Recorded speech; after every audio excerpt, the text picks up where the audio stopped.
Okay, let's get this thing started. You can hear me now, right? Hello. I can hear Rob. How's everybody doing today? Hello. Well, Well, Yep. wonderful. That's happy. That's great to hear. I would hate to have the answer bad. So I'd like to welcome you all to the usual Friday show for the biggest political debate show on Twitch, the Hippy Dippy Roundtable. I'm excited for this one. We got some interesting topics. Obviously, there's a lot of stuff that's been in the news. We got Afghanistan. We got the results of the trial. We have the Georgia voting law. We actually never had it as a topic, so that's one of the topics. And if we somehow got through it all, we might talk about hot tubs. So that's fun. Hey. Wonderful. So for everybody, I'm going to go around the room and let everybody introduce themselves. And once that is done, we're going to go into the rules of the format so that everybody is informed. So we're going to start first in the top left-hand corner with Hutch. Yeah, what's up, Dylan? Thanks for inviting me once again. I appreciate your flexibility last week when I had to cancel at the last minute. I'm a streamer on Twitch. I'm an old school YouTuber. I've been in this racket for about 12 years now. I've been interested in politics since I was basically college age, 18 years old. And I've been especially interested over the last 5 years where I've been delving into more political content. And I look forward to hearing what you guys have to say. Thanks. Wonderful. Now we're going to go over to Rob Noerr. hey, my name's Rob Noerr. You can find me on Twitch at Rob Noerr, all one word, lowercase, as it's spelled on the screen there. I'm at YouTube at Normal America with Rob Noerr and DLive at Normal America. I would call myself a conservative populist. I think that the government's corrupt and hasn't done anything for the average person, be they left, right, straight, gay, whatever your race is, whatever your gender is, for the past 50 years. And I would really like to see an end to that corruption. So thank you for having me. No problem. And Rob, do you dispute the decision of the Hippy Dippy Championship match? Do you believe it was rigged, and or would you like to ever challenge the big man himself again? Oh, I wouldn't mind challenging Bosch. I'd be interested to know who the judges were. Who the judges I thought I were? won, but most people think when they're in a debate, they win it. Yeah, of course. Well, I'm sure they were all respectable individuals. There was no corruption whatsoever, and any allegations of corruption, of course, should be immediately dismissed. Wouldn't you agree? It depends on what you mean corruption. Anyway, back over to Superpower Broadcasting. There's no corruption whatsoever. Superpower Broadcasting, would you like to introduce yourself? Yeah, thanks for having me on, Dylan. Basically, my channel focuses mostly on foreign policy, international relations, and current events. But I also do debates. I welcome anybody to debate me. You can send me a DM over on Twitter, and we can work out, debate schedule, that kind of thing. We also do, weekly podcasts with my friend Reese, Spooky Nookies, where we go over the worst foreign policy takes of the previous week. And, we usually wind up reviewing people like Kyle Kulinski, that kind of stuff, and their content. So thanks for having me on, and I look forward to the discussion tonight. No problem. And there's one thing about him. He has one of the most beautiful backgrounds I've seen of anybody I've actually seen doing politics. It's very scholarly. Very, very scholarly. I like the... Is that a... What is that, a building? What's the building back there? Oh, that's the Empire State Building. Oh, yeah. Thought so. Very pretty. Yeah. I'm going to move it over to... Yeah? I was just going to say, my internet connection right now is worse than it normally is. I've been having some intermittent fade outs. It looks good in the studio, but the actual feedback on it looks kind of bad. I'm not sure exactly what's going on there, but just as a heads up to all the viewers out there, normally my channel itself doesn't look this poor quality. So wonderful. I'd like to welcome all 1,000 people in chat to the stream. I'm excited you're all here. And we're going to throw it over to Rose to introduce themselves. You are muted, Rose. Correct. Can't hear Rose. Rose, we'll give you a second. We'll give you a second to figure that out, and we'll move over to American Nacho for the time being. We'll come back to you. American Nacho. Yeah, hi. I'm American Nacho. I'm a gamer, political commentator. I got more and more involved in politics in the past several months, as far as putting it out online, but I usually kept up a little bit on my own time. I think I'm hesitantly calling myself a progressive Republican for now, only because I don't know if anybody's ever used that term before. But I think in the aftermath of Trump, I think there's some really positive takeaways. I think there's a lot of really good energy that we could capitalize on as far as like pushing the Republican Party in a more positive direction rather than giving up on them entirely. So yeah, that would be my goal. And you can find me on Twitch and all the other social media. I think I'm the only American Nacho for now. So Wonderful. and thanks for having me on. Are there nachos of other ethnicities? No, but there are other nachos. It's a family thing. So there's like 8 kids in my family. We all game, so we are all some type of nacho. So I'm happy to hear that. That's a fun Yeah. family tradition. Throwing it Yeah. over to Joe Lewis. Yeah, how's it going? Glad to be here. Glad to see some new faces and old faces. If you enjoy what you hear tonight, you can follow my channel on twitch.tv/Joe Lewis. I'm the O's Zero. Glad to be here. Wonderful. Now we're going to throw it over to CTV to introduce themselves. Well, everybody, as you can see, right, there is clearly one person on this panel that you just love looking at every single bit of the screen, right? It's colorful, it's vibrant, and it's in the I spirit. love the Scooby-Doo right, of shirt. What? Right? It's in the spirit of what? Maybe hippy dippy, right? Maybe. So, people, we've got to be a little hippie, and we got to be just a little bit of dippy, right? To make sure that we're making the people laugh, right? So if you're laughing, then the people are laughing. If you're not laughing, guess what? Right? Nobody else probably is. So if it's going to be interesting, make sure it's interesting and not just some repetitive bullshit. And critically thinking veteran will be here to enjoy a nice hippy dippy conversation here at this roundtable. Happy to have you on. I love your Scooby-Doo shirt. Very colorful, very fun. Send me where to buy one, actually. I love Scooby-Doo. Right? So, Sanderhall was having a few technical problems when it comes to entering. He keeps getting booted. I don't know exactly why. Well, hopefully that'll get resolved in a little bit. But while that's going on, I'm going to try to explain the rules. The first rule is don't break terms of service. I can talk now, by the way. Oh, Rose. Okay, you can introduce yourself then. Yeah, so you can call me Josie. That's completely fine. I go by JosieRose for the stream, but yeah, that's what I prefer. She, her pronouns. And I'm really happy to be here. This is my first time here. I'm excited to share my expertise on, a myriad of different topics. I've had about 10 years in political, management consulting. I am a researcher by trade for trans issues for a national organization in the country in DC. So I hope I can contribute. My platform is on Twitch, JosieRose Caballero.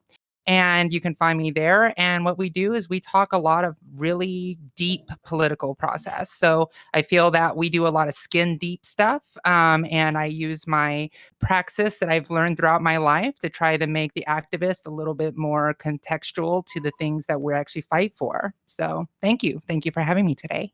Wonderful. And JosieRose is one of the few people I actually talked to. I've talked about actual political strategy to get legislation through on the local level and the processes and stuff like that. So a very, very, very bright streamer that you should all check out. So we're going to go through the rules quickly. The first rule is nothing TOS. Don't break terms of service. Obviously, the stream would be taken down. My channel would be taken down.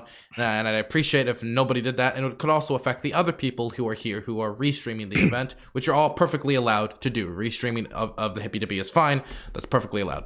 The second rule is that there will be times where it gets really hectic and you all yelling over each other, and I will speak up. I am not speaking up to assert my own opinion. I am doing it primarily because when everybody's yelling on top of each other, you don't hear anything. Chat doesn't get anything out of it. It's this magic trick. I don't know why, but when two people talk at the same time, you don't get double the information. You get none of the information. So I'm going to try my best to stop that. There will be interruptions. That is, of course, allowed to happen on a few occasions. If somebody says something you deeply disagree with and you want to correct, you can do that. But if it comes excessive, I will step in. JosieRose, you had a question? Yeah, so we can't stream the stream live. No, you can. No, I said you can. You can restream.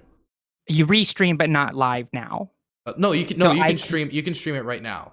You're okay, allowed cool. to. I sorry, I thought I misheard you. So cool. I am streaming. So cool. Yeah, I'm just perfectly making fine. sure. Perfectly Okay, fine. thanks. Allows more people to watch the show.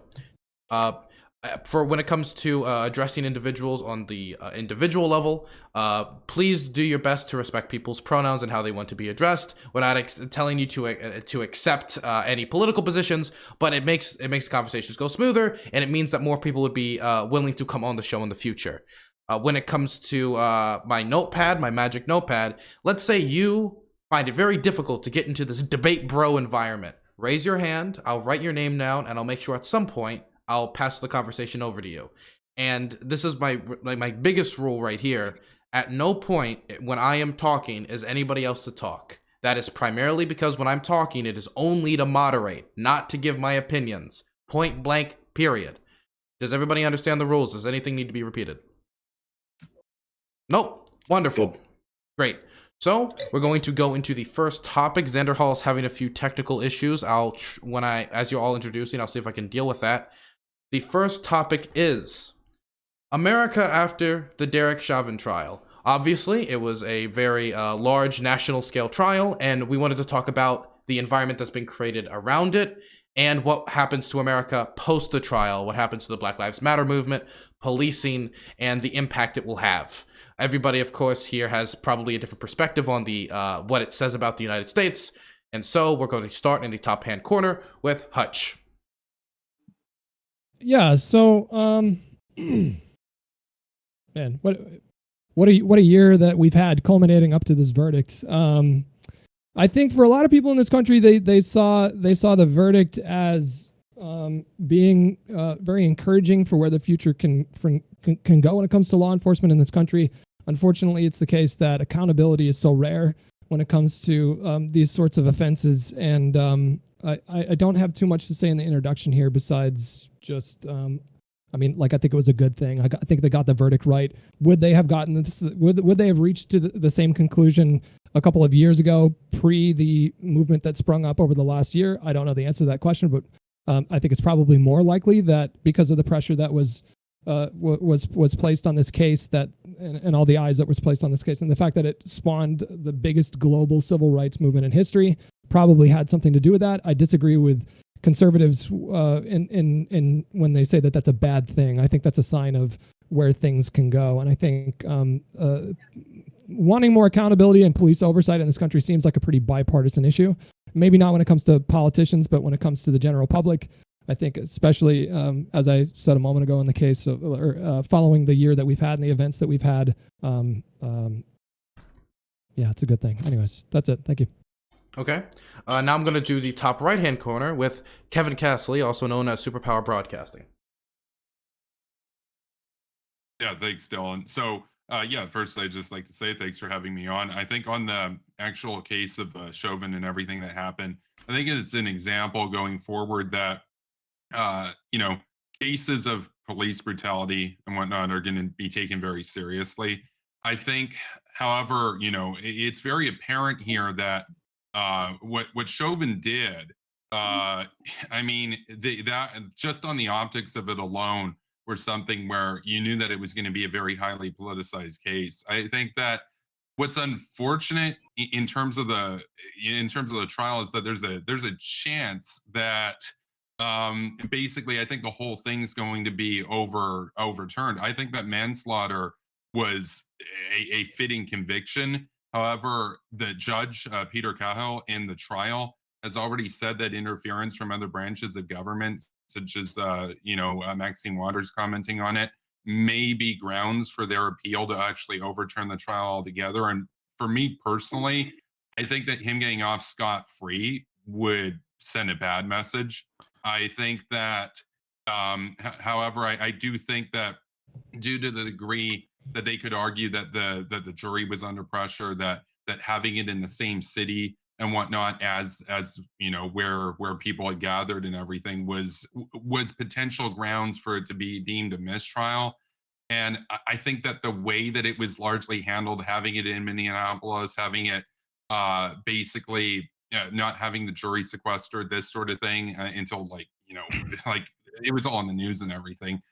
I think that there's the grounds that his case is going to have this basically ruled a mistrial on appeal. And I think that, there would also be riots if that were to happen. But I think that manslaughter was a fitting conviction. And that's just my view on that. But I'm not a lawyer, but that's what I think of it based on what I've seen. So. Okay. I'm going to throw it over to American Nacho.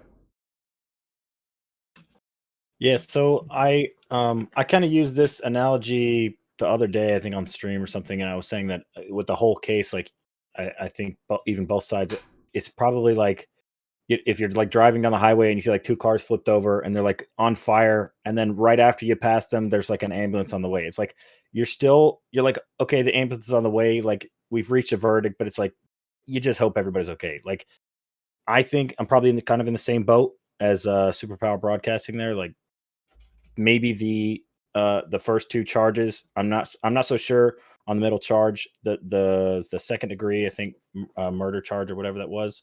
I don't think that's appropriate because it requires intent. But either way, I would encourage that people shouldn't be really making their minds up based on their political leanings, because I've seen a lot of that from the left or the right. They just think like if you're on this side, then you need to believe this way or the other way.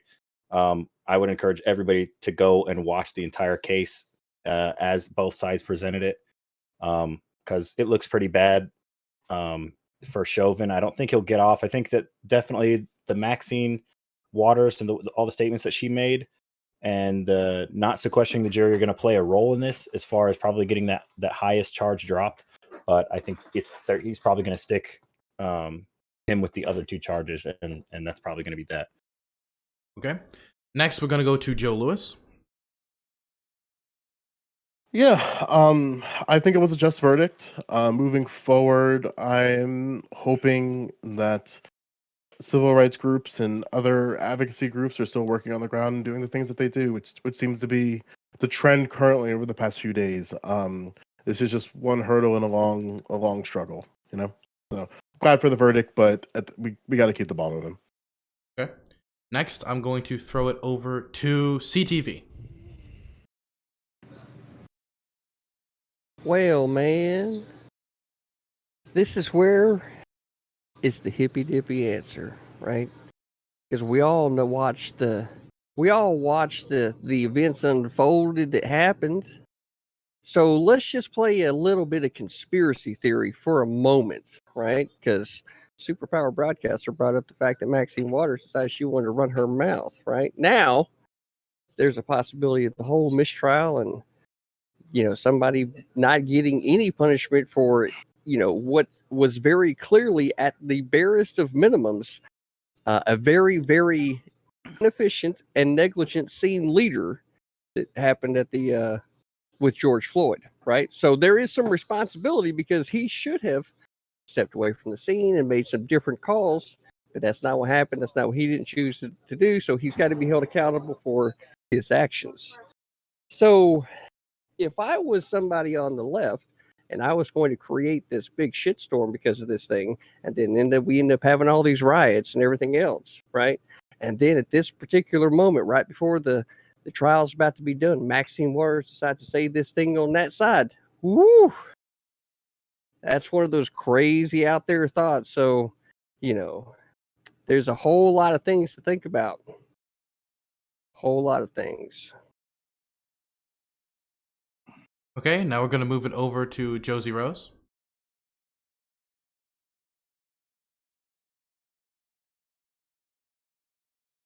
Sorry, I'll get faster. There it goes. I'm just gonna go into just my statements on this, is the fact that this is what needed to happen. And I think it's really interesting that when things are so cut and clear, that it's like, oh, we got it, right? Like it's something that needed to happen, and it's a process that just needs to be a normalized process. When someone is murdered, even by a person of authority, we need to make sure that these things are held to account. And it's super unfortunate that after all of what happened last year with the Black Lives Matter movement, with everybody protesting across the country, that it took a spectacle, an absolute spectacle, to get to the point where we're like, oh, finally, somebody is at least held accountable for this one murder. And I hope that this verdict sticks. I think we'd be seeing a much more difficult process if we don't see it. If we do see some overturning, which I'm hoping that will not happen, because that just proves to the people who have been protesting that the system is unjust and it just takes time, but you will get free. And that's not the message we need to send either. This should be a message to say, this is what's going to happen now. And I'm excited that this happened. I'm devastated that more people are killed on a daily basis.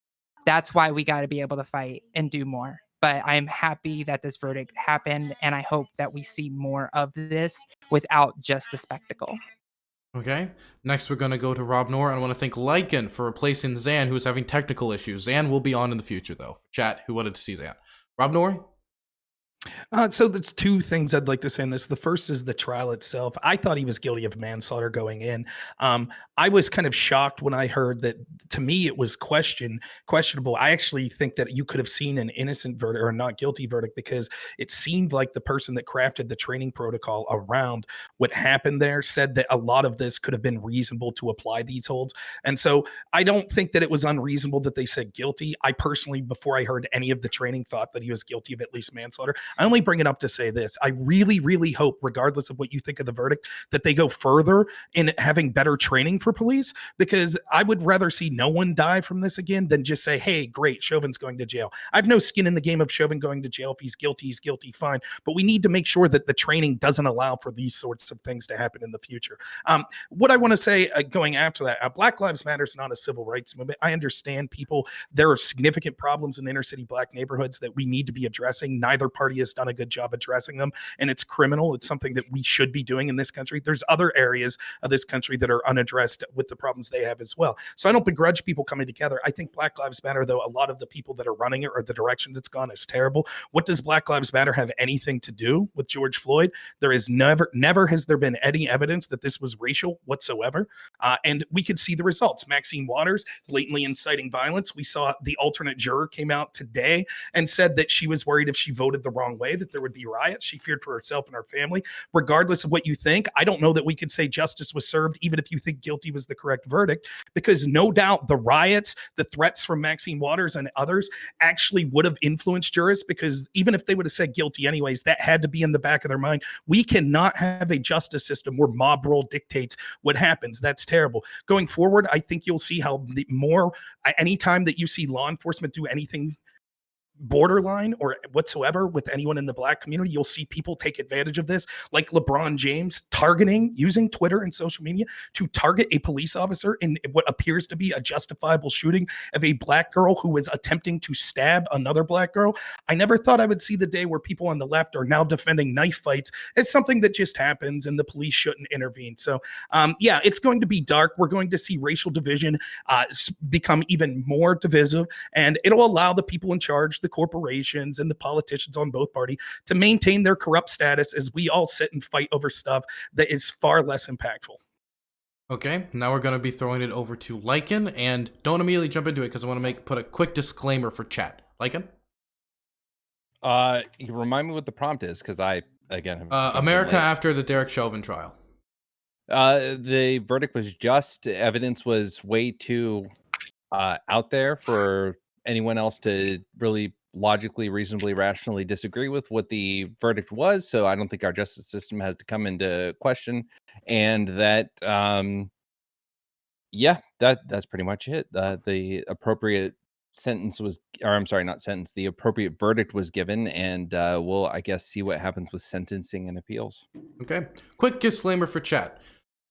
If somebody in here is an expert on any of the issues they were talking about, they will state that in their opening statement or previously. For example, JosieRose talked about how she's works in politics for over 10 years in her experience. So please do not assume, because we are talking about the issues, that anyone in here particularly is an expert on these issues. Listen to their opinions, take it into consideration, but please go to other sources. This is a roundtable. It should not be a textbook or a historical record for you on how to decide opinions. Just please read other sources, go to other places for your opinions as well. Okay, so you may all begin. It is open, and as always, while being nice is not a rule, be polite, always be nice, make sugar your favorite spice, do your best. You may begin. I have a question. Does anybody disagree with the guilty verdict? I didn't really hear that. I just want to clarify is all. Only with the first charge, the highest charge, the second degree. Hold on, let me pull it back up. The third degree murder charge. I think it was what it was. The one that requires second degree. Yeah, second degree. Yeah, that requires I lost the page. I'm sorry. It requires you to be also committing a felony with intent or intent to commit a felony or something like that. I'm getting back to the thing, but And that's So- the, that's the one that problem you. is, if I can just real quick on that, the problem is this. It's I know I've talked to people that are in the law profession about this or studying to be in the law profession. So in Minneapolis, the way that their second degree murder charge is written is different than many other states. And you're right. Intent to murder isn't a prerequisite for that charge. Intent to commit a felony that results in the murder is a prerequisite. And so if he was guilty of the assault charge, and they thought that that assault was the cause of the death, then he is guilty of second degree murder. That's different than a lot of places where second degree murder requires. I thought of second degree murder as this, like not premeditated. You walk in and you see your loved one, cheating on you. And so you pull a gun out and you kill them. That would be second degree because you intended to kill, but it wasn't premeditated. That's not what this charge was in Minneapolis. As far as my belief in the verdict, I could have seen an innocent verdict just because I felt that the question and the prosecution admitted this, that if he was operating within the bounds of his training, that would have been a complete defense to all four of the charges. And when the person, Lieutenant Mercel, that crafted the trainings, said when they went line by line through all of the things surrounding the situation, fighting with the police officers before, the crowd, Mercel said that he thought the crowd, you would justify calling that an angry crowd, etc. That it was possible that sort of hold would have been justified. Having said that, before we went into the trial, I thought he was certainly guilty of manslaughter, and I could see it being reasonable that people voted guilty. So, I mean, Gotcha. I see Thank you no for the I see answer. Go for it, Lycan. I'm sorry. I'm sorry. I see no rational world where kneeling on the dude's neck, and I know this has been a point that probably feels exhausting to a lot of people, but I see no world where even a trained professional, even as someone who has been trained in, like, from my military experience in how to detain and to get people into positions of compliance, kneeling on somebody's neck for 9 minutes, it's inexcusable. I mean, like, I have had that done to me through the training. Like, there is only so much you can take that. So the fact that I almost said homeboy, not because he's black, because I refer to everyone as homeboy. The dude, like, having his neck kneeled on for 9 minutes, like, I don't see where he thought that was the way to go about this restraint and to get him into the positions he needed in order to conduct his jobs as a police officer. And therefore, regardless of training or a lack of training, he did something that was wrong. And I don't see where any human being with the experience of being on a force where you are repeatedly restraining people sees that as like this is okay. And there's nothing wrong here. I think he was not intending to kill the person, but I think he was very much, you fucked with me, now I'm going to fuck with you. And it led to what happened. And as far as I'm concerned, that's negligence, that's disregard for human life. And that's, putting your feelings of whatever the fuck above another human being's existence. And it led to what it did. And I think justice was served. Well, justice just will to be be- served depending on what happened. Just to be real quick to correct something, even the prosecution witnesses said that his knee wasn't on his neck for 9 minutes. When they looked at the footage from other angles from the officers' body cams, it appeared as if his knee was actually on the shoulder blade and the shin was across the neck. And that is a hold that was actually shown. A picture was shown in trial that's in the training manual of that exact hold with the knees on the shoulder blades. Again, I don't really want to relitigate the trial. It's been talked about ad nauseum, but just to clarify that point of it, it wasn't knee on the neck for 9 minutes. Josie, you wanted to say something on Joe? You were actually on the list before Josie. So Joe, then Josie. Yeah. Respectfully, Rob, it seems like there's contradiction in terms of the knee. There's both.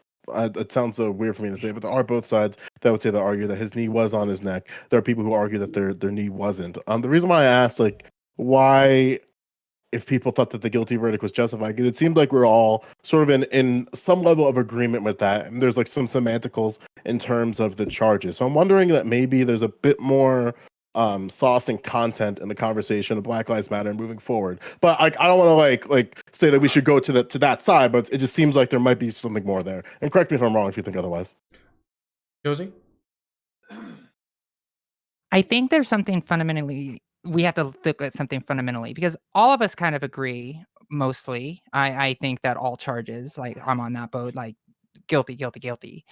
But the thing about these spectacles, because I'm just going to keep saying that these spectacles and making sure that we create this public discourse about was he being hurt, like being killed by the knee, or was this, and it's like the person died, and the system's training and everything that is involved with that happened. And if we want some real results, we really need to be looking at, okay, now that we have a guilty verdict, this is a clear evidentiary fact that the police department's training was obviously inadequate, and that this should open up the archives of what has been going on, because this is a symptom of the actual greater problem.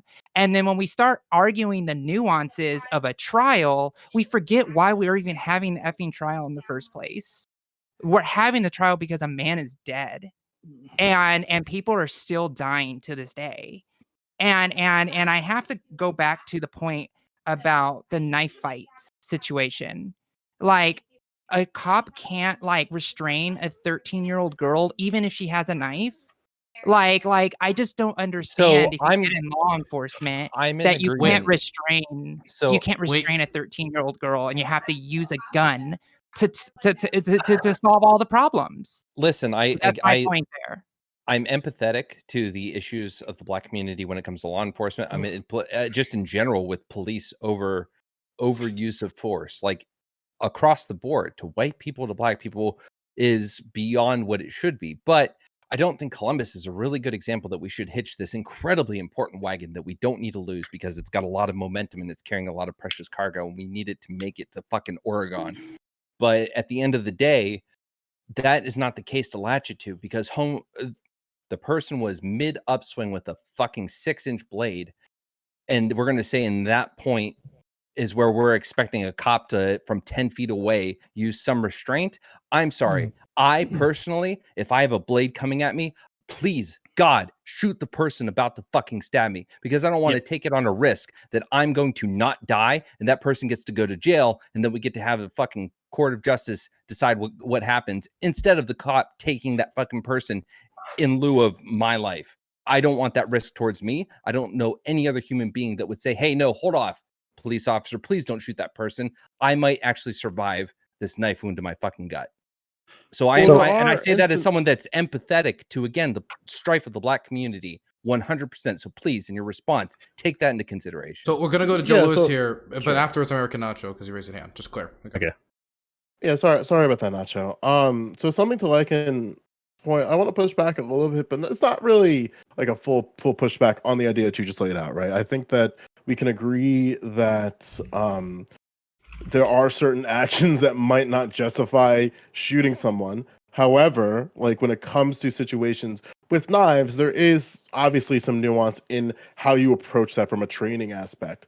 And while some people might think that knives are this sort of like new phenomenon in terms of crime, which I was hearing on Twitter a lot, which was interesting. That's it was an opinion. But we know that, like, you know, like we like the. I think that when it comes to training, we should definitely look into ways where we can, in a non-lethal manner, subdue a suspect with a knife. And this is something that even Piers Morgan argued when he was talking to Ben Shapiro about the navigation of that type of use of force, where you don't want to run into a situation where your only option is to gun someone down if they have a knife on them. Now, granted, obviously, there's going to be different types of cases, right? I'm not saying that, like, every single situation isn't a justified shot. I'm saying that maybe there are ways that training can be explored moving forward, but even reinforces Rob's point where the training is inadequate in a lot of precincts, or departments, and it should be something that's explored. American Nacho? Yeah, so wait, well, Rob, you're raising your hand. I can't tell if that's okay. Yeah, but I go after. Okay, so I had taken a note. Okay, I guess I think it was from when Josie actually first did it, like her initial take on it, but then she kind of like clarified a little. So I mean, you can correct me.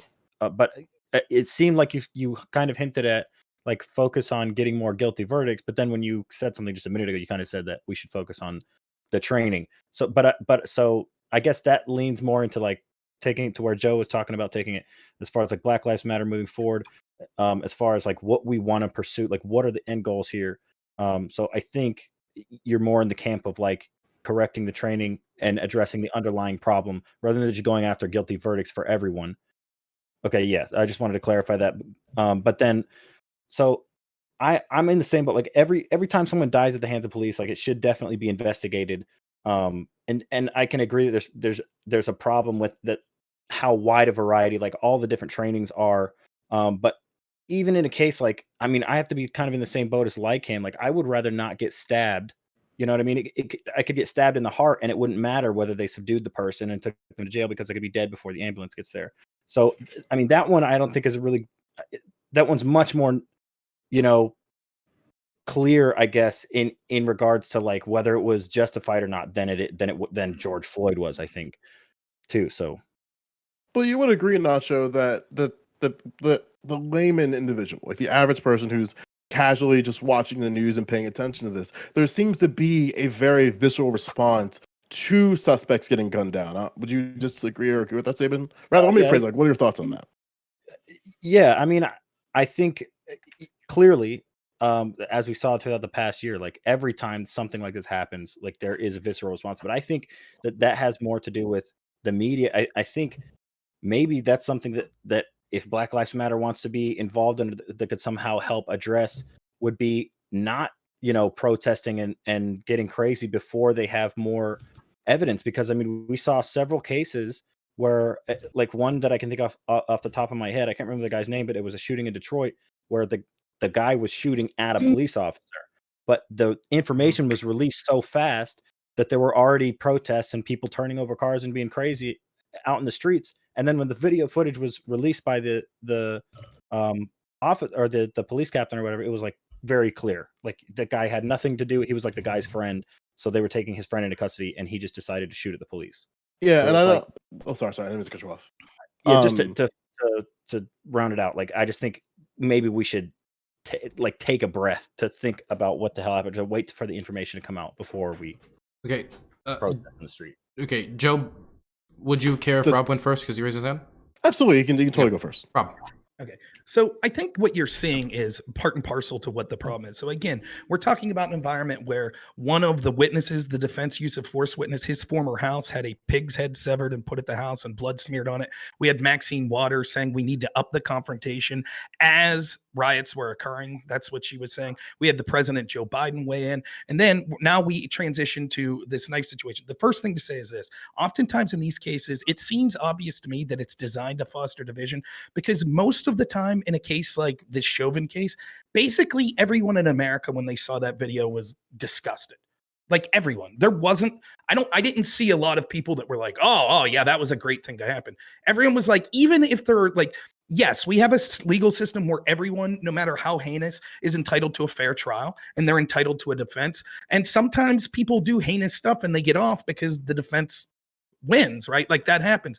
But most people were outraged by that. And the problem I see is the reason you could tell it's for division is most of the cases that are actually publicized, it's not that clear cut. And in fact, oftentimes it's more obvious than not that law enforcement was in the right, such as Michael Brown and Hands Up, Don't Shoot. This was a lie that was spread, that caused riot after riot, that was spread by people in positions of power. It was a lie. Eric Holder's Justice Department proved the forensic evidence showed that it was a lie. And yet people still continue to cite that example afterwards. And now we could see through the reaction of not just the people on this panel, everyone on the panel. It's great that we have some sort of influence, but it's people with more influence, whether it be politicians, mainstream media people, celebrities, etc. When you see the reaction to many of these people of what happened in Columbus, it is insane, including what I think some of the people in this panel. This isn't a situation where someone was holding a knife 100 yards away from anyone and police had an opportunity to tase them and disarm them. This was literally someone saying, I'm going to stab you, bitch, taking the knife and coming forward as she got shot. That is, and now granted, more information could come to light. Maybe we could find out that this officer had emails saying, I'm going to shoot someone today, or something like that. But based on the video evidence, as clear cut as the evidence was that Chauvin did something wrong, I think the evidence is that persuasive based on what we know now, that this officer did nothing wrong, that he saved a young black girl's life. And it's tragic. No one, like Joe says, don't you think people have a visceral reaction? Of course, you would be inhuman. I don't care if someone's guilty of a crime or not. Anytime someone loses their life, it's tragic. They have, even if you think they're a terrible person, they have families, especially a young person like this. It's tragic. You would be a monster to be happy that this girl died. But what is that officer supposed to do? And what's the reaction? Probably the biggest entertainer or the biggest sports star in the world says you're next and puts your picture out on Twitter. And we have person after person going on mainstream media saying, oh my goodness, this cop was racist. This was racism. This is the danger. This is where we're going. There will be more mob violence. There will be people that exploit situations. Like there's no evidence the Columbus situation had anything to do with race. There's no evidence that this police officer did anything unjustified. And yet there are people that are still finding ways to criticism. We will not get to solve this problem and have better law enforcement if even when they act justified, they are demonized by people in positions of power. So we're going to go to Joe Lewis, since Joe Lewis is going to speak up, and then Hutch, and I see the CTV raise his hand. Yeah, there is an understanding, though, that Black Americans across the United States have different relationships with law enforcement than white Americans. No different than non-white Americans having the relationships with police officers. There's a disparity in that relationship within that social situation. So while there may not be on its face race involved, but when a white officer commits any sort of act that you consider heinous or unacceptable to a non-white citizen, there is going to be that level of symbolism there, which I think is very important to observe. And even something else that I think we should observe is that despite the semantics that we can get into about hands up, don't shoot, we can agree that the term transcended the individual and even the case itself, because there is a level of symbolism there. I think that's very important to recognize. And also, I think when it comes to individuals who have the most expertise with people coming at them with knives, I think Hutch is the Call of Duty expert. I think I'm really curious about his insight concerning that, because he has to deal with knives and riot shields, and that's a very different, nuanced situation. I'm very curious of his thoughts on. It's a lot. Hutch, Yeah, it's a lot. it actually is your turn, Hutch. So in the case of the Columbus issue, right? It was Columbus, right? The stabbing incident, or the attempted stabbing incident. I think my issue with that, or the reason why I get frustrated, is because we just flew a fucking helicopter on Mars, and it's astounding to me that we haven't developed more methods of non-lethal interventions at this point. I feel like if we put our best people on this issue, we could figure out something. I'm not an engineer or an inventor, so I don't claim to understand how that would work. And maybe I'm completely out of my depth here, but I just feel like if we're interested in really addressing these problems, that could be something that we pursue. Because in that particular case, I agree it would be great if we trained police officers to be able to, like, everybody took jujitsu or something like that, and they'd be able to relatively easily disarm somebody with a knife. In this case, it wasn't as though the individual was like just standing there waving a knife. The individual was like right up in the other person's face and could have fatally harmed that person. And so my frustration is not necessarily with the fact that the cop used the tools that were at his disposal to potentially prevent a murder. The source of my frustration is that cop didn't have more tools. The taser, for example, that distance was, correct me if I'm wrong, Lycan, maybe you have more experience with this, but the distance between him and the individuals that were in that conflict was too great to shoot a taser and have it reliably, because don't you need to shoot like two different what do you call them? Like little needles or whatever? And it's like tasers are technically good up to 30 feet, but like that's technically they've been tested at. But even at mid to close range, tasers have been too reliable to fail. That even then I'd be like, again, if we're talking about my life on the line, it's like, please don't use the taser, because there's like a 50-50 chance that I'm not making it out of this. Yeah, and that's my point, is that there don't currently exist enough reliable non-lethal options to stop an attack like that from happening. I also want to like pivot a little bit to the Maxine Waters issue. So I think it's fair to point out that Maxine Waters is 82 years old. So that means she would have been coming of age at a time of profound civil unrest in this country. And the full quote for what she said was, "We've got to stay in the street and demand justice. We're looking for a guilty verdict, and we're looking to see if all the talk that took place and has been taking place after they saw what happened to George Floyd, if nothing does not happen, I don't think she said that right. If nothing happens, then we know we got to not only stand in the street, but we've got to fight for justice," she said. This kind of language to me is not, I don't automatically assume that she means go and like loot Nike. I assume that this is a black woman in the country who came of age during the civil rights movement, when direct confrontation with white supremacy is the thing that pushed this country forward.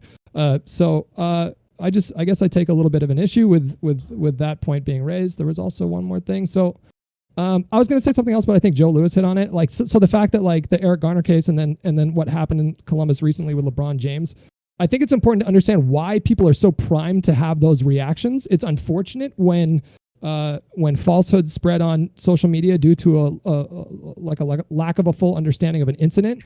That's obviously not ideal. At the same time, I understand why people are so primed to experience feelings like rage or anger when they see this kind of imagery.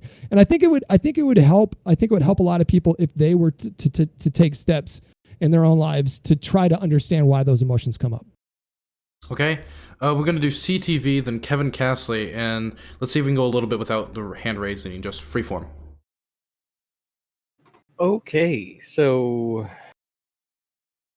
man, Hutch, like listening to you talking about Maxine Waters, man.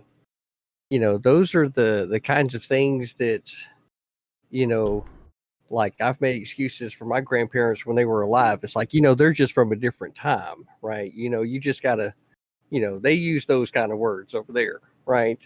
But this is somebody that's an elected official, right? And this is someone that, if there's some type of, you know, mental cognitive ability that doesn't allow them to understand the weight of their words in the position that they hold as a representative of the United States government, right? Maybe they shouldn't be in office. So I don't know. Well, maybe do you not think that the context of her coming of age during the civil rights struggle, when confrontation was a staple of that struggle, do you not think that's relevant? Yes, but she wanted confrontation if they didn't get a first-degree murder charge. It wasn't even on. That wasn't remotely possible. That wasn't even one of the charges that were being brought up against. First-degree murder. Right. I didn't see anything about that. To Hutch's point, just so we really understand this, right? Maxine Waters is the same age as my mother, and they grew up in areas of the United States that were incredibly segregated. And she was in her 30s when these decisions changed to allow things like integration into things beyond schools. So that's something we got to kind of keep in mind, where they were not only getting socialized in a different time, but they also have to adapt and see these changes across decades. And Maxine has been in office for an incredibly long time. So she's seen these situations happen time and time again.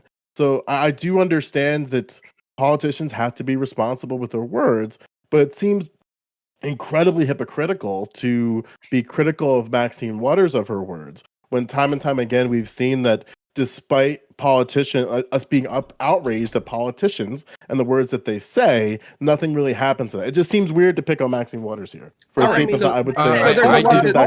Hold on, I let everybody talk. I let everybody talk. I let them finish their points. Let everybody finish their points, and I wasn't done. So I do think it's hypocritical, but we also have to understand that I can't think of a politician who has been held accountable of their words. And there are also politicians that I would argue has said things way more confrontational and controversial than Maxine Waters here in this context. I want to throw context matters in the words that they say. So. I want to throw it over to Kevin because Kevin did raise their hand, and then I'll just put a complete free form for a little bit and stop the hand raising. Kevin? Okay, so I didn't even get to make a point at all. I thought we kind of went more to like free form. I just kind of posed a question there to Hutch, and then like I had a much bigger thing to say, and then it kind of went around the room. Sorry. I didn't know. Well, it'll be Kevin, and during the free form, I'll make sure you get to start it off. How about that? Sound good? Okay, Kevin. Okay, yeah. Thanks, Dylan. So I just want to say a couple points on what Hutch had to say.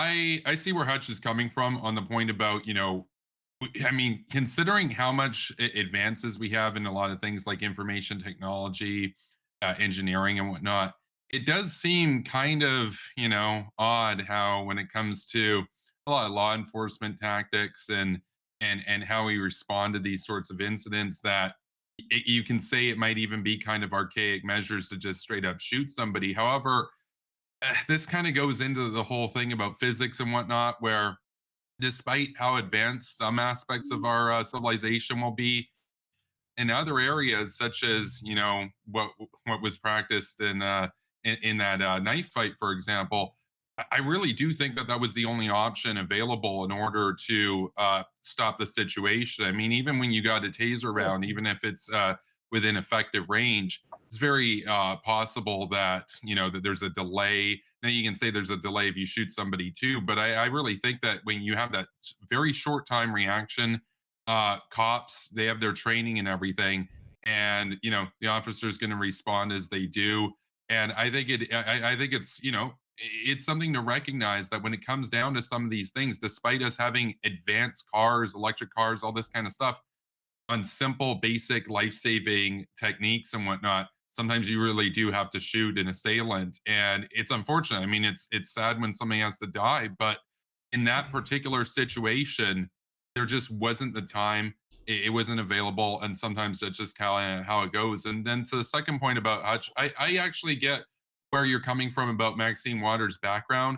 I mean, yeah, she's lived through a lot of injustice, and I think that the point that I made earlier about bringing up her comments, I look, if I was in, her position and everything, I can see why, based on how she's interpreted the case and everything, and her own experience, that when she's talking about confrontation, you could make an argument maybe she doesn't mean in the sense of trying to incite a riot or any of that sort of stuff. But the problem is, as the judge in the case, Cahill said, which is that, this is technically a violation of the co-equal and independent branches under the Constitution, where she's a sitting congresswoman. She's not a private citizen. And so if you say agreed with the ruling 100%, guilty on all charges, which I don't really. I think manslaughter was good. I think the others are excessive, but that's up for the jury to decide. But on her comments, though, even if you agree with the sentiment of why she feels frustrated, just understand that her as a member of the legislative branch, basically telling the judicial branch how to rule, that they could make a case. His defense is going to make a case for that to be ruled a mistrial, for interference. So that's just my thoughts on that. So thank you. Well, you might be right about that. I'm a little out of my depth as far as like the legal ramifications for a sitting member of Congress making that kind of a claim. I just want to throw a pitch out there. When black people talk about confrontation in the streets, they are not necessarily talking about rioting, and we have a rich history in this country of nonviolent black liberation movements. And then as far as your other point, I don't disagree with you. I understand why the cop made that decision that he did in the moment. My point was simply is that I lament the fact that he didn't have more options. Anyway, CTV wanted to talk, so I wanted to. Yep, CTV is going to bring us back into the general conversation. So, like, I don't know. It seems to be like I was honestly really surprised. When I saw the Micaiah Bryant shooting with that officer, right? Like the first time that I seen it, and obviously I can only look at it through the window of just the video online, right? I'm not actually standing there, but I didn't even see the knife the first time, right? And then when it got pointed out, I went, "Oh shit!" Right? Oh wow. And then there actually were people that came out to doubt that officer's actions in any way, shape, form, or fashion. As far as I'm concerned, after watching everything that happened there, that is like textbook exactly what you want to have happen, because the reasons that others have already laid out. If somebody's trying to stab me, please, the officer is there to neutralize all force, right? And that's where I have like I really feel like that people need to stop thinking that their fight is with the officers themselves, right? The officers are just doing their job. Your real fight is with the legislatures, right? And those lawmakers that are in power, that have the ability to have the laws on the books that affect you, right? Taken from off where it's legal in and amongst society, right? So, or figure out a way to make it work. But the whole idea here, people, is to be able to come together and live underneath a common set of rules, right? And when I was growing up, the language of you know, putting the kid in timeout, right, was something that was coming along, but was not like the rule of the law, right? Like, so we have a whole generation of kids too that, through the results of the effects of the drug war, right, have grew up in a lot of, fatherless homes, and not had the benefit of having two parents. And there's a lot to be said about that as a society. And in addressing each one of those things, it's a lot. Right, but CTV, you kind of like contradicted yourself in past conversations that we had. Like, you and I both acknowledged before that there has to be responsibility of government and self. And one of the problems is that the government has never shown themselves to be responsible, right? Like, unless you're moving back from that statement, because you open that like we can't. So you sort of allude to the idea that we kind of have to not look at the individual. I argue that we ought to look at the individual, but we also have to look at the individual as well as the relationship to the systems of power. Do you disagree with that, or maybe I misheard you? I'm just trying to understand. Okay, well then, repeat what you said, and I'm gonna, because you kind of jumped around a little bit. Sure. Do you feel that the individual is just as responsible as the systems of power? Or sorry, let me rephrase that. The systems of power should be just as responsible as the individual. Systems of power include political structures, the state legislature, politicians, etc. I guess it would depend on the way in which you're using the word responsible. The way that you would always use responsible. I understand. There's a couple of different responsibilities that could go there, right? Sure, but it sounds like you're weaseling out of the question. I know you're not trying to, because we had a conversation about this before. So, like, when we talk about right? So, when we talk about responsibility, it's like it just depends on what responsibility you're talking about, because that's a pretty blanket and vague statement to make. So, all I'm asking you for now is clarification. So, what exactly? Sure. Then let me. I'm kind of more concerned about how you feel about this. Let me ask this question. What do you feel that the government is responsible for? Or should be responsible for?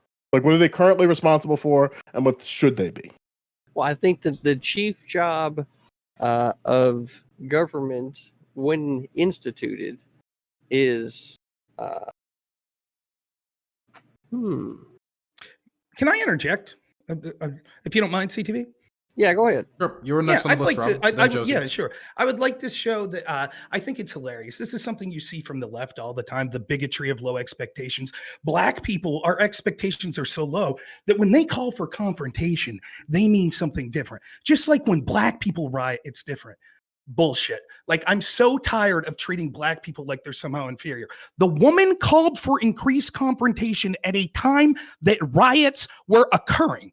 And I'm not going to give her a pass because racists that think that black people aren't as intelligent as other people, and we have to take into account things they may have lived through, say that it's okay for them to call that violence. Let me ask a quick question here. How many people think that especially on the left, think that Donald Trump should have been impeached for inciting violence for his comments on January 6th? Can I get a show of hands? I didn't see. Did Joe raise his hand? I couldn't see. I didn't raise my hand.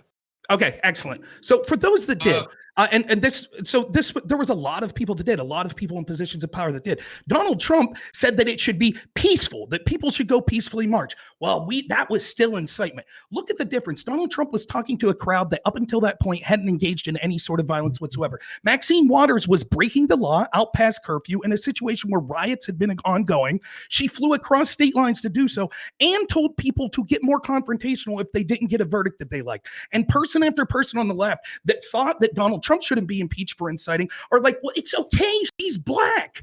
It's okay for her to call for an East confrontation because she's black. Oh. It's stupid. And this is the sort of stuff that pisses people off. And it shows that the left is the real group of bigotry. So they're the ones that have this low let's center that a little bit, Rob. Okay. There's multiple people that want to respond to that. So Kevin raised his hand in response to it. I know Josie wanted to go.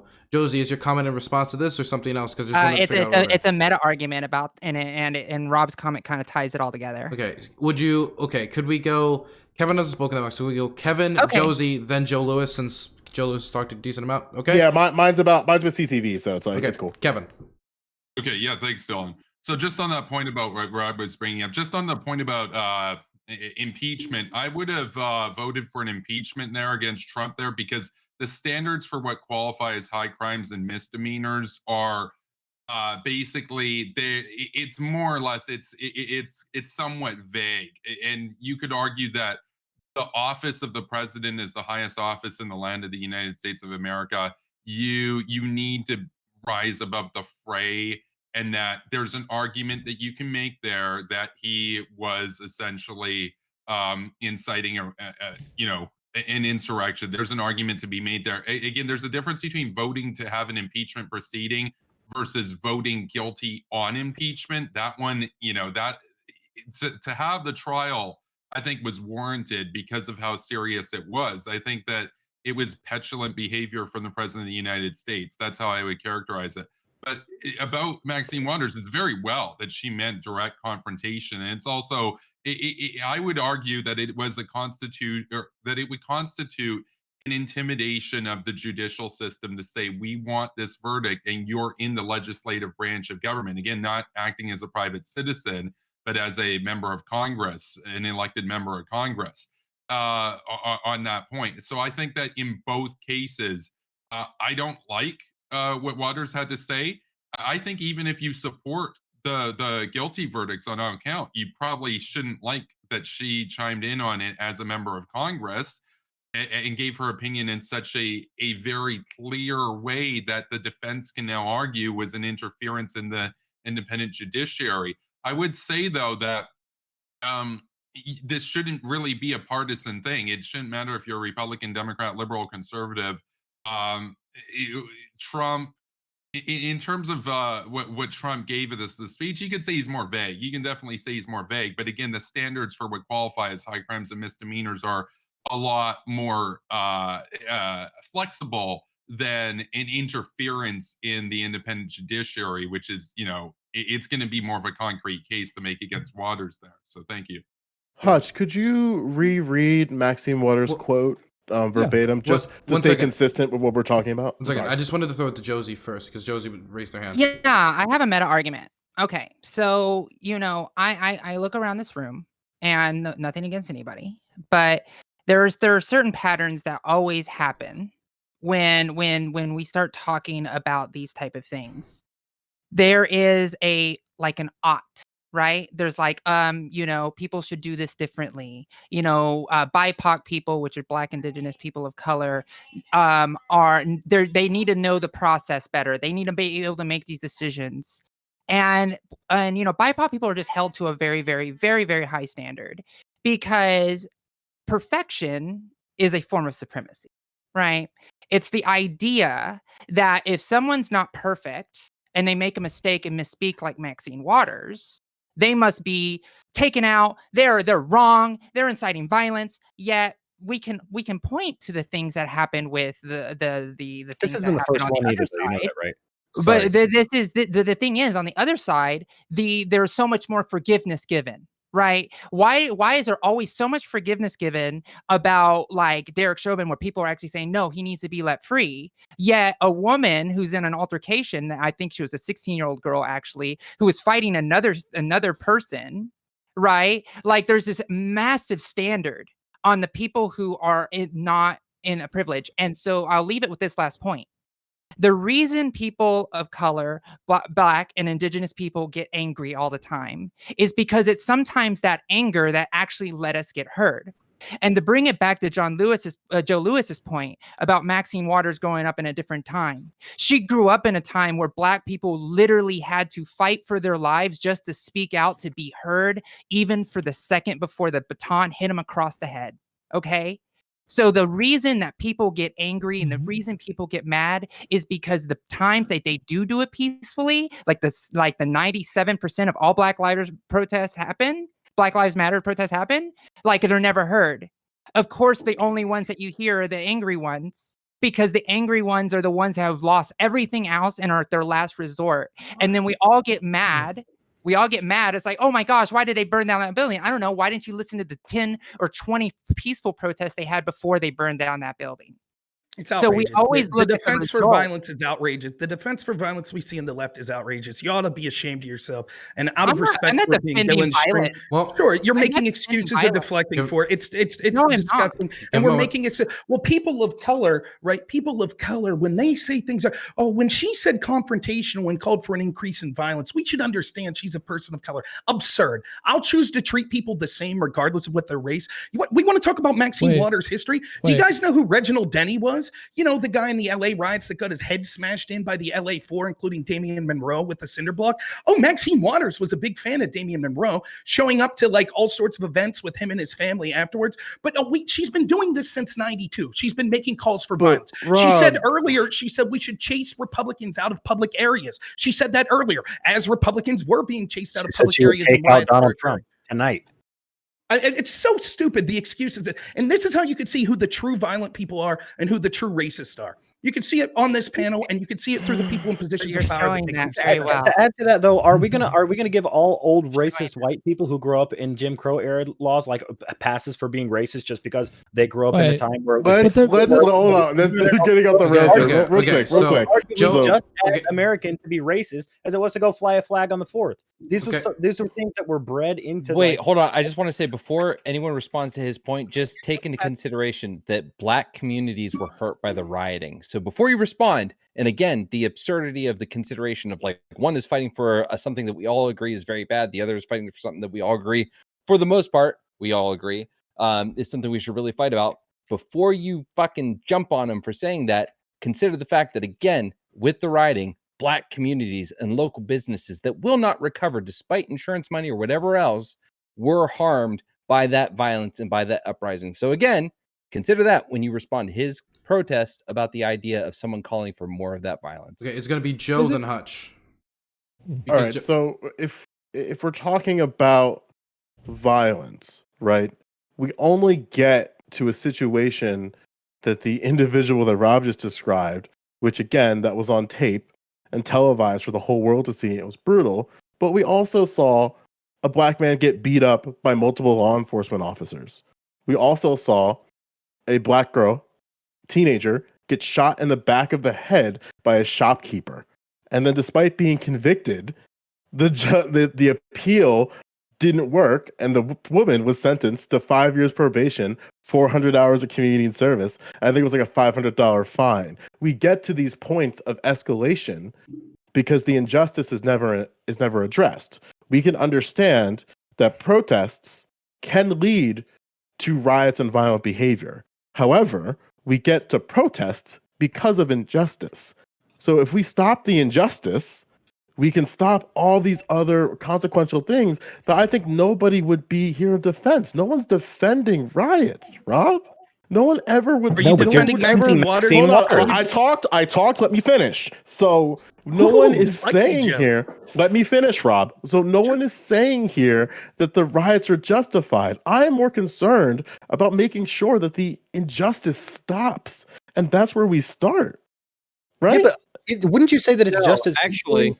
Wouldn't you say that it's just as reasonable for people to be cautious about Black Lives Matter when they're allowing people like Maxine Waters and others to associate and speak at their movements, as you could just make the same arguments and say, like, this is why people on the left don't trust the Republican Party right now, because you can say that Trump was bombastic and all these other things, and that some people are arguing that he was inciting violence, etc. We should prioritize dealing with the systems of power and improving the economic conditions of citizens. So then that way we have less poor outcomes. I don't think anybody would be in disagreement of that. And That's honestly, not what I'm saying. but The problem with this is I don't we like, would never to do be this clear. with- I was talking, Joe. If you could be quiet, Joe. Yeah, Joe, go I on, was go on. talking. Joe, if you could let me finish, I was talking. You're Got a it. cunt. We good? We good? What was that? What was that, Joe? You're a was that? cunt. Oh, really? Yeah, Yes. of course, that's all you could offer. Oops. Whoa, whoa. the same arguments that you were making on Maxine Waters were made when Martin Luther King was leading civil rights justice movements, by the Okay. way, just to let you know. So let's be okay. so I'm gonna let me anyways, do the order. so It's gonna be Rob because that was directly aimed at comments at Rob, and then it's gonna go to Hutch. And I'll write CT's name out. Joe. Joe never has anything constructive to say. He just drones on, so I'm not surprised he would use foul language like that. Good job, Joe.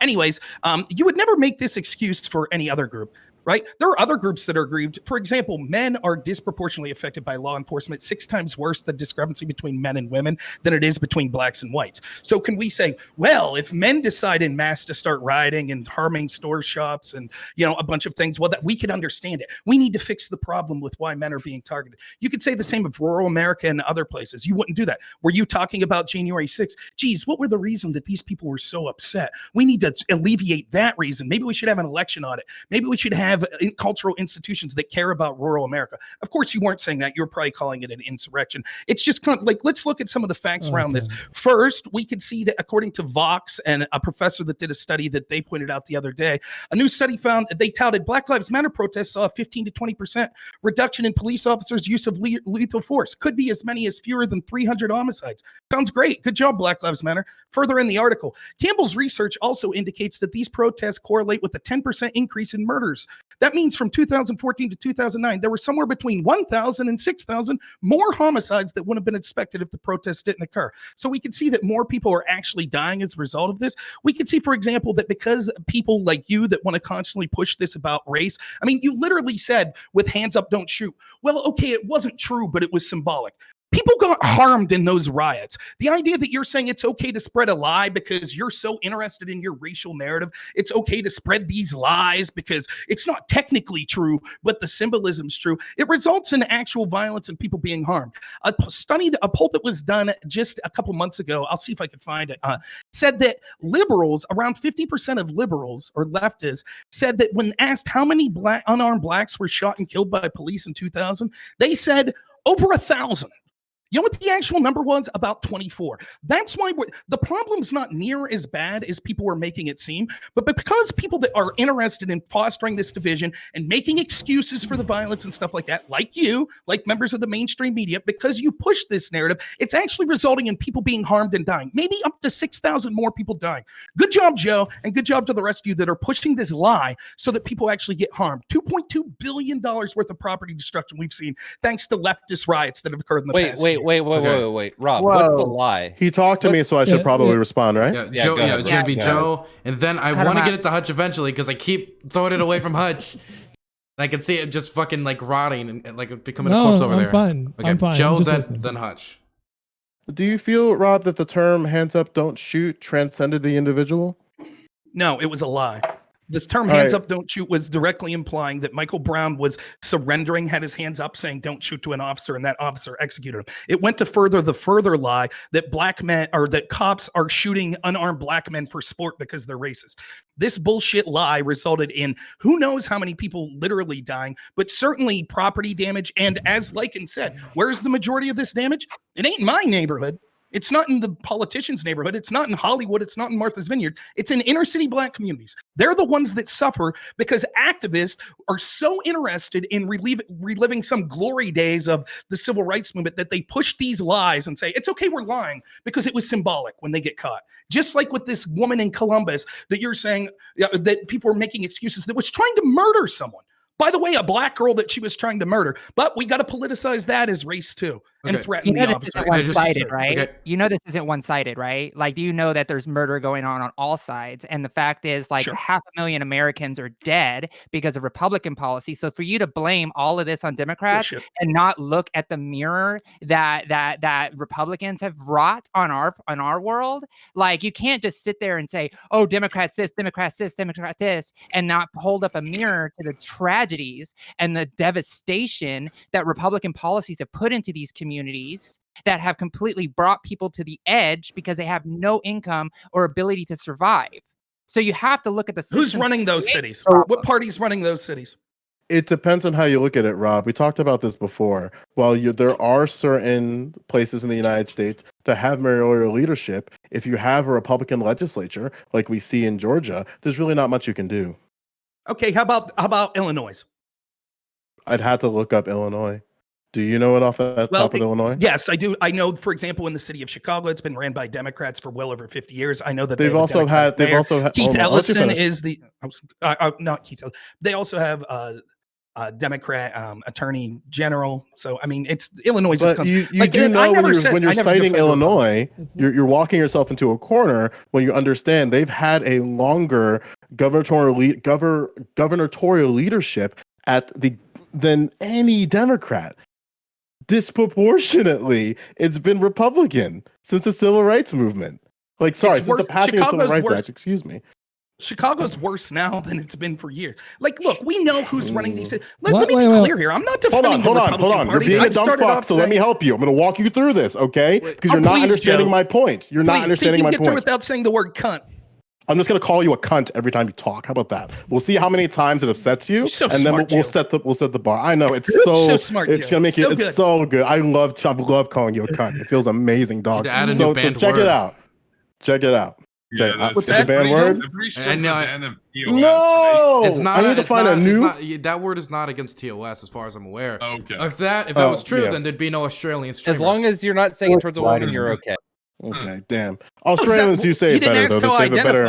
They have a better twang when Australians say it. So I'll retract Get to the that. Point, Joe. So sorry, Hutch. Absolutely. You talk me too long too, dog. We're the same boat. So whoa. Mayoral leadership. Whoa, just so we're clear, right? Just so we're clear. No dog, right? No dogs. Right. Break that tension. Dog. Break that tension, buddy. Okay. No dog. Okay. That tension. Right? Okay. What? Right here. No. Okay. Joe, Right here. So my point. Hold on. Okay. Hold on, real quick. Only fucking wolf. You got that? Only wolf. Wolf pack. Oh. Yeah. Okay. So then I'll call. Okay. So I'll use the wolf for precedent. Yeah. Can we? Okay. So yeah. I know there's a back and forth between you two. Hutch has been waiting for about 5 minutes at this point. Would anybody? I'll let it keep going. But would anybody mind if I just give Hutch a time to speak here? Okay. I'll leave the floor to Hutch. Okay, Hutch. No. Why don't I see 2 minutes to close it out, Joe? If that'd be okay. Okay. Joe, go to Joe. Then I'll go to Rob, and then we'll throw it over to Hutch. So, since I have to change my language and not call Rob the C word, and I agree with CTV, we should use better language, and I think wolf is very great, so I'll call him a furry. So, when we look at the mayoral leadership in a state like Illinois, it'll look like you'll see Democratic leadership. However, when you look at the governor's seats, Republicans have held that longer. So what happens is when you need very crucial passing of policy, Democratic policy, I would argue, and Republicans continue to block it, whether it be at the governor level or the state legislature, that leads to poor outcomes to cities. Rob, finish? Okay, yeah, it's irrelevant. The idea, first off, I never defended Republicans at all. I'm not even talking about Democrats specifically. I was talking Maybe about Josie could help. But go for it, Rob. I gotta let Rob finish here. So what I was doing was specifically criticizing the people like the mainstream media, those that have an interest in dividing us. Republicans do this shit as well. I said so in my opening statement. I said so when I was introducing who I was. At the establishment level, there's not much different between Republicans and Democrats. But if we're talking about these cities, we can see overwhelmingly in many of these areas where the cities are really bad, it's Democrat leadership. The point is, neither party really gives a shit about these areas. They don't care about rural America. They don't care about suburban America. They care about increasing their power, and they realize that they have an easy way to be able to increase that party, and that is to send people out there that say everything is racist, that say even if we're technically wrong when we say things that get people to riot, it's cool because it was symbolic. And it leads to things like you're demonizing police to the point where we're having a discussion on this panel as someone literally was upstroked to murder someone with a knife. People are like, well, wait a minute. That has racist symbolism. This is horseshit. I think now I do want to jump in. No, Hutch. Now I do want to jump in. Okay, so Rob, do you happen to know what the top 10 most dangerous states are in the country when it comes to violent crime? Hutch, Rob, I think he said no. Right, he said no. Okay, number 1 is Alaska. Number 2 is New Mexico. Number 3 is Tennessee. Number 4 is Arkansas. Number 5 is Nevada. Number 6 is Louisiana. Number 7 is Alabama. Number 8 is Missouri. Number 9 is South Carolina. Number 10 is Arizona. Does that strike you as an overwhelmingly blue collection of states? You want to focus the conversation just on cities. Why aren't states relevant in this context? If you're going to blame Democrats for, if you're going to, the murders or the violence per It's just generally violent crime. That's how they're categorizing it here. But I the mean, point is, I the point assume is, it's per capita. yeah, I would make the same assumption here. But this it is like it's irrelevant. It's irrelevant to me. You can see that the majority of the violence occurs, and especially the violence that we're talking about with this racial violence, which is kind of the topic. Well, okay, wait, we can see that. Okay, I'll leave you go. I just because I just want to get to my point here, but like, you want to like big cities are going to have more crime. Do you agree with that? Like generally speaking, like big cities going to have like bigger challenges when it comes to violent crime, that kind of thing. Of course. And bigger cities tend to be like more diverse than rural cities, correct? Right? True. And more diverse cities tend to be governed by Democrats. Like I guess like if you're gonna just put all the blame on Democratic Party for all these violence in these inner cities, then I could just as soon place all the blame for Republican-led state legislatures when it comes to statewide violent crime. I just don't see that as like an entirely productive conversation. I think the origins of crime are probably like much more complicated than many of us are capable of having a discussion on. When it comes to like the riots, when you're talking about people on this panel saying it's okay that lies spread and then violence happens as a result of those lies. Does anyone on this panel think that? Does anyone on this panel think that it's a good thing when falsehoods spread? No, I don't think. I think you're having a conversation with like an imaginary person. Because all three of you on the left side there were all ready to defend Maxine Waters and what she said because she grew up in this time period. Like, because Maxine Waters didn't have because Maxine, Nacho, don't die on this hill, Nacho. I know you're smarter than this. This isn't what Hutch said is not misinformation. Don't die on this hill. I know what you're trying to get at. Don't die on the hill. So make sure it's clear. Make sure it's clear. Elaborate. What did I not say? What I'm willing to clarify when it comes to someone like Maxine Waters is you have to consider the context in which this person was raised, where the idea of confrontation in the streets is not only a mainstream idea, but a necessary idea if you want to affect the actual change that you're going for. No change in this country ever happened from people like staying home and signing petitions. All the major change that's occurred in this country has occurred when people took to the streets, when people striked, when people blocked traffic. There are violent means of resisting inequalities in this country, and there's a rich history of nonviolent action in this country. And so she said confrontational in an environment. She said increase. It's confrontational, Rob, to sit in a restaurant. Wait. It's confrontational to sit in a restaurant and sit at the whites only section. That was confrontational. I wonder if you were alive during the civil rights movement, if you would have said, this is too much, this is too confrontational. People like Martin Luther King Jr. in this country had an approval rating of 20. McFly, hello. Is this your way of jumping in the conversation? You can just, willing to let people speak. You're missing the big fucking point, right? It's just like you're sitting here defending people blocking traffic, right? Yes, I am. Yes, I am. You know what else? Wait. Hold on. In a restaurant or sitting on the wrong seat of the bus was what was confrontational. You're talking about blocking traffic is non-violent. Blocking traffic is non-violent. You know what else? You know what else I would defend? You know what else I defend? And this is not me saying that I defend every single riot that's going on in this country, because I don't. But you know what else I would defend is the Stonewall riots, because that kicked off a series of decades of a different kind of civil rights movement in this struggle. And it took people getting pissed, violent, and destroying property for people to actually change hearts and minds. I want to clarify again. I just want to clarify once more. Violence is not ideal. I don't celebrate violence. I don't celebrate riots. When those riots happen, I think it's our job to understand why they happened. Wouldn't you agree? If we don't want these riots to continue, while saying simultaneously they're not ideal, it's not good to destroy like private businesses and these kinds of things. Wouldn't we want to understand why people feel angry? I know exactly why.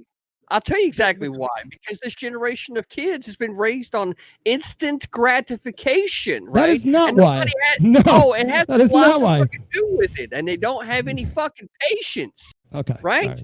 a whole lot That's of not that. why. That's not why people riot because people are CTV. because First you, off, but people can I are just used to clarify- instant gratification. Okay, People can I riot clarify- when they. Give me a second. It's getting a little hectic. So we'll let Hutch respond to the instant gratification, right? And I want to allow CTV to finish that point just to make it very clear so we know exactly. Then we're gonna go to Rob because Rob was talked about earlier and Rob didn't get a timed response. And then I see Lycan. Don't worry. Okay, there you go.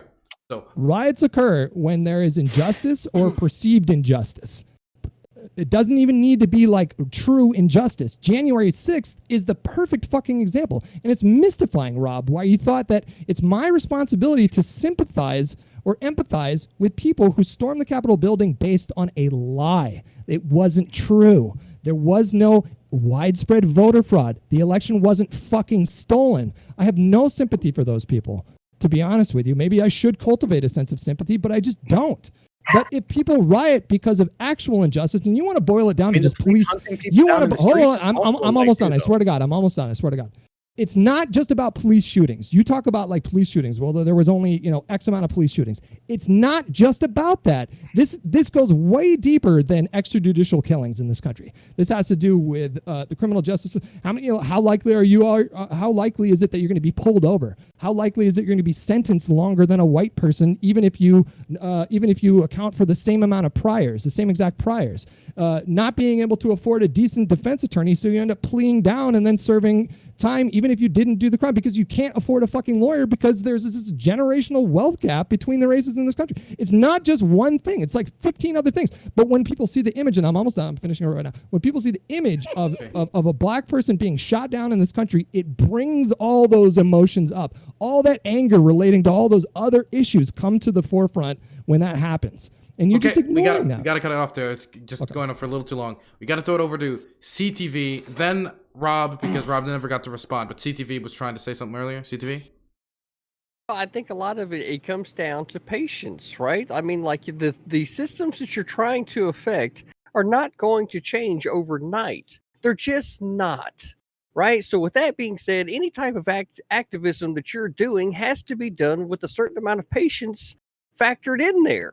So like this, it seems like that we just have a whole bunch of people that are just completely lost with the idea of patience because of the instant gratification that they've grown up with, because times have not been as hard as they have been for like our grandparents and our great grandparents, right? Technology's done a lot to alleviate a lot of the cares of the world, and patience is the number one virtue that I feel like the rest of the world, if they just had a little bit more of when it comes to understanding other people, that we'd probably all end up better at the end of the day. But the fact of the matter is that we have younger people that are taking to the streets and thinking that the only way to get this stuff changed is to be as confrontational, right?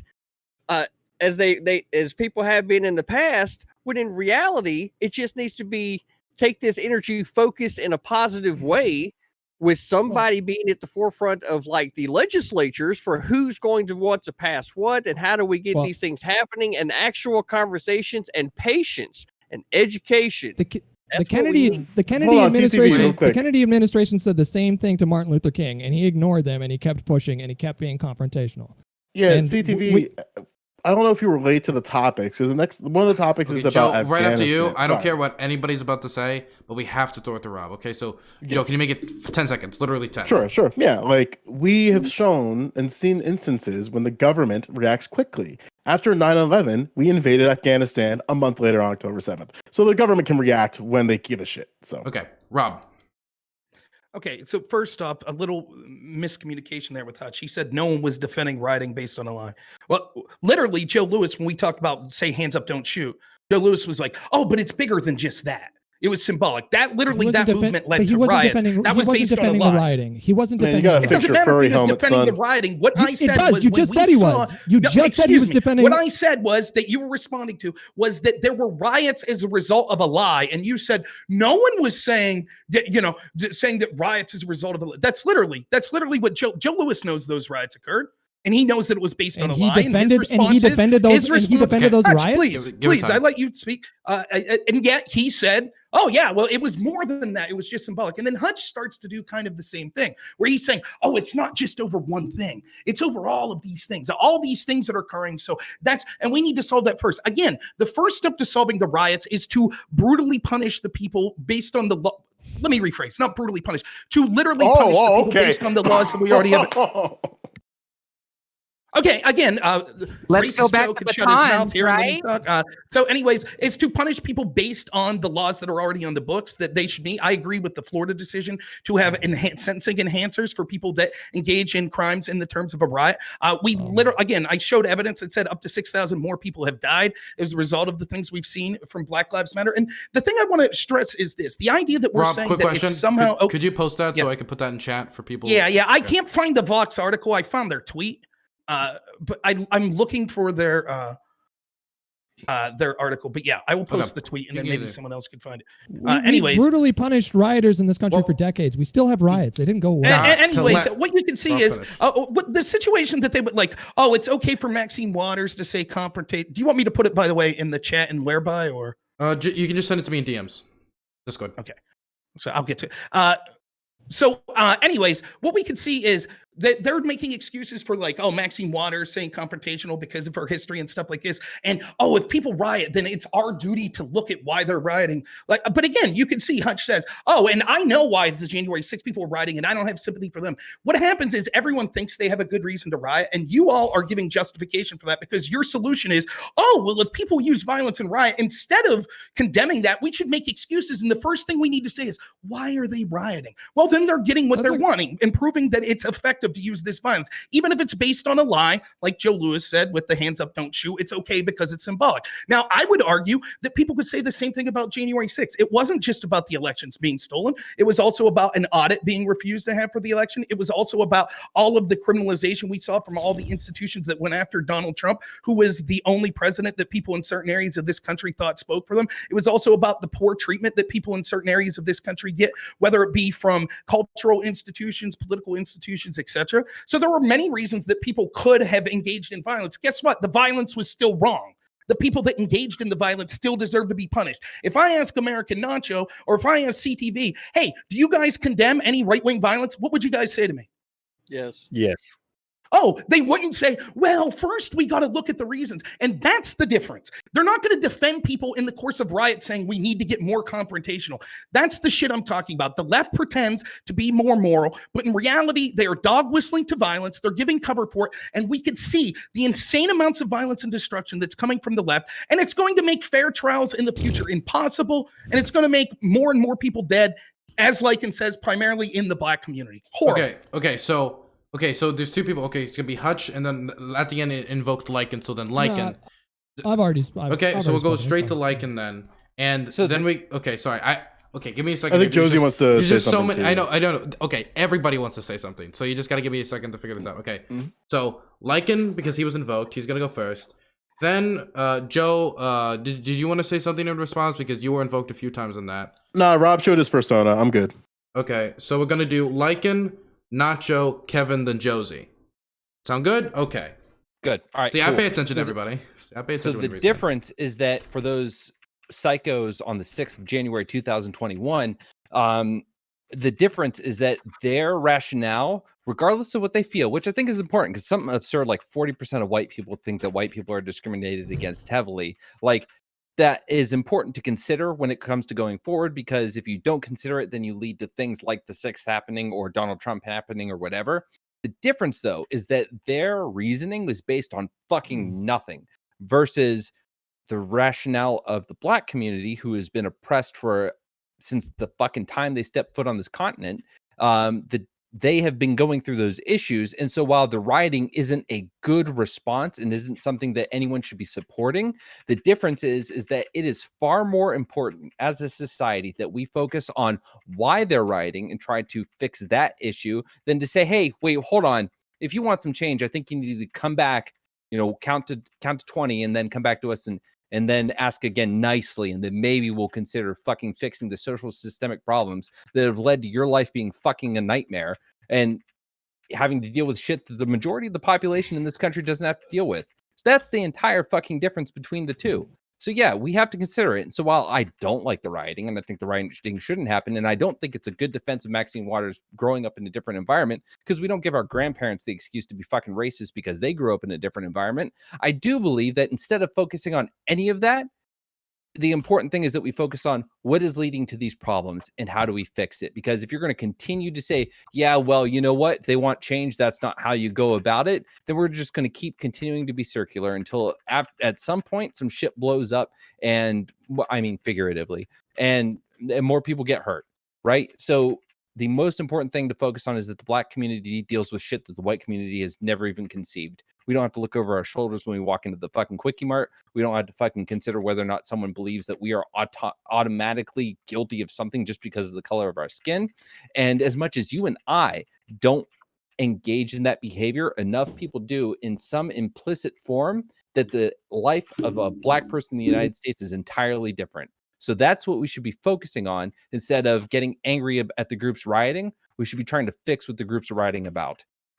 Okay, so next is going to be Nacho. So yeah, I just don't think in our current state as the leading country in the world, like the leading most free first world nation in the world right now, like with the freedoms we have, the plethora of channels we have to go through to submit and pass legislation that can change the system, like I don't see how anyone on either side could justify any degree of political violence. Like political activism, sure, protest in the street, fine, but how is it so hard for people to just say, is political violence wrong? Yes. Like, I get it that in the past it was harder to get things passed, but we're in a state now where these things are relatively easy. If you form these groups and you form these packs and everything, and you can do a lot of, you can make a lot of progress in the system. It sounds like you oppose the Revolutionary War. What? Do you oppose the Revolutionary War? So I think we should be able to agree that political violence is wrong. I don't think that either side should be making justification for the radicals in those groups. Okay, with Maxine Waters has the history that she has, advocating for and inciting like violence and getting active and riling groups up, and then those groups go and commit, acts of violence against other people or against their cities, and starting riots and burning shit down. Like, that's a problem, and we should be able to remove her from the left. Like, you should be able to police yourselves on the left, just like, I mean, and I get angry because maybe this is something that I'm trying to do as being advocating or like associating myself with the right and associating myself with the Republican Party. That is something that I want to have an impact on, is removing the more radical sects of that. And I was there on the 6th, and I talked to several people and live streamed and interviewed people, and the overwhelming majority of the people, there was like 500,000 people standing outside, and I have footage of this, not doing shit. And the majority of those people have no idea of what's actually happening inside the building, as I didn't either. So there was definitely not 500,000 people concerned. I mean, I can live stream the footage. You still had 50% of the Republican Party polling. Wait, hold on. You still had 50% of the Republican Party polling and saying that they believe the election was rigged or stolen in some way, shape, or form, which is fucking absurd. In the last 30 fucking years of this country's elections being studied, only a handful of instances across the decades were ever found to where there was any issue of voter fraud or whatever, to the point that it's not even something that we should consider as an issue within this country. So that, wait, hold on. After all those years, after all those successful elections, you're telling me that this was the year that everything went bad? Absolutely. Okay. So nobody heard anything. Okay, wait. Okay, let me just be clear. Okay. Lycan, do you think you made a good point there? If you could hear it, yes. Nacho, do you think you made a good point there? Yeah. Well, then, that sucks for everybody then. So this is how it's going to go. Lycan, say your point one more time, and then Nacho, you're going to say your point again, then we're going to move on, okay? The last 30 years of elections were studied, and in those, a handful of instances across the decades were found of voter fraud or any kind of issues when it came to voting. So the idea that one of the most scrutinized elections, not only nationally by the intelligence community, by the government, but also internationally, was to be a fraudulent election is absurd. And you have to hang onto so many really thin twigs, branches, and straws to get to that point. It's absolutely absurd. So, yeah, no one had a right to think any of those absurd thoughts when it came to this election. November 4th, 2006 or Right. 2018, Wait. YouGov polls showed that 67% of Democrats thought that Russians tampered with voting I am machines so to cause Hillary I Clinton am to lose. so glad just- that you think this, because Okay, that is wait, not can at all we- what happened. Can we and just there is an can we stop for a second? Nacho was next. I just want to make sure Yes. Nacho got the time to speak. Nacho, Yeah, and then Lycan, since he said that, you can respond to that. And then we got to move on to Kevin and Josie because we have to wrap this up. Nacho. Yeah, so Rob kind of took the words out of my mouth there. I mean, and I was just going to point that out. Like in the past, there have been several elections where both sides have felt like that our elections weren't secured. I think it's fair to say that we probably should look into these things. Will I go to the extent and say that we should listen? We shouldn't condemn all the violence on the 6th. We should look at securing our election system. Fuck no. I think all those people who went in the building were idiots. It's as simple as that. Okay, next is Lycan, you can respond to what Rob said. The difference between the now January 6th issue and the Russian collusion issue is that there were actually reasons for the intelligence community to be suspicious. The only thing bad that happened is that an FBI lawyer lied about a FISA warrant, and homeboy has been subsequently fired after being found guilty of fucking up royally when it comes to that. But that said, even the Republican-led Senate committee that investigated this found that there was a genuine, reasonable, rational counterintelligence threat within the Trump campaign, and that the reasons for the individual being looked into, though his ties to Russia should have been disclosed before and would have precluded him from having a FISA warrant against him, still posed a national security threat. So the idea, when everyone tries to keep bringing up that we had to keep hearing from the Democrats how the Russians blah, blah, blah, blah, blah, even the Republican committee that investigated this says we will never at any point fully understand the full impact of the fucking Russians when it came to the 2016 election. They absolutely were they were interfering in our election. They actually had an impact. To what degree, we don't know, but that is entirely different than Trump and every one of his cronies coming out and making fraudulent claims. To the greatest point, Rudy Giuliani, who came out and said there is fraud, but we don't have evidence, so we need you to give us evidence. I'm sorry, the situations are incomparable no matter what you fucking grasp for. If I can, just real quick. Okay, Just, it'll be real very quick. Okay. I won't talk about I could talk about Russia collusion with you some other day. That's not the claim I made. I sent in the chat. You could see this was an Economist YouGov poll from November 4th and November 6th, 2018, that said that 67% of Democrats thought that it was very likely or likely that Russians actually, this was the question, Russia's tampered with vote tallies in order to get Donald Trump elected president. Show me one piece of evidence from anyone ever that showed that Russia tampered with voting machines. Sounds a lot like the Dominion tampered with voting machines. Yet 67% of Democrats believe that. There were riots and stuff because people thought that Donald Trump stole the election. Yes, No. sure, of course there were. When were there riots? Like as soon as Donald Trump was elected, you don't remember? You mean there the was Women's March? Chat, this is the part where you mute Wait. yourself to get through this part of the conversation. Otherwise it keeps going. Okay. So let's. Okay. I'm just making the point. Rob's gonna finish Yes, and sir. we can throw it to Like, Hutch. I'm just making this was literally Democrats saying that Russians changed voting machines tallying. So it's just ironic now to see people say, oh, this never happened. That what Trump supporters were doing here is unique. Well, not according to a YouGov poll.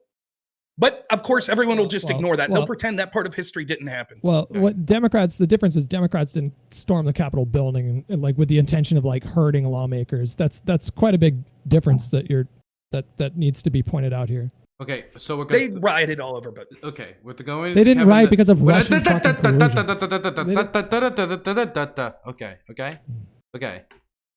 Okay. So we can offer this instead. Do you want to skip one of the topics, or do we want to wrap it up? Gotta wrap it up. Okay, we're throwing it to Kevin. Like you do.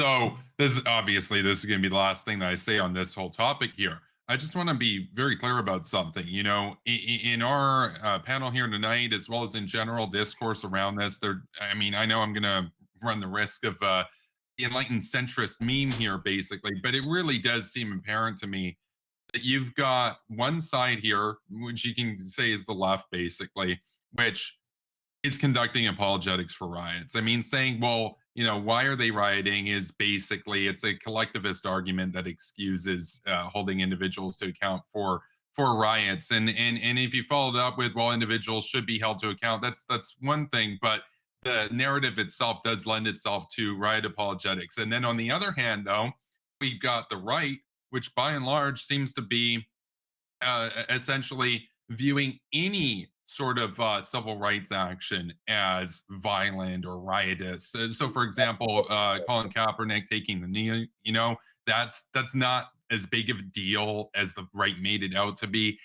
But you also see the duplicitousness from the left on the issue of riots, where they'll very easily hold the Trump crowd, the MAGA crowd, to account for the Capitol riot insurrection, right, on the 6th of January, and yet some people on the left have basically done apologetics for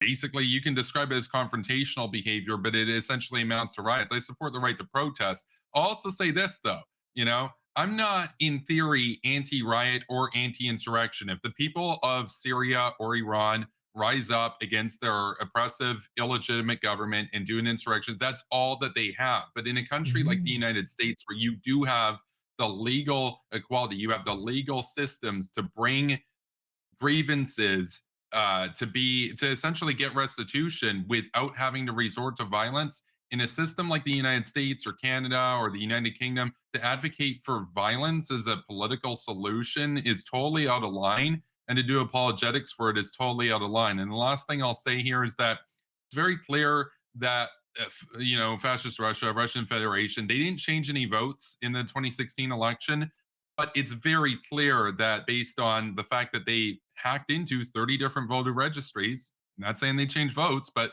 they did definitely hack into America's electoral infrastructure, coupled with the fact that Putin admitted that he supported Donald Trump, for example. It's very clear that we do see from the right wing, especially, this basically apologetics for Russia. They didn't really do anything wrong. It's like, no, they did things wrong. They're not doing as wrong things as some people on MSNBC will make it out to be for hysterical reasons. But on the same time, a lot of the people on the left that will bring this up are hypocritical, because 5, 6, 7 years ago, if Mitt Romney said that Russia's your adversary, they would say that's warmongering. They would say Romney's just trying to bring up Cold War rhetoric. We need to get along with Russia and everything. No, Russia is an enemy.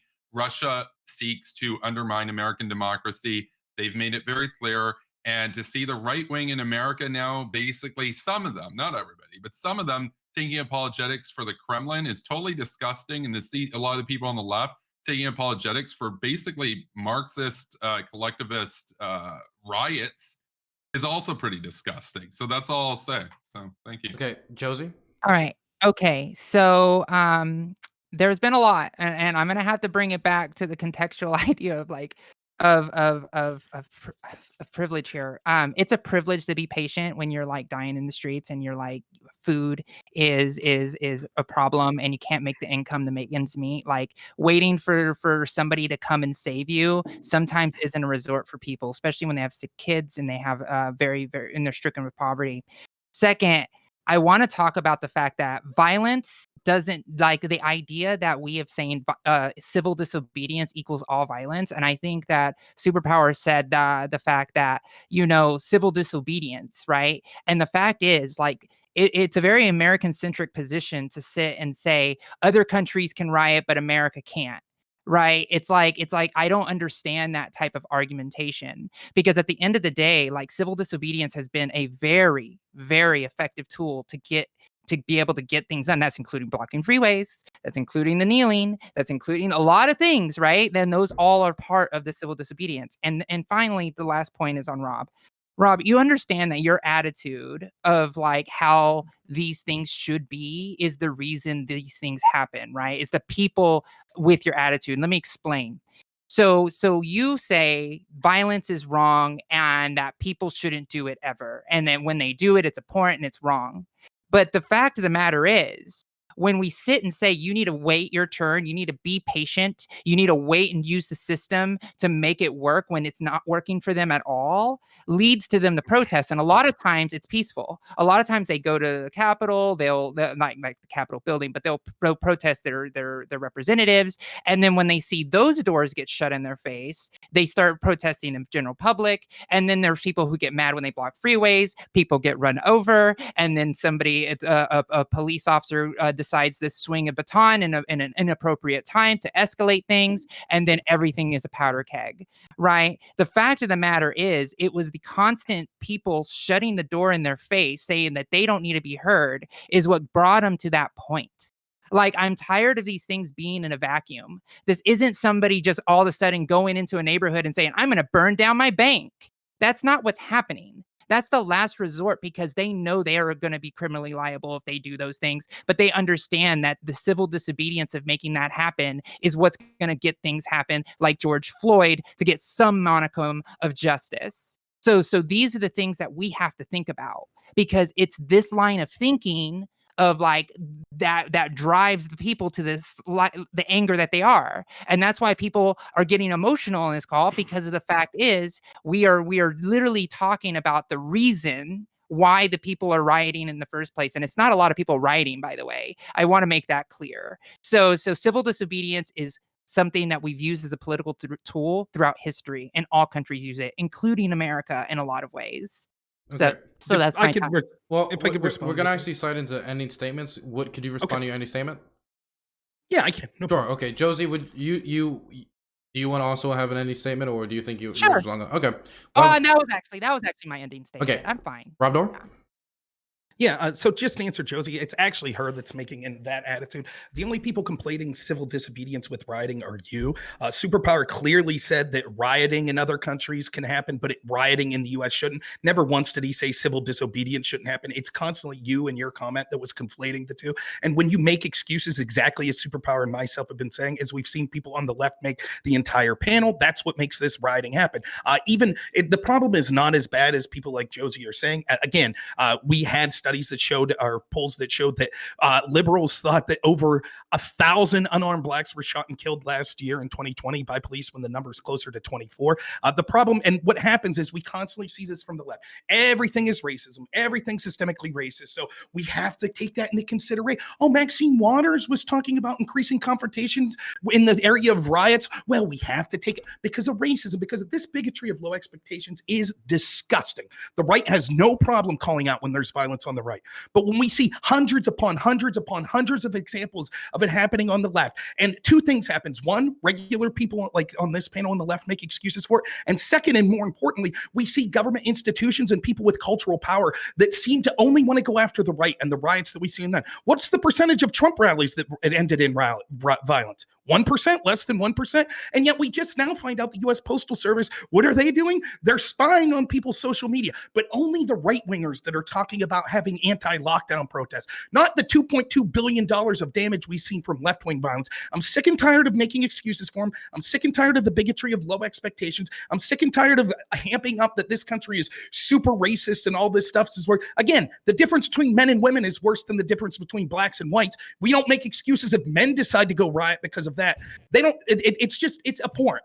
And the left is the reason that these riots will continue, is because people in positions of cultural power do just like you saw the leftists on this panel do, and make excuses or deflections for riots and say, even if it's not true, symbolically, these lies that led to riots were true. It's deplorable. And the right needs to start going on the offense and call out disgusting people that want to make excuses or deflect from these riots and blame others for them. Okay. Next is going to be Kevin Castley. Okay, yes. Thank you, Dylan. Yeah, so basically, just to kind of sum up everything I said here, I mostly said my feelings in the last part, but I'll just kind of touch on is just this idea that when we look at everything that happened, we need to understand that we live in, I live in Canada, but we all live in Western countries, basically. We live in the most privileged civilizations, countries, societies in world history. We need to understand that we have a liberal democracy that allows us to take up grievances in a way without resorting to violence. And when I said that I would support riots or straight up insurrections in dictatorships out there, such as in Iran or in Syria, I said that specifically because the people there have no other means. Their system does not allow them any venue besides that to express their self-determination. They just have to dust the portraits and obey the great leaders, and that's unacceptable. We don't have that here. We're very privileged. And so what I would say is that it is a false equivalency to essentially say, well, why not in America too? No, the reason why I'm not advocating for riots in America is because America is in a privileged position where you don't actually need to riot. You can go through elections, you can go through courts, you can go through all kinds of ways. You can do civil disobedience, you can do all kinds of things. You have the right to protest, you have the right to make your voices heard, you have the right to not buy products, this and that. You have the right to do all kinds of things.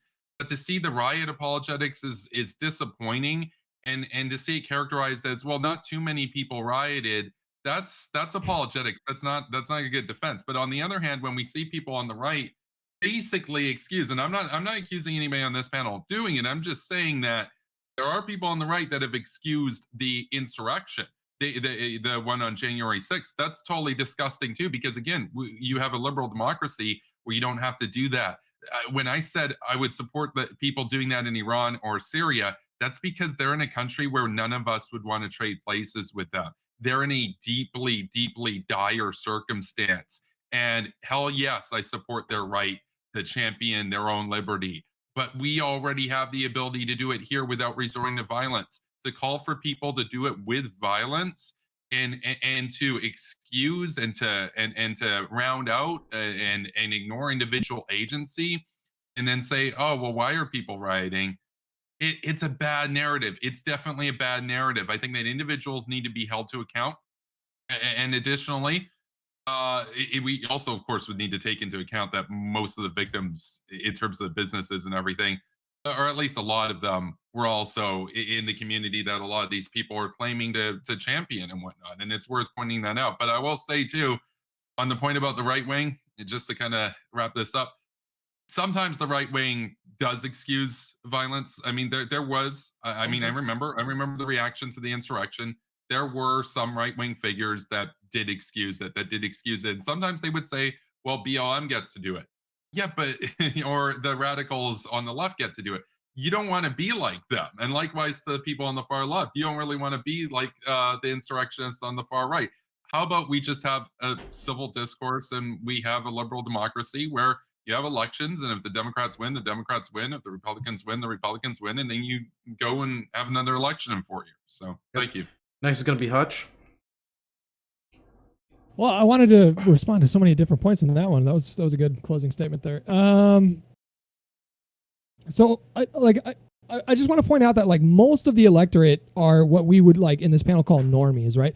Like what Dylan said, none of us are probably experts in this field, with the exception of maybe Josie when it comes to political engagement, that kind of thing. I'm sure you have a lot more experience than everybody else in this panel. But most of the people in this country are just trying to put a plate of food on the table at night, roof over their families' heads, clothes, school, that kind of thing. They're not nearly as engaged. It takes a bunch of weirdos to be like actually interested in this kind of stuff. So, for example, like 1/3 of Democrats, for example, didn't understand that the Affordable Care Act was Obamacare. That was like kind of like a meme that was going around when they were threatening Obamacare at the time in 2017. There were a lot of people dunking on Republicans because I think the number was much higher with the Republicans. It was like 60-70% or something like that. But there was a substantial amount of Democrats that held that view as well. So we can go back and forth about like, well, liberals thought this and liberals thought that. And we could literally do that all day because most people are just not engaged and super informed on these issues. So I just wanted to make that point. I also wanted to make the point that if Chauvin was found innocent in this trial on a panel where I think everyone agrees that he was guilty to one degree or another of either, everybody, I think everybody agrees that he was guilty of a grievous offense. If he would have been found innocent in this trial, or if there was a mistrial declared, I think massive mobilization would have been justified in that spot. I am not saying that I think that rioting is a good or ideal thing.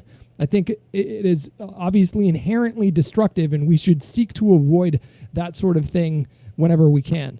But when you ask me to, like, in that hypothetical situation, that would be a quote-unquote righteous cause. When I compare that to what happened on January 6th, that was a case of a charismatic leader convincing his followers that X is true when it's just simply not true. So it's difficult for me to have as much sympathy for those people as I would in the case of Chauvin potentially being found innocent. They're just not the same thing. One would be based on a lie, and one would be based on actual injustice. I think that is a big difference, and I don't think that makes me a riot apologist either. I don't see these sorts of events as being ideal or good, and I want to do whatever I can to avoid those kinds of things in the future. It just happens to be the case that the antidote for this over here would be more accountability and oversight for police, and the solution over here would be to stop listening to a fucking liar who is lying to you, and stop elevating a liar. That would be the solution to that problem,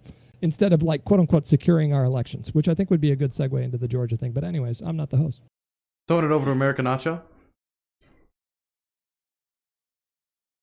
Sorry, I was muted.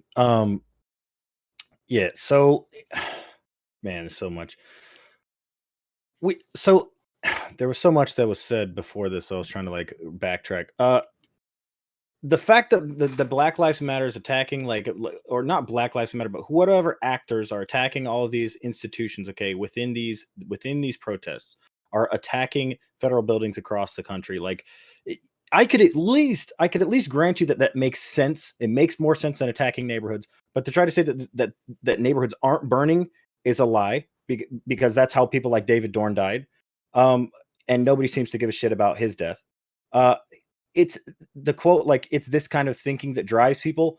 I would counter with, I think it's this kind of apologetics and this kind of like dismissiveness of behavior, like that Maxine Water has showed in her past and throughout all of her speeches, that drives people to continue to justify and continue violent acts when they're out at these protests.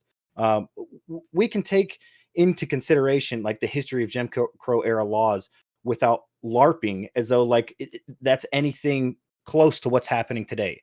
Like, the right needs to eject bad actors like QAnon, the KKK, white supremacists, etc. Like, but the left needs to eject bad actors like Maxine Waters or any other representatives who are going to come out and promote violence, tankies and Antifa or socialists whose ideologies require some kind of like violent revolution as a step along the way to reaching their bottom line.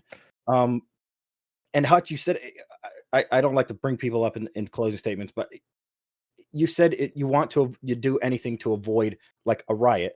I think a step along the way would be to stop apologizing for people like Maxine Water, stop making excuses for people like that, and eject them and not allow them to speak at protests that you want to remain peaceful, and go after judges and people in the criminal justice system who are letting the violent actors back out of jail once they have arrested them and removed them from your protest. You would think that if you wanted a protest to remain peaceful, you wanted a protest to be the most effective, then when they arrest bad actors for burning things, for violence, etc., you want those people to remain in jail. You don't want magistrates just waiving all of their charges and releasing them back onto the streets where they can continue to do these things. So I would just encourage both sides to continue to go after the radicals on their respective sides.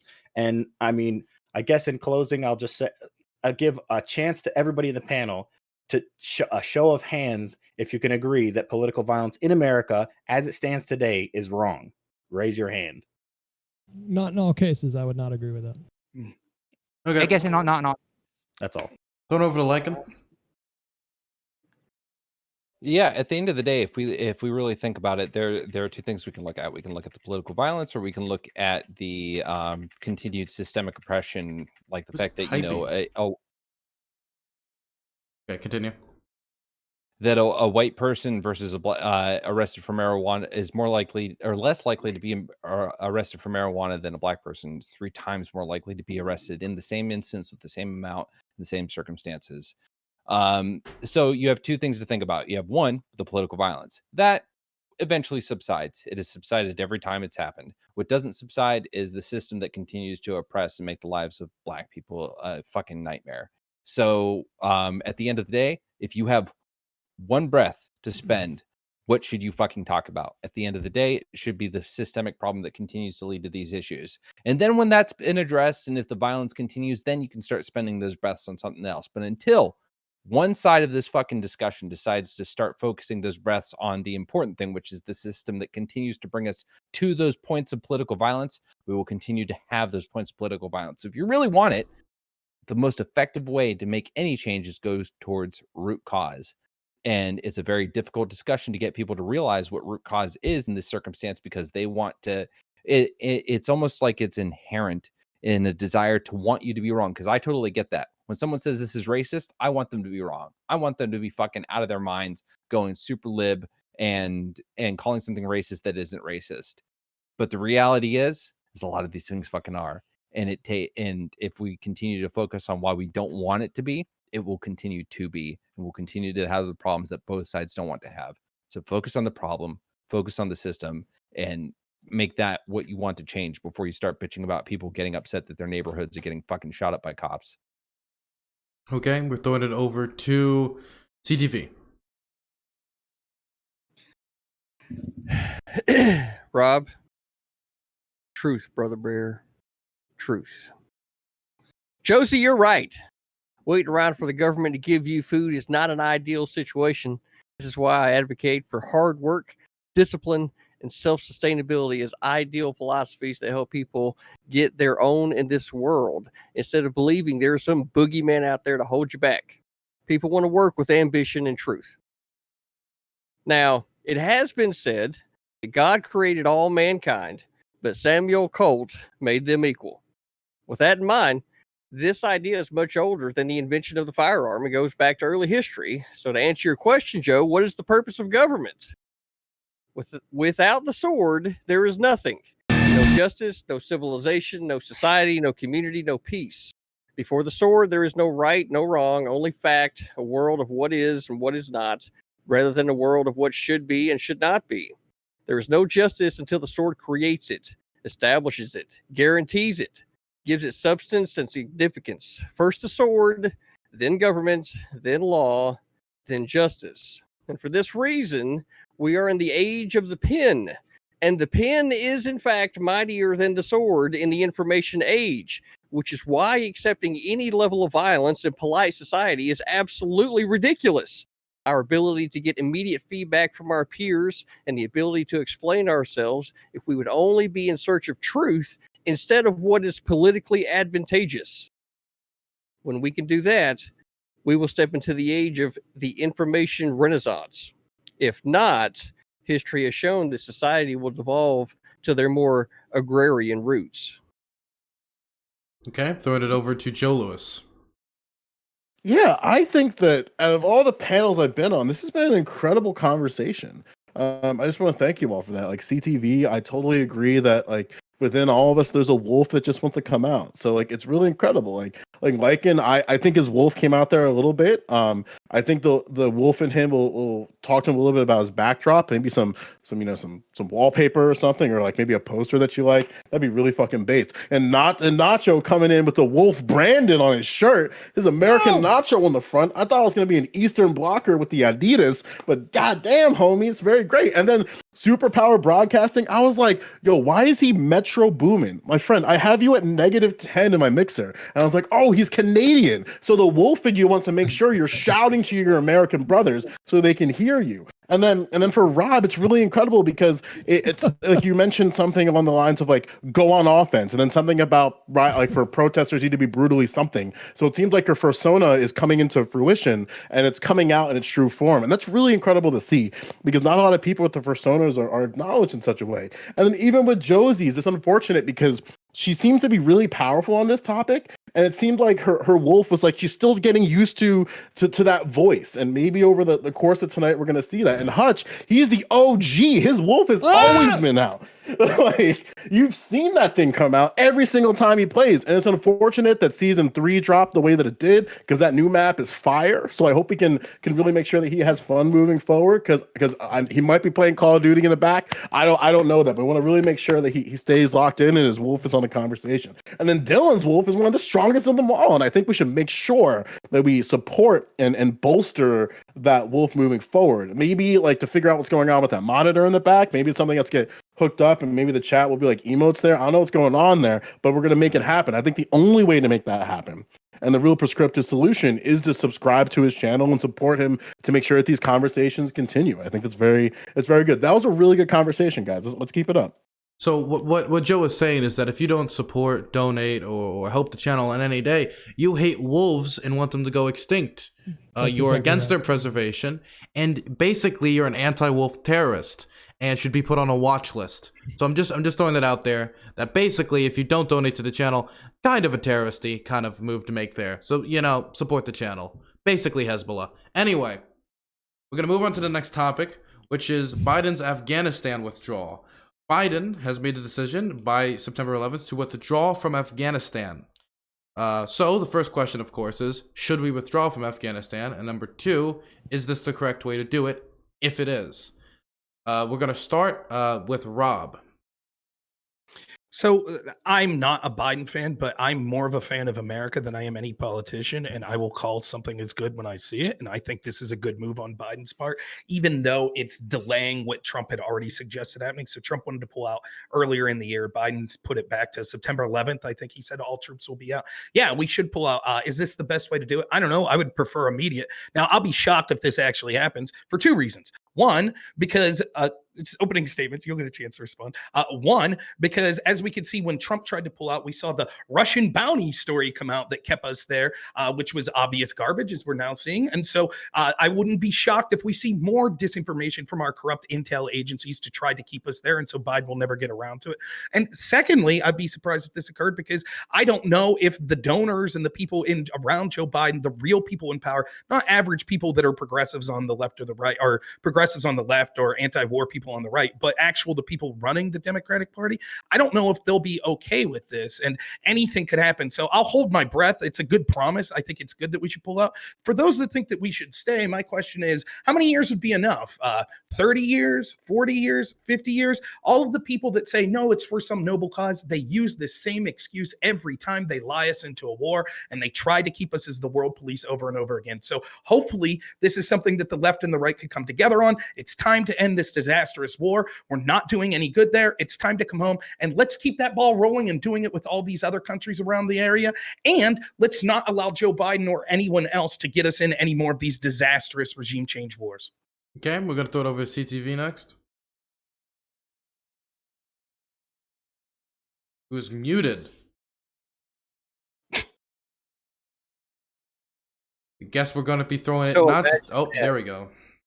Yep. So here we got to clarify a few things, right? So Joe, right? Like this appropriation of like the idea of the forest and the wolf pack and everything, right? Like, I don't know, man. You know what? That kind of seems like, I don't know, a Weasley kind of move, right? So I don't know. I think that in the actual forest that I've laid out right here as the alpha wolf, probably more along the lines of the weasel, right? And if I'm not mistaken, weasels actually, are colored with black and with white stripes too, right? So like you're already in uniform, right? So this is outstanding.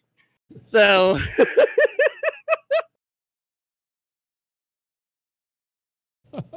all right. So with that said, right, in this instance, Dylan Burns definitely does not represent a wolf. Dylan Burns is, in fact, Federal Wildlife Management. Okay, that's what he is as the moderator. He is Federal Wildlife Management. He's got a gun, everybody, right? Or has been suspected of smuggling arms, right? So, like, hold back, right? The guy's a hunter. Okay. Only by the Bosnian government, no one else. So for everybody else, though, there's one for sure, right? That is Rob the Bear, right? Now, what was the topic again? Oh, yeah, that's right. Afghanistan, right? Afghanistan. You know what? I'm going to be really interested to listen to how everybody else feels in the room, because I am not a foreign policy expert, but I do think that probably staying there instead of evacuating the area might be what's actually best. But that being said, I would need to look much more at the picture on the ground before I would want to bedrock any plans. Okay, we're going to throw it over to American Nacho.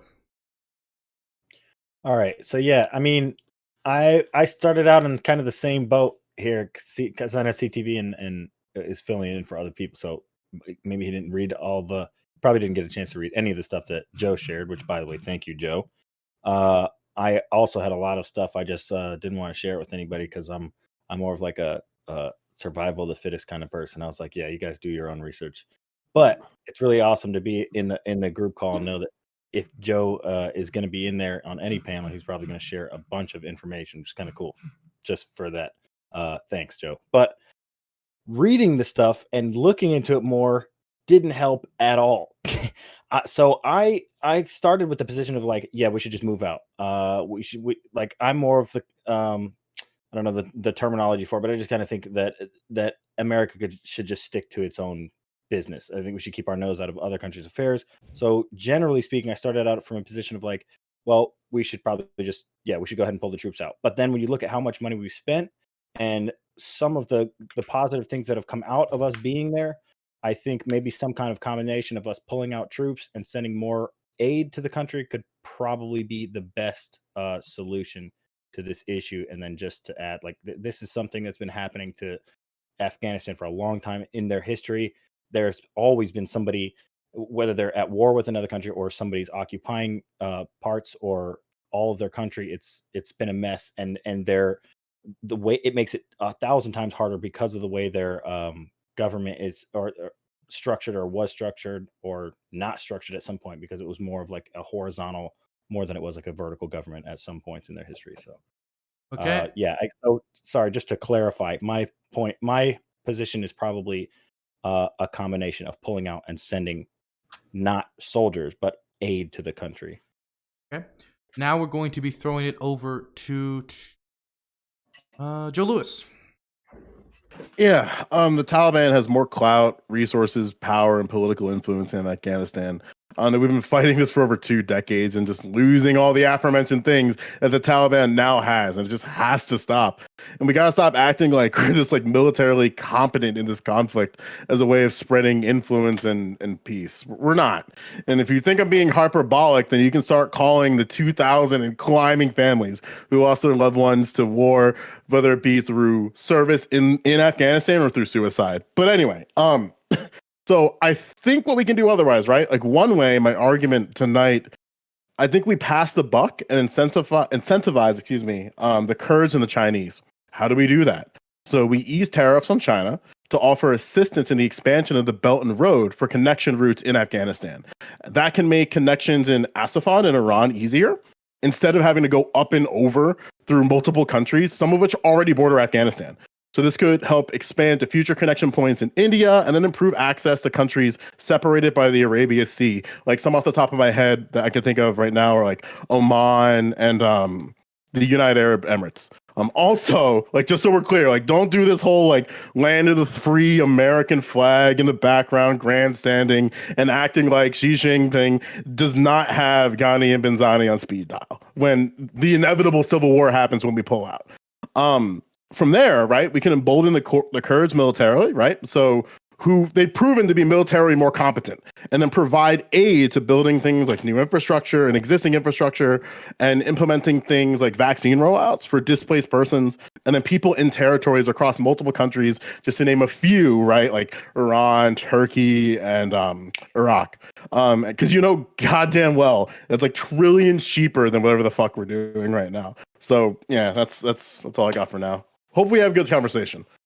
Okay, now we're going to throw it over to Lycan. Yeah, so I spent 2 years there where my job was mainly to understand the political socioeconomics issues going on within the country. And a big thing to remember, a homework assignment for everyone here and everyone watching, I need you to watch a movie, Charlie Wilson's War. Then after you watch Charlie Wilson's War, I need you to listen to a podcast called The Road to 9/11. It's an amazing production by the History Channel. And you will understand the significance of Afghanistan and how the problems that we're dealing with today within Afghanistan were in many ways caused by us and in many ways caused by other countries. But regardless of that, this isn't an easy situation. So we're going to pull out.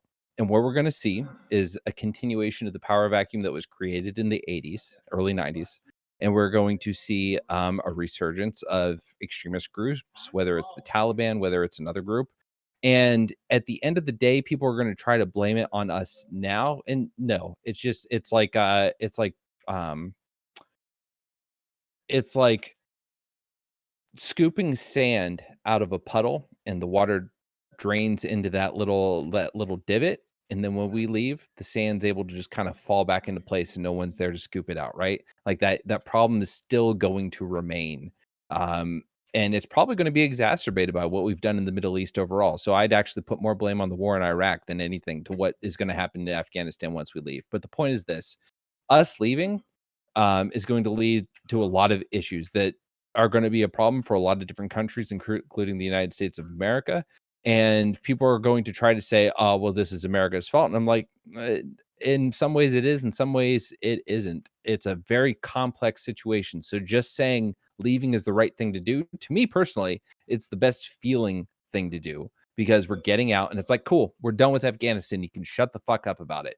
But there are going to be bad things that come as a result of us leaving. And it's not going to be discussed in a nuanced way in certain circles. And that's going to be frustrating to me as someone who understands that climate a little more so than most people do. Yeah, it's not an easy fucking answer. I wish it was. I wish it was like, hey, why don't we just leave and be done with this? And then everything's good. And unfortunately, it's not going to be. It's going to be a very rough time for the people of Afghanistan and maybe in the future, the people of the world. And also, I will say, to just Joe Lewis's point with when it comes to like passing the buck to China, there are geopolitical issues with ceding that come into our relations with China. So while it's like, I like the idea of saying, hey, someone else fix the issue there so we can get people off our asses, there will be negative repercussions of saying, hey, let's cede that to you guys, because those are very valuable trade routes and resources that we're giving them access to. That's all on my part. Next is going to be Josie. Hello. All right. So I'm going to start with, I am also very happy that this is finally happening. As a veteran who served on the USS Ronald Reagan, I did 6 years in the Navy, and then I also did 4 years in the Gulf. I fought in both war theaters of Iraqi freedom and enduring freedom, and I've seen a lot of the devastation that I through the munitions that dropped from the planes that I was in charge of making sure they launched off that ship. And so I'm glad that this is finally over.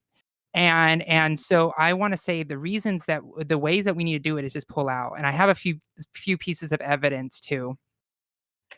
First is that the Afghan government leaders, they do not like just the community leaders as well. So all of the leaders of Afghanistan don't want to have meetings because of the presence of the NATO forces, including the United States. And there has been NATO countries have already stated.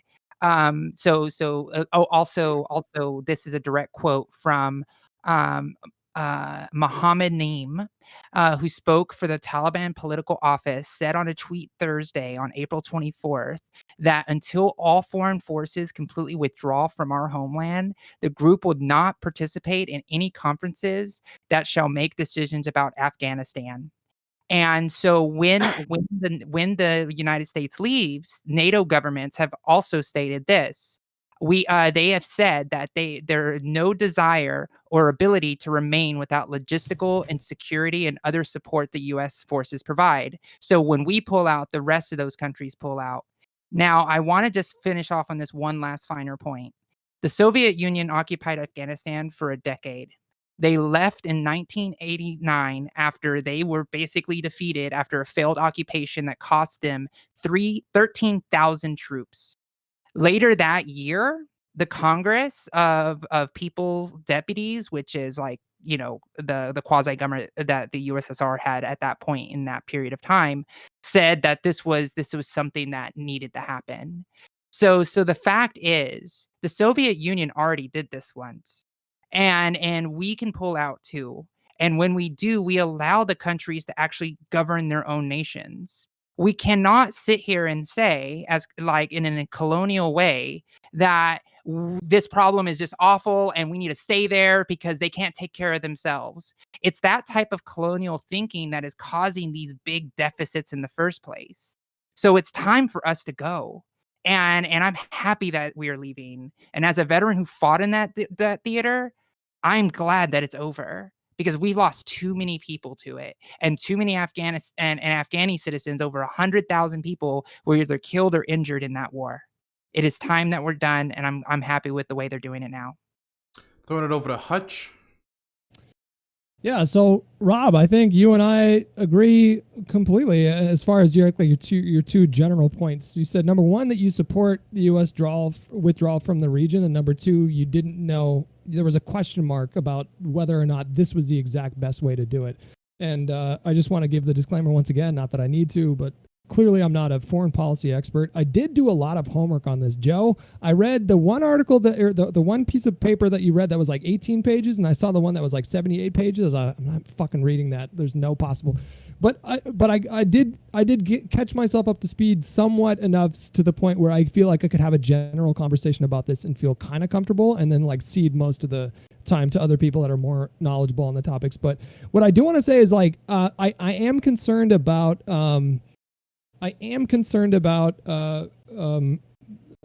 women's rights in particular, and then also the issue of getting aid into the country, and what sort of complications would arise if a civil war to immediately erupt as soon as we withdrew from the region. That is something that I think that everybody should consider when we talk about these kinds of things. Like, yes, it's like generally speaking a good thing to withdraw from that region to get American forces out. We don't want to stay there because, as Josie was saying, this is something that you could technically like justify this forever. We could be having the same conversation 50 years from now, which is why I feel relatively strongly about supporting the withdrawal of American troops. I just want to make sure that it's done in a way that the most vulnerable and marginalized populations in that country aren't completely devastated. I'm not sure there is a way to do that, but it's something that's on my mind. So this is going to be something that that history will tell the tale. 2 years from now, we'll be having a more informed discussion. But I am very concerned because there's a lot of people in that region that are going to be affected by this, and I'll leave it to more qualified people to elaborate on that. So before I throw it over to Kevin, I just want to quickly say, I know I'm not supposed to give my position, but I'll say this quickly. I have the solution to all of the problems. I merely need to host a debate between the Taliban and the government in Kabul, and everything easy peasy fixed immediately, okay? Hippy Dippy, End of Afghanistan War, sponsored, okay? Sponsored by Raid Shadow Legends. It'll go great. Now, I'm going to throw it over to you, Kevin. And Kevin, odds are stacked against you. Good luck, man. Oh, I know. It's basically going to be like 7-1 or whatever. But thanks for having me on, Dylan. I appreciate it. And so here's the thing. So I've got some things to say on this. So basically, at my channel, Superpower Broadcasting, we've been talking a lot about this. I mean, we mostly do foreign policy, do 2 videos a day, and a lot of it has been focused on Afghanistan, obviously. This is a complete and utter disaster that Biden is basically committed to. Before anybody says, well, Trump did the May deadline and Biden's actually expanding it, Biden is the commander-in-chief of the United States of America. He can do what he wants. He chose to accept Trump's terms, basically, and just extend it out to even a date that a lot of progressives that I've seen have said that it's even weird to do it by September 11, 2021. That even the symbolism of that is just, it's honestly grotesque. So we cover this a lot. And so I want to go over the cost, and I'm going to keep things pretty brief, but I do want to say, we need to understand something here. This isn't like some political sort of partisan victory or something. This shouldn't be like left, right, or whatever. This should be something that both sides can say is a very unfortunate thing that's about to unfold. And I want to be clear about something here. So we're talking about a cost of about, if you're in the United States, about $1.2 trillion over 19 years. Working out for each American, that's not actually that much money. That's basically your insurance against terrorism, like your car insurance, etc. Second, if you're in Canada, Canada spent about $18 billion, scaled up to America's economy. That's about $180 billion. I mean, we've had countries in the West and the coalition spent a lot of money here for the last 19 years. So you can say sunk costs, except we need to understand that there's an opportunity cost to leaving for temporary leaving, I should say. On the deaths, we're talking about, well over 70,000 people on the coalition side, most of which were Afghan security forces. Over 67,000 have died in the 19 years. And we're talking about clearly, about 2,400 American deaths. This is something that Joe Biden, I call him hashtag white flag Joe, he has just rendered all of these people's sacrifice to be in vain, to all those families, to everybody that served, was wounded, etc. Basically said it's in vain, it's in vain. And not to mention all the other coalition forces. Australia lost 44 people, and so on and so forth. I want to be clear about something here. The actual death toll it's very bad, and the death toll on the Taliban side was about similar. And what that means is that the Taliban lost roughly around the same number of fighters as the coalition, and a little over 70,000. What that means is that even with Western help, the Taliban had the advantage against the Afghan security forces. We are throwing the Afghan security forces to the wolves, and this is not going to work out very well. Now, I want to say here, there will be a civil war. We need to understand that there's going to be carnage. Before anybody says to me, well, terrorism is down, attacks are down, the Taliban is calmed down somewhat, not as much as even under the terms of the negotiations, because of course you can't negotiate with the Taliban. Any deal or framework with the Taliban is of course worth less than the paper that it's written on. But I'll say this, understand something. There will be a civil war, but it's not going to be like, oh, I wonder who's going to win. No, very, very fast. They're going to overrun Kabul. Most of the security forces will desert or leave the country if they're smart. Otherwise, they're going to get slaughtered. Some will get slaughtered. And then the Taliban will retake the country, and we'll be back to where we were before October 2001, with Afghanistan as a safe haven, the largest safe house in the world for terror, and a country with the population of Canada, roughly 37 million people, in total and utter tyranny and slavery, especially the women of that country, that we have forsaken and abandoned to the dark ages. And what I'll say here, the idea that, oh, we can just hand it over to China, understand something. Even if you didn't care about the people on the ground in Afghanistan, we're in a Cold War with China. China is our rival. They are our enemy. And having this area go over to them, whether it's working with the Taliban through Pakistan or straight up they intervene against the Taliban and set up a communist system or whatever in Afghanistan, is a complete and total disaster. And I'll say this as well.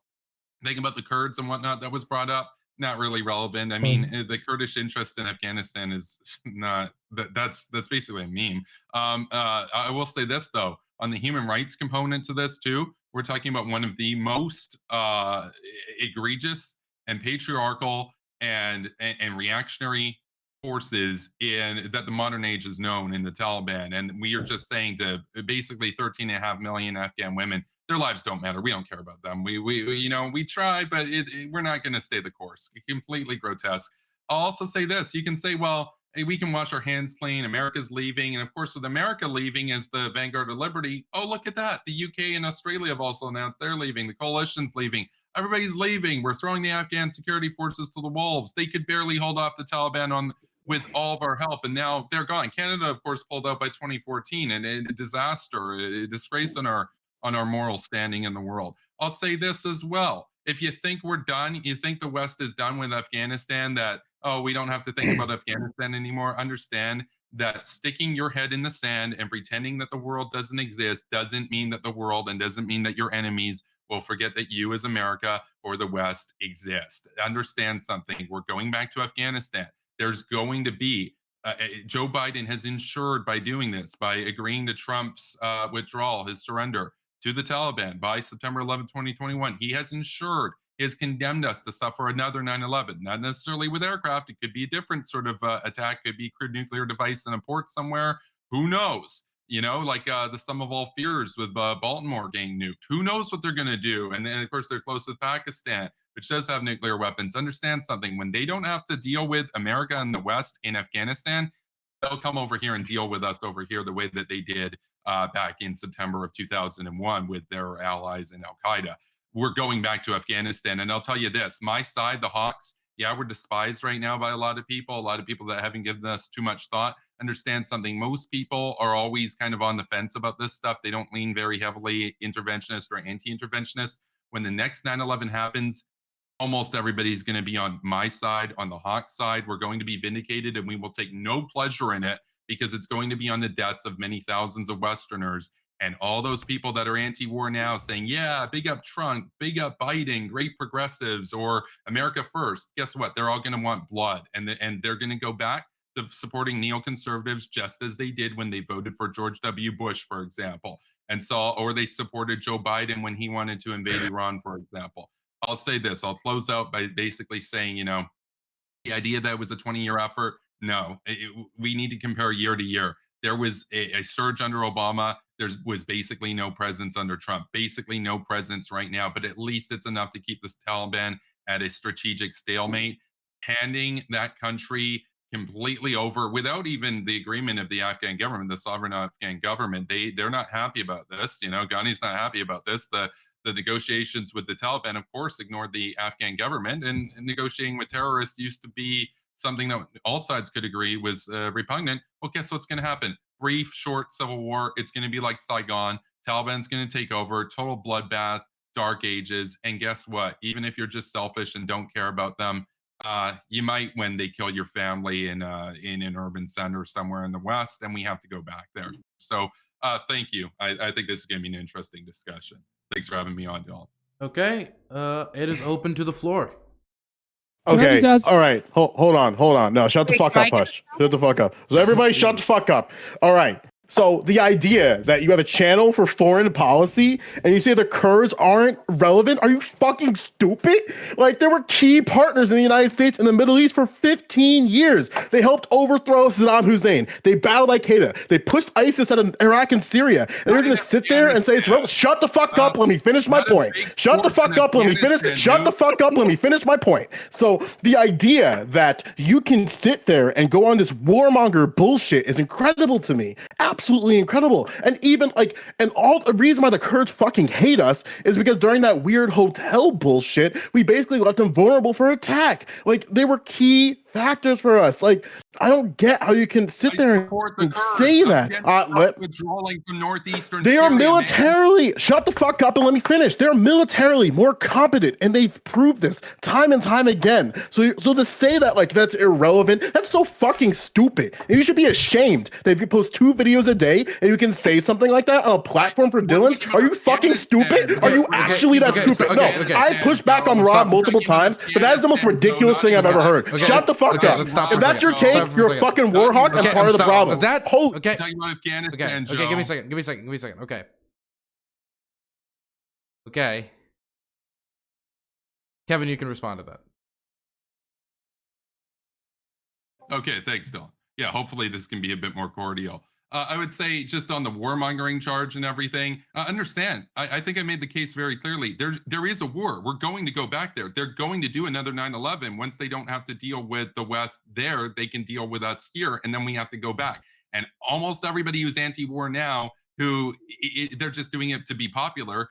The political discourse is going to be super hawkish, and the neocons are going to be seen as vindicated. So understand, the war happens no matter what. I'm in the interest of avoiding that, because here's the thing: once you go back, once you have to do it all over again, you're starting from square one. At least right now we're on square 70 out of 100. The Taliban, sure, they're more powerful now than almost at any point, but they don't have the same territory that they did before October 2001. The Afghan government has a fighting chance with us there to support them. Here's the thing, Joe. The Kurds, great ally. Trump betrayed them. The Kurds are a very important force, of course, in the regions around Iraq. I support the Kurds against Erdogan. I support the Kurds in Iraq. I do support the Kurds. But understand, if you truly supported the Kurds, you would be taking the liberal hawk side. You would be taking the neocon side, because guess what? We're the only ones that actually care about helping the Kurds. Joe, I got one question for you, Joe. Did you support, or do you now support, the war in Iraq to get rid of Saddam Hussein? Because if you don't support the Kurds. All right, I'm just not going to answer fucking ridiculous questions. So let me make this incredibly clear to you. I want to make this incredibly clear to you. I want to make this incredibly clear. I let you talk, sir. So let me finish. So You embolden the Kurds by improving their military infrastructure. You give them incentives to fight the war for us. They have shown time and time again that they're militarily more competent than us. And that's why I said there's another aspect to this, right? Because if we embolden China to expand the Belt and Road, they're going to have to deal with Afghanistan, because to expand the Belt and Road, you'd have to go through Afghanistan. So this is China fighting the war for us, and this is the Kurds fighting the war for us. And then also, this is leading to, let me finish. So one thing that we can do is show good graces. Now, another thing that you have to understand, I'm sure you understand this, there are consequences to this, right? Because there's issues going on in Turkey. I'll relinquish that and acknowledge that. But the fact that like we do not help the Kurds is ridiculous, because they were one of our crucial allies. So we help them by getting them back into the fight with us. And the best way we can do that is showing, hey, you're displaced persons. Let's make sure that we improve these refugee camps across multiple countries. That way they have an incentive to go, oh, America's helping us in these areas that we desperately need. And then it's like, okay, we'll give you the things that you need to help fight and get rid of the Taliban. And then additionally, China will have to deal with it, because if they're expanding the Belt and Road, they're going to have to get militarily involved. And you can't sit here and think that they wouldn't get militarily involved. You know that as well as I do. Additionally, just so like one thought is like, oh my God, communism is expanding. The Belt and Road is so bad. Look, if we really were worried about this, we would have bombed the shit out of it with F-32s and F-45s fucking years ago. So you know that as well as I do. So we should probably try to do a more, I let you talk, sir. We should probably do more. I let you talk, sir. I let you talk, sir. We should probably, I let you talk, sir. Okay, stop for a moment. Okay. So obviously I'm fine with a few interruptions. Obviously Joe does not want to be interrupted right now. I promise to give you as much time as necessary to respond. Kevin, that's going to happen a lot during this discussion, because you're the only one who wants to stay. Joe, finish. So the thing here is that we use our diplomacy tactics, things that we have shown that we are going to have to do anyway, to embolden people in the region who have an invested interest in getting the Taliban out of the country. We can't just sit here. We have shown to be militarily incompetent, and that is a fact. And the longer we sit here, more Americans die. Rob Noerr agreed to this, and I agree with Rob on here. Hutch agreed with this. I agree with this on here. Rob and I don't agree on fucking shit. And we can both agree on the fact that we've been there for too long. And the fact that like you can't concede that the current. I let you talk, sir. But and the final thing, right?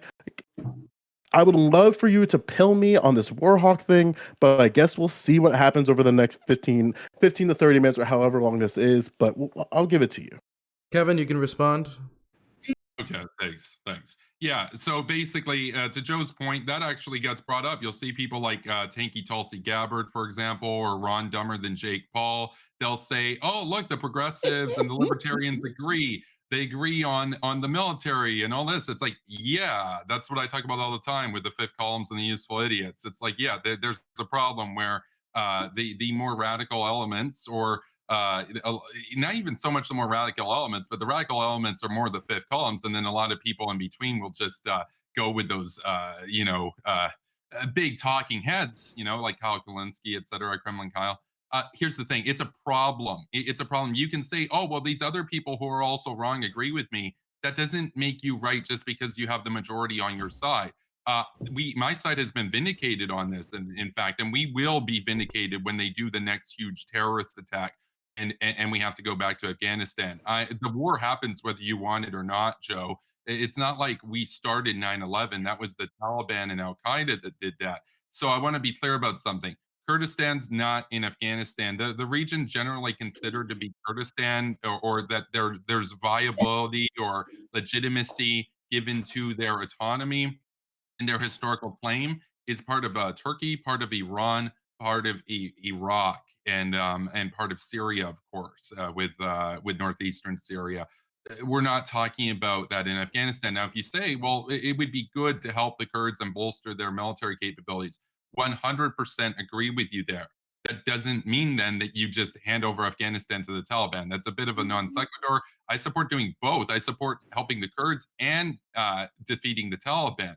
I don't agree with this idea that the potential future rival great power that we're going to have to do a war with unless we get serious and actually bankrupt them first. And no, I don't support a war with China.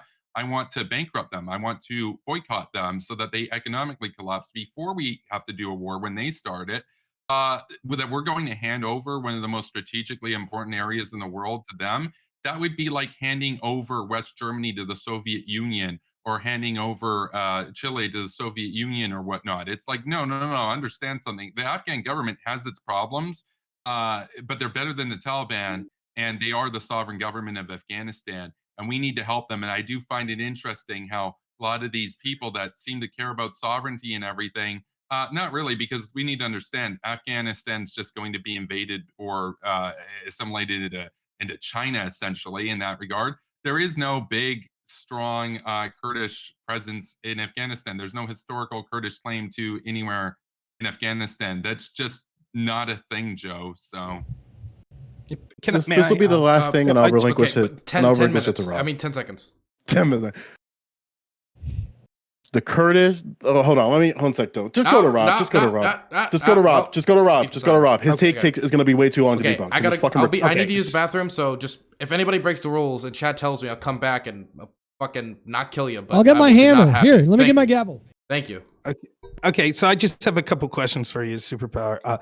First, to the charge of we've been there 20 years and all of the great successes that we need haven't been close to being achieved, as you admit.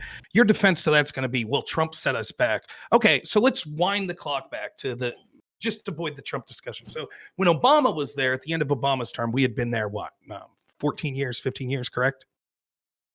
Yeah, not in a very serious regard. Okay, so why in that 14 and 15 years? Right, so this is so I can see what your answer is going to be. So can you explain to me in 14, 15 years of being there, of having neocons and neolibs pushing for these conflicts, why the great progress that's needed to leave didn't occur?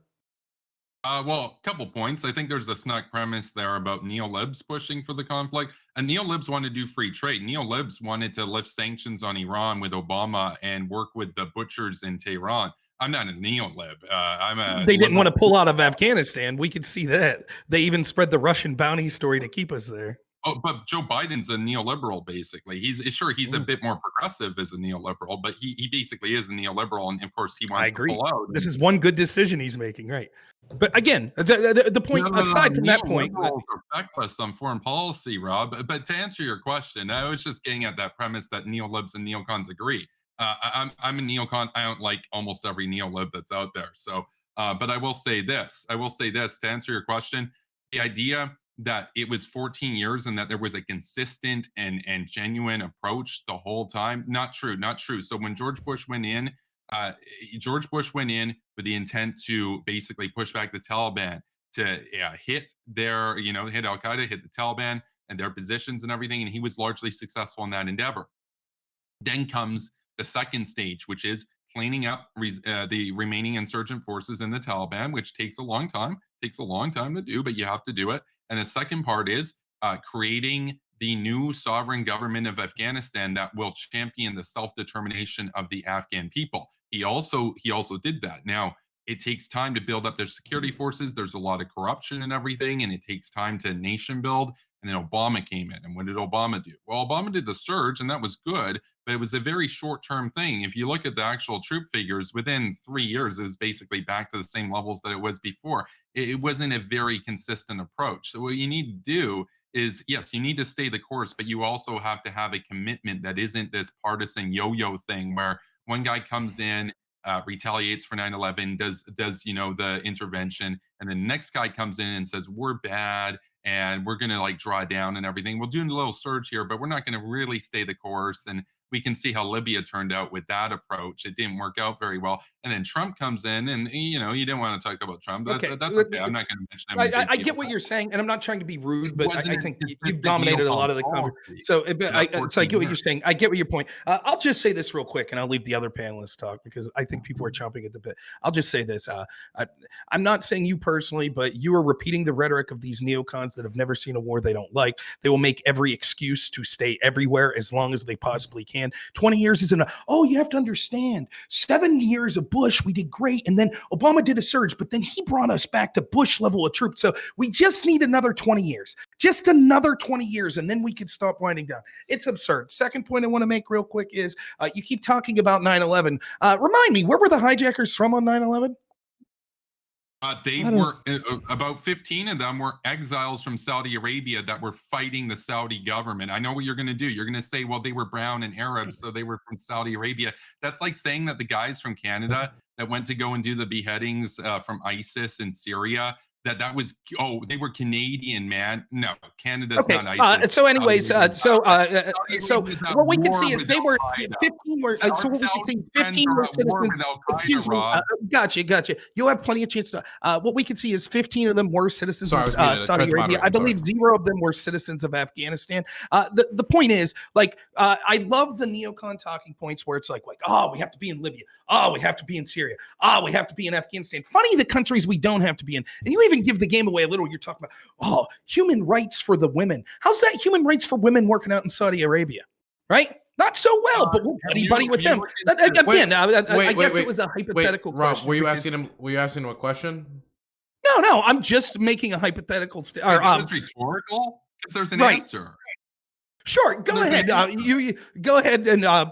I think other people want to talk, but I was just trying to make my point. Okay, well, I want to give Kevin some time to talk.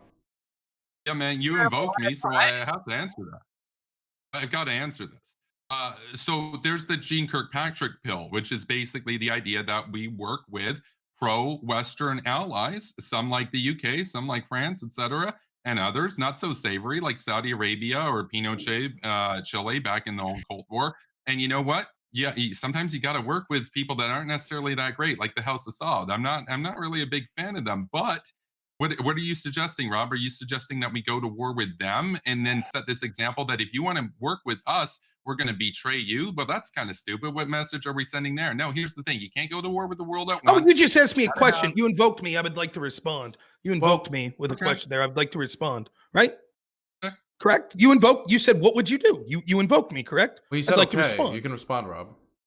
Yeah, thank you. You can respond, Rob. No, never did I suggest I'm against neocons that want to go to war in all these places. I'm saying that it's applied inconsistently, and it's excuse made. Like, again, we can see over and over the intel communities lie.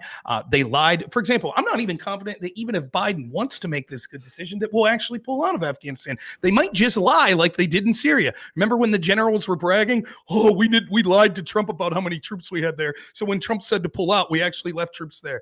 It's garbage. You could make it sound as flowery as you want. This is what neocons always do. They've never seen a war they don't like. They'll make excuses for it over and over again. If you couldn't solve this problem in 20 years, then another 20 years isn't going to help the problem. Inevitably, when we leave, if we could stay there another 15 years or another 50 years, and you would be in a nursing home somewhere in a wheelchair saying, if we pull out Afghanistan, there'll be civil war. We have to stay forever. And it's just nonsense.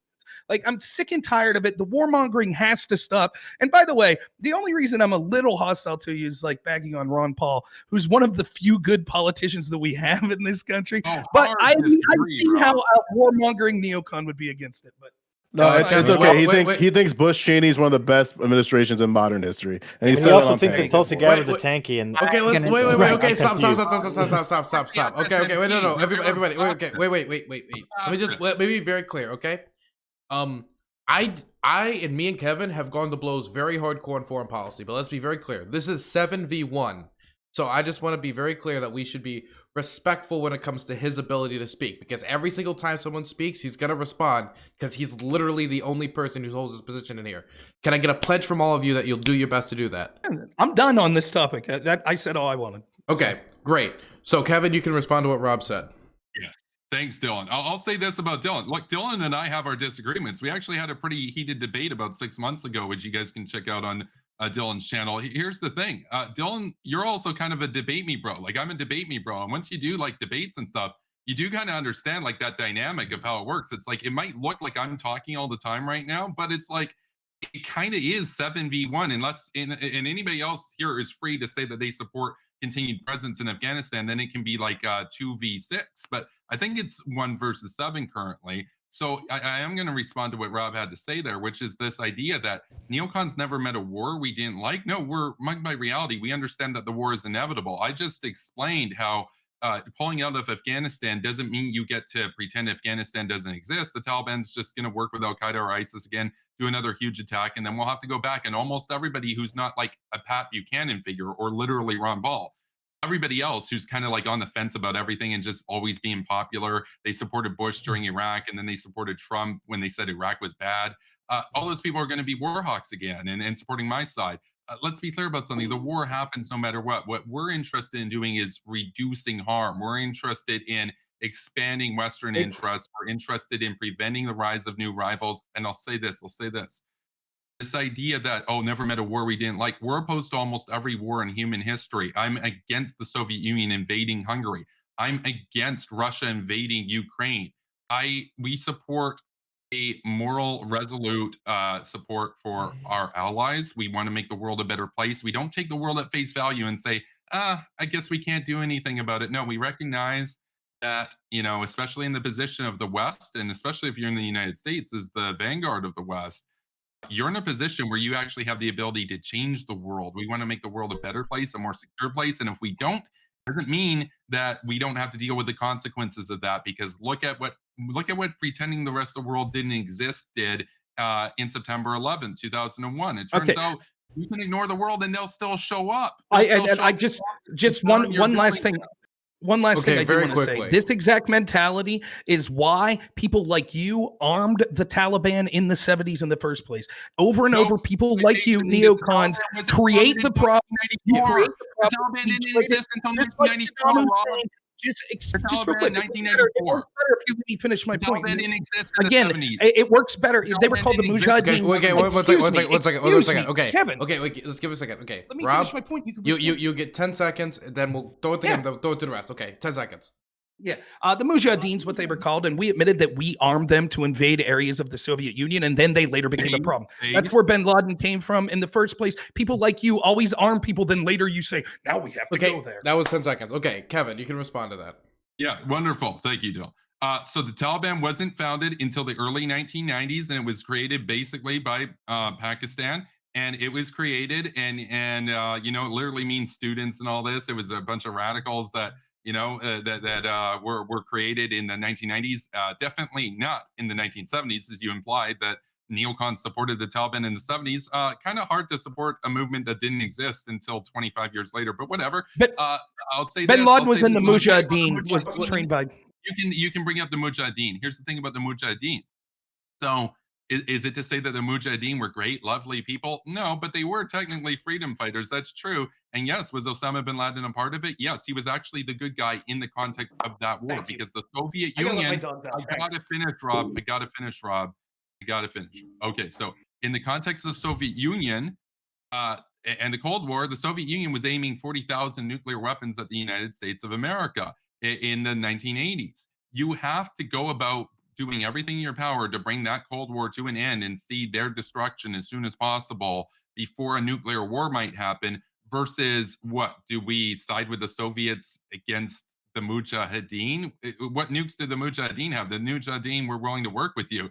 Why take free allies and say, no, you guys can go to the woods? It's like, no, I'll take help where I can get it. And then afterwards, like the Jeane Kirkpatrick protocol, a doctrine, then you have leverage over your allies. You can pressure them to reform. Look at what Saudi Arabia is doing right now. Saudi Arabia just overturned like the kafala laws on basically slave labor, all this kind of stuff. Under MBS, they are reforming to be more Western. Yeah, it's going to take a very long time. But then you compare them to Iran or Russia, our enemies, which are moving backwards, and they're becoming more regressive, more retrograde, more reactionary each year. And you look at that and you say, oh, would the Saudis be doing that if they weren't partners with the U.S.? Probably not. They'd probably still be trying to bomb Israel, embargoing people for recognizing Israel, and being a complete and total humanitarian disaster, where at least right now, they're on the road to becoming like the UAE, and then eventually, way down the road, a constitutional democracy, way down the road. But it's a long process. But it doesn't mean you spite your allies just because they wanted to help you. That is crazy. So thank you. Lycan, and then Josie. Yeah, this is actually gonna be my final statement, just because I gotta get to bed, because I gotta get up early, because I'm a big boy. Um, I just want to reiterate again, watch Charlie Wilson's War, listen to through 9/11 to the Road to 9/11 podcast. There's a lot of nuance being missed in this conversation. First of all, like for instance, the Mujahideen at the start were, for all intents and purposes, in no way, shape, or form bad. It was a group of people that were fighting for their independence and their freedom from the Russian invaders. The issues that came from it after that were in many ways our fault for ignoring, the aftermath of that war that we helped support. I think we actually did a very good thing by helping to support them. Yes, sure. Was it a proxy war like we tend to get into? Absolutely. But I'd say of all the proxy wars we get into, it was one of the least messy at the time, and probably one of the more justifiable. But that said, we didn't follow through. We didn't thread the needle, and we paid for it in the long run. 9/11 was, and I also want to say this: 9/11 wasn't justified. Like, we should never look at 9/11 and think, well, that's what we deserve, because it wasn't. Those people that died did not deserve to die for that.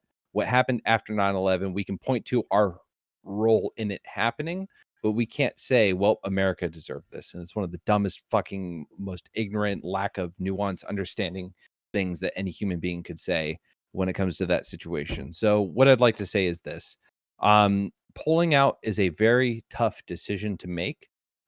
If you think about the fact that when we pull out, there are going to be bad things that happen, whether it's for the women of Afghanistan, whether it's for the children of Afghanistan, whether it's for just every other citizen of that country, there are going to be negative repercussions. There's going to be a resurgence of the Taliban. There might be other groups that move in and take place.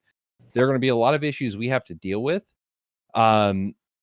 And it's a tough decision, because we want to be out of this war. Most Americans want to be out of this war. Most of the world wants us to be out of that war. But bad things are going to come from it regardless. We can't use those things to justify staying there, but don't be surprised when it happens. That's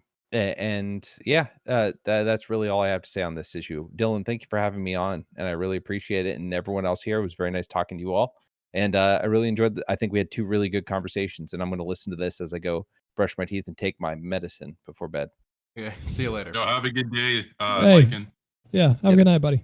Bye, Just throw it over to Josie. Okay, so I don't want this to be like the Kevin show for neoliberalism it seems like that's where this is going, and I don't want that to I'm continue. not a neoliberal. Or not neoliberal, I'm sorry. Neoconservatism. Warmonger. I'm sorry. Yeah. Either way, yeah, warmonger. I haven't heard somebody use the next 9/11 unironically since Rudy Giuliani ran for president. So kudos to you.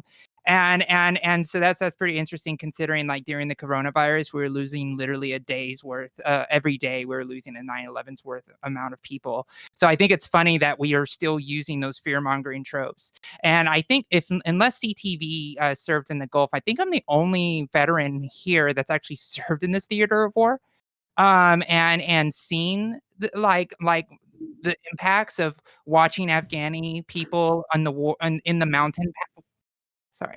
In the mountain passes, like while the planes flew over, and watching the grainy footage and watching these caravan of people just getting blown up to pieces, right? I don't know if there were kids in those vans. I have no idea what was going on. All I know is that I was there to push a button to make sure that there was enough steam for those planes to take off and blow up those people. It was very traumatic for me to be able to see that imagery, and I've seen the impacts of what those things actually bring. The fact of the matter is, fear-mongering shouldn't work anymore. Fear-mongering brought us into these wars. Weapons of mass destruction for Iraq, and then the Taliban for Afghanistan in 2001. I actually agree with a lot of the points that Rob made today in this particular point of the debate.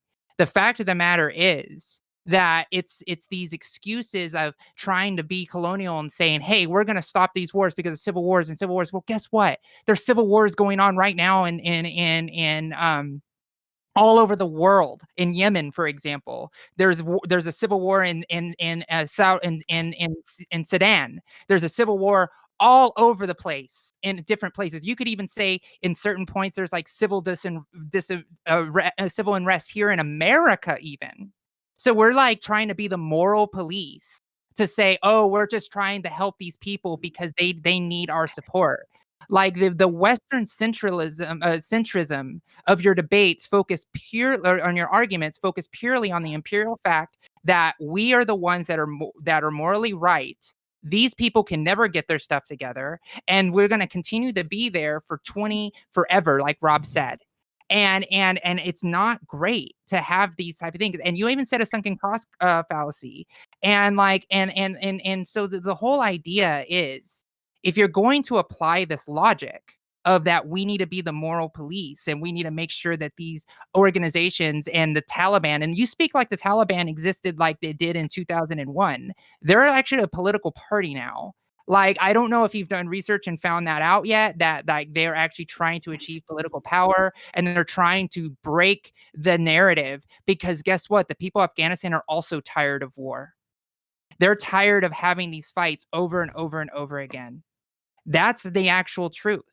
And to demonize China, to demonize Saudi Arabia, and then demonize the Taliban, and like all of these arguments, like, you have to be logically consistent. Because it seems like to me, the logic is, if we're stronger than you, we have the right to do this to you, to tell you what is right. And the fear mongering doesn't work, because that's death. And the fact that so many veterans have went to this war and have come back with mental scars that have killed that have caused them to be a victim of suicide is a real thing. And I just cannot see the moral justification of a fear of another 9/11, even though we're having one every effing day in this country for the last year almost, like, is insane to me. And we need to get away from that rhetoric. But I'm not going to say any more on this topic, because I don't want it to be a show about all of us trying to fight and platforming the one point of view that everybody here disagrees with. The fact that Rob and I agree on this point is a big indicator of that. Kevin? So, yeah, thanks. So basically, there were a few points to go over there, so I'm just going to go over them as I recall. So the first point about the sunk cost fallacy. Yeah, the sunk cost fallacy, it on face value, it sounds like a good argument, and I can see why a lot of people would go with that. Here's the problem. Here's why I didn't engage in the sunk cost fallacy, though, because say you're running a factory or something, and it's totally unprofitable, but then you say, well, we got to keep it open because we spend a lot of money, but we know it's always going to lose money. No, at that point, you shut it down and you cut your losses. That's the sunk cost fallacy, would be to keep it open. Here's the thing. We're going to have to go back. We're going to have to start from square one again. It's inevitable that America and the West are going to go back to Afghanistan, because the Taliban, once they know, no, I want to know, how is the scenario that we go back to Afghanistan? Because you make it seem like it's prescriptive and it's going to happen, because you don't have a crystal ball and you don't know. So I want to know exactly how that moment happens. Okay, I can go into that. So, okay, so America leaves, the West leaves and follows, and it's October 2021. Now there's a civil war in Afghanistan. The Taliban, after being, they were good. And look, I got to give my answer. You got to tell me how to give my answer. You literally asked me for an answer, and I'm giving you your answer, Joe. Well, okay, give me a second. So, wait, give me a second. Okay, so what she's just because this is just going to get into a yelling fest. So what she's trying to say is, why does the civil war take place? How does that take place? Because she was arguing that the Taliban are trying to come to a political solution. That's what she was arguing. Right. Yeah, that's totally disingenuous on the Taliban's part. They don't actually seek to be in peace and harmony with the government of Afghanistan. That's not a thing. That's just their propaganda. Understand, they're just doing that to look good so that New York Times and neolibs and liberal internationalists and others will write articles about how the peace process is working and we can pull out now and the neocons are wrong. And then as soon as America and the West actually pull out, then they do the Saigon thing. They overrun Kabul, they reinstall their emirate, and they enslave the country. And now that they don't have to deal with us there, guess what? They get to deal with us over here. You asked about how it would happen. Well, very simply, the Civil War won't last very long. They will take that war and they will win it very quickly, because Afghanistan, the sovereign government of Afghanistan, is still weak. We haven't helped them enough and given them enough support and readiness. They're not ready for this on their own yet. They need more time. And here's the thing. I gotta continue. Here's the thing, because I gotta give Josie her answer. So after they have consolidated that power, it's 2022 or so. Now they can start working with ISIS. They can start working, or it may just themselves. and other wannabe terrorists and stuff. And now they can start plotting outside their borders, and they will do it in the same way that they did it the last time. How it happens, whether they use aircraft or they use a nuke, is immaterial. The point is going to be that they will do great mass-scale terror against the West, and after that happens, almost everybody that's anti-war right now will be pro-war again, because they're going to want blood the same way they did in 2001. So I'm sorry, I have to interrupt here, because the fact is you continue to build all of your arguments on a false premise and then get to the impact of like, we're going to go back into Afghanistan. First off, do you know the Taliban's military might? Are you an expert in this? Do you know exactly what war strategies that Taliban is going to do, where it's going to just be it's a takeover? Well, you know what? Who thought was going to be fast takeover? Warhawks in Josie, you asked him a question, yeah? Okay. I gotta answer you. I gotta answer you. So, as far as their current fighting capability, it's about 85,000 forces, 85,000 troops or so, full time in the Taliban. I want to make something very clear here. There's this idea that, oh, the Afghan people are sick of the war. That's true. I'd be sick of the war too. They don't like the Taliban. Understand something. We're talking about a country of 37 million people where 65,000 thugs are going to overtake everything and destroy their sovereign government because their sovereign government isn't ready and strong enough on its own yet to defend themselves. So do you understand their strategy and their fighting force? Because it seems like you're taking their propaganda at face value, Josie. No, I'm not. I'm talking about peace talks like NATO has been trying to do. The fact of the matter is the world nations have been trying to get the Taliban political offices to meet with the Afghan government and other tribes across the country. Why do you think NATO and the other countries are trying to make these peace agreements? Do you think that they're just wasting time and nothing's going to happen? But the fact of the matter is, it's that otherization of that language. You want to know something special? Okay, so get this. So when I saw when I saw that footage of jet planes flying over, you know what the words were said before that? Hey, everybody, we're going to show you how great of a time we had. We put warheads on foreheads. Let's blow up some ragheads today. That's what was said. Okay, because of that, otherization language is what causes people to say, oh yeah, the Taliban are just a bunch of thugs. There's no intelligent people in the Taliban. There's no support publicly for the Taliban. You're just making assertion after assertion after assertion, and you're building an entire case on a bunch of assertions that you don't know for sure either. This has been going on for 20 years. Hold on a second. There is some support in Afghanistan for the Taliban. I'm not going to act like nobody in the country supports those 65,000. The most patriarchal, misogynist, extremist, conservative, reactionary, it's basically meaning support the Taliban. Yes, deeply conservative reactionaries do support the Taliban in Afghanistan. Those people are on the other side. They're not on our side. And they're a tiny minority. The Afghan people, by and large, reject the Taliban. Yeah, they don't like the war. Nobody likes war. But they don't want the Taliban to be the new status quo. That's insane.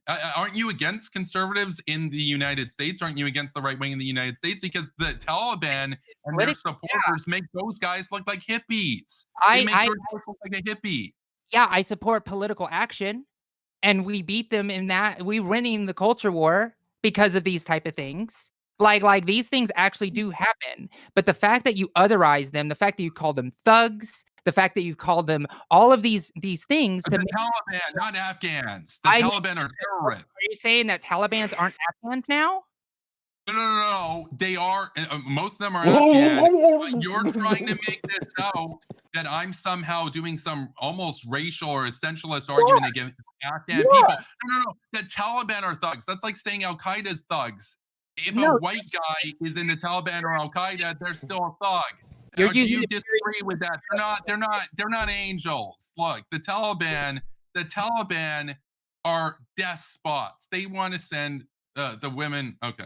You need to cite this stuff, man. They want to send serious about a class of people. No. I just gotta, Okay. So let me just be very clear. I want to clarify this because I just want to make this clear. We all here agree that the Taliban is very bad, right? Yes. Okay. And nobody here wants to participate in glorification of the Taliban, correct? Holy shit. Absolutely. Okay, not. just making sure. Okay. You can continue. Holy shit. I just Kevin. one thing I wanted to say. Just one thing. Sure. Yeah. Then we're gonna go to Joe, then Nacho, because they raised their hands. Perfect. It's going to Joe, right? So Joe, very heated earlier. The energy was very hot, right? My wolf came out. Surprised me. That weasel was right. So I took the liberty of looking up a couple of facts here, right? I took the liberty of looking up what a F-32, right? Because during my training, I never fucking found out what a F-32 was, right? So I looked it up. It's a passenger aircraft built by Fokker Aircraft Corporation in America in 1929, right, in Teterboro, New Jersey. So I don't know if they're going to be using that to bomb anything. And then the Firecatcher aircraft. My nigga, let me sim for my state, dog. Let me sim for my state, okay? Hold on, right? So the F-45 is a single turboprop aircraft designed for aerial firefighting, air freight, and commuter airline. So I don't know, bro. So, like, I can appreciate your stance on foreign policy, right, and how you feel about it, and the passion behind it. At least have some fucking relevant aircraft, bro. Right? So that's why I say the F-30. That's why. So to be fair, then, so your problem is just with the 32, but not the 35. Then are we in agreement there at least? Well, see, that's where we're getting into a different class of aircraft. F-35s are really more of a fighter jet. So listen. right? So here's the thing, If I'm trying TTV. to put Listen. ordnance on target, I really kind of want something else. Yeah. Right? But So the push. I'm not gonna. Yeah. I just want to wrap this up, right? Because it's going to you, right? So there is one hell of a fight happening in my chat right now. If you don't know what it is, you're missing out. Okay, so that's all I got to say. So to CTV's point, really quickly, I agree with you. Like my experience in using planes to bomb infrastructure, I'm very inexperienced on. But I'm sure Kevin can really incite me when China expands infrastructure through Afghanistan when we pull out, and again the expansion of within Afghanistan with China, I would argue, is inevitable. Then maybe his warhawk motherfucking ass can find some airplanes that we can bomb it with. Now I want to make my point a little bit more clear. And something that tends to happen with warmongers is that instead of using their language as violence, they use the words that they say as violence, and their tone comes down. So I'm going to bring it down so we can really have a good conversation about this, okay? So we support the Kurds in Syria, and we support China in Afghanistan. Both of these things would happen at the same time. The Taliban has more of everything. They have more clout. They have more military resources. They have more political power. They have more of everything that America is molding that they have. So what do? We embolden the Kurds. We show them in good faith by helping improve their infrastructure in displacement camps and also in areas that they currently are occupying, since they don't have really a sovereign nation right now. Spoiler alert. So we make sure that they get their infrastructures repaired and rebuilt. And then maybe we put some sentry guns in front of the infrastructure that we built, so when people try to come in rolling, trying to eradicate them, they can at the very least defend themselves. Additionally, we aid China to give them more incentive to do the Belt and Road through Afghanistan, and the way that we do that is through easing tariffs. And we do it say, hey, we'll ease up your tariffs, but you know what? We're going to let you go through Afghanistan for that. Have fucking fun, my friend. Now, and something on top of that, right? Like if you believe as much as I do, there's a Uyghur genocide. There's Uyghur Muslims in the Taliban. So that would seem like in China's invested interest to do some of that, that re-education. You feel me? Am I right? So these are certain things that you could do that America doesn't even have to really get involved in with boots on the ground. They can just do their military deals in China. They can do their deals with the Kurds, and then we sit there with our fucking Slurpees and fuck the fuck off and not put troops in there, which I think would cater to all of that. But again, like, if we agree that this is inevitable, everything that I described, it's either going to be Russia or China, and then Kevin's going to have to make that decision. But then what's going to happen is that it's going to be another kind of conflict, and it's just this circle jerk of conflict that Rob doesn't want, and nor I want. This is the weirdest anime arc of all time. That is my last statement on this. That'll count as my closing. Kevin? Yeah, thanks, Dylan. So first point there, again about Kurdistan. The Kurds, great allies. They were betrayed by Trump. We need to support the Kurds.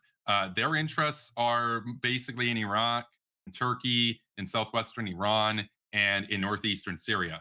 Nothing to do with Afghanistan, but okay, whatever. On the point about Afghanistan, the idea that we're going to work with not just the Taliban or whatever. We're going to work with the wannabe rival superpower that we're eventually going to come into a full scale war with down the road. That we're just going to say, oh, you guys can have this strategically important area and those 37 million people there, they're your sphere of influence now. That's gross. The idea of lifting tariffs on them, no, I want a full boycott. I would want a blockade on any exports leaving their country because we need to bankrupt the CCP. The only reason the CCP has any survivability is because everybody trades with them. If nobody traded with them, and you said if you do business with the CCP, you get sanctioned if you're Switzerland or something, the people would rise up because there'd be no jobs and they'd have a democracy. They'd have a replacement with something else that's not communist. And they would no longer be enslaved by that. The people would come for Xi Jinping's head on a platter. This idea that we're going to work with arguably the biggest enemy of the 21st century in communist China against one of the biggest enemies is kind of dumb. Also, the point about it's either going to be Russia or China. No, it could be America. I'd prefer America. And I'm not one of those people that'll take Russia over China or China over Russia. I've outlined in my videos on my channel how we can bankrupt both of them without having to do a war. You just simply you flood the world economy with a ton of oil and gas from Canada and the United States to bankrupt Russia. And on China, you just boycott and close them out from the international trading system. Very simple, very easy. We don't have to do a nuclear war or anything like that with them. This idea that we're going to work with them is insane. They're a murderous regime that's killed well over 40 million people since 1949. And they're intent on global domination down the road. They're in the building up stages of their military right now. Additionally, on the point about how, well, you just give the Kurds some infrastructure and then give them some guns so that they can defend their infrastructure. The Kurds are actually a pretty formidable fighting force. It'd be great to give them assistance and everything, but here's what they also need. They need consistent help. They don't need this 4 years of a hawk and then 12 years of isolationists and then another 4 years of a hawk. They need a consistent, reliable ally in America and in the West. And we need a consistent foreign policy. We need to get to a point where this is not a partisan issue. It should be something that all sides agree on, Democrat, Republican, conservative, liberal, etc., that we don't negotiate with terrorists. We don't negotiate with the Taliban. We got 65,000 people trying to lord over a country of 37 million people. They're terrorists. They are thugs. Look at what they do. The Afghan people hate them. They're basically proxies of Pakistan trying to tell Afghan people what to do and overthrow the sovereign government of Afghanistan. We also shouldn't fall for their propaganda about how they want diplomacy and peace and stuff, because guess what? That's also that the Americans will leave. Once the Americans are gone, let's see what kind of diplomacy they like. Oh, that's right. They just stormed the Capitol and now they've killed a bunch of Afghan security forces. And now the Afghan government is in exile and fleeing the country. Oh, great. Now the Taliban's in charge again. Wonderful. And now we have to go back there and fight from square one. I'll also say this idea that, we had Josie talking about earlier about how, well, some Afghans support the Taliban. Would you be able to wrap it up in a little bit? I just want to make sure other people have time to talk. For sure. That would be the same argument as saying, well, some Germans support Hitler or some Saudis support like Al-Qaeda or whatever. It's like, yes, some elements in some countries or in every country actually support really, really despicable things. Like we have a lot of really fascist sympathizing forces, for example, in Turkey. That doesn't mean that we need to take them as legitimate and say, oh, we're going to talk and act like you guys are legitimate. That's a false equivalence. That's relativism. And as Douglas Murray said, relativism is a cancer in Western society. We need absolutism. We need moral universalism. We need liberty and democracy for all, right? So, thank you. I want to move it on. We're going to be wrapping this topic up pretty soon. Nacho was next, and then we'll throw it to Joe. It'll probably wrap up the topic. Sure. Nacho, you are muted. Yes. Oh, okay. I was trying to ask a question. So, how do you honestly see a country like Afghanistan, who's 98th on the as far as GDP in the world? There's only a few countries that are lower than them. In combination with the Taliban, even being able to do something like a 9/11 again, and how much of that can we even attribute solely to Afghanistan to begin with? It's Okay, a I can genuine answer. question.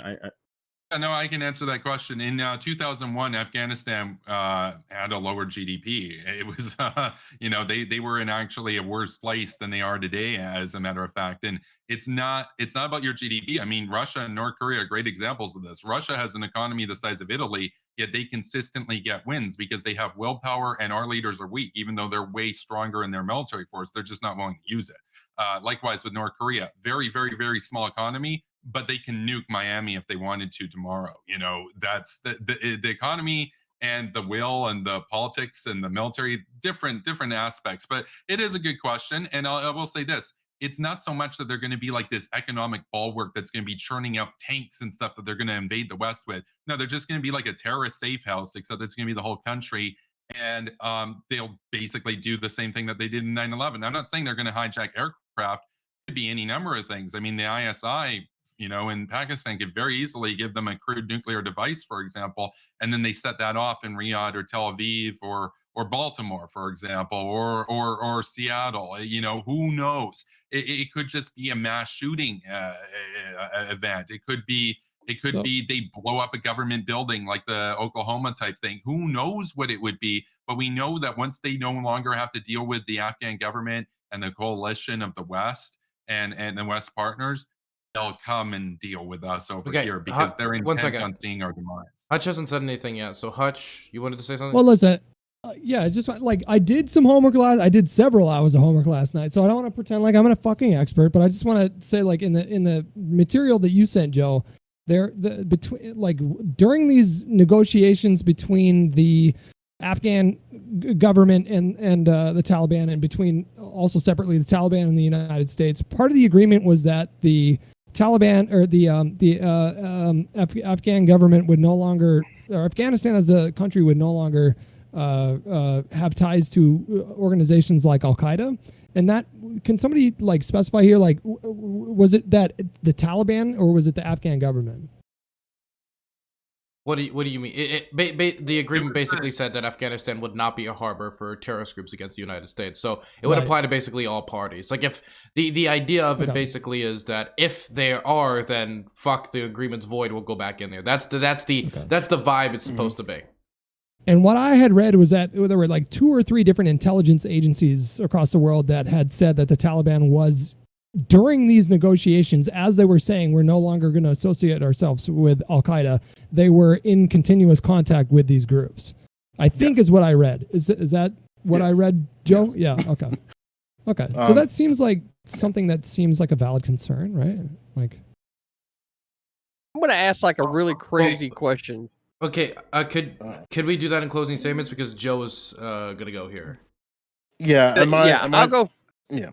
Sorry. Yeah, I'll go first with closing statements, and then that way, if anybody wants to address it, maybe they can. Joe. Again, so as I've said this to Rob multiple times, where I think it's very disingenuous to call people openly racist, misogynistic, sexist when you don't have any sort of consistent proof and stuff like that. Like Rob's known this very time, even though I called him the C word and advised it to a furry, I would never under any umbrella, unless he showed me very clear evidence, that I would call him racist. However, we just heard an individual say that he talked about Western expansion. He talked about the perpetuation of Western hegemony, which would be inherently connected to white supremacy and white hegemony. And then he also acknowledged that one of the ways to expand Western hegemony is to basically wipe Russia and China off the map. So unfortunately, for the 1,400 people who are watching, you witness the rhetoric and the sort of jargon of modern neoconservatism, which I would argue within the context of this conversation was a literal colonizer.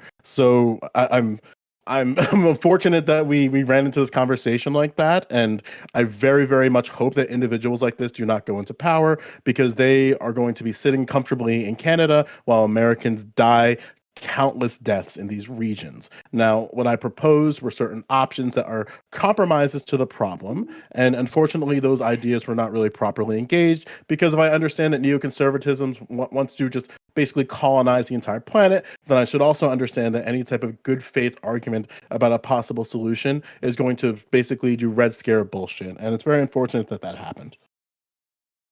That's my closing, by the way. Okay. It was obvious. Kevin, would you be okay doing that during closing statements so you could respond to that? Yes, except I would say on the point about calling me a misogynist and a racist and everything, understand something here. The Taliban I called you a colonizer. I never called you misogynist. I called you directly. You are Kevin Castley, a colonizer. Facts. I'm a liberator, not a colonizer. The Taliban is a force for colonization of Afghanistan by Pakistan. Okay, so we're going to go into ending statements now, and I want to say clearly, I know Rob has to go, and we've blown through 2 topics, and it is time to end. So I'm just going to ask the other people, do you want to wrap up the roundtable, or I'm willing to stay up longer to do the Georgia conversation, because I know people did research on it. I'm down. I'm here for it. Yeah. And anybody that needs I to can leave. stick around till midnight, and then I gotta be done at midnight. Okay, I don't want your wife to kill you. Let's okay? go. You don't want your wife she to will. behead you in the public square. Okay. Well, you should always be fearful of Mama Bear. Okay. That's right. Yo, Rob, that's the worst too, right? And then you get those, and then you get those text messages. It's like, when are you Yes, done? It's like, that's- oh. And I have something to say about that in my closing too. Liberator. Okay, so we're gonna start with JosieRose. They will wait. Josie, is they okay or is she just the only one? I just want to make sure. She, her is fine. I don't. Okay. I know you're not using it in malice. It's fine. Okay, she, her. JosieRose, time to go for closing Yeah. statements. No, thank you for asking. Yeah, I'm totally cool with that. Okay. So there was a lot of like long, drawn out conclusions and impacts and all of these things. But I just got to let people remember, just on a debate tactic and debate theory point of view, call out those premises, interrupt. Like when a premise is wrong, it's like how Ben Shapiro does it, right? Like Ben Shapiro will sit there and say some premise like, all women are da da da da, and then he'll just start on that premise and then build an entire universe on top of that premise. And it sounds really nice and it sounds really great. It's really calm and collective. But when you build a false premise and you build your entire claims on that false premise, everything you said is nothing except for a story. That's all it is. It's an opinion.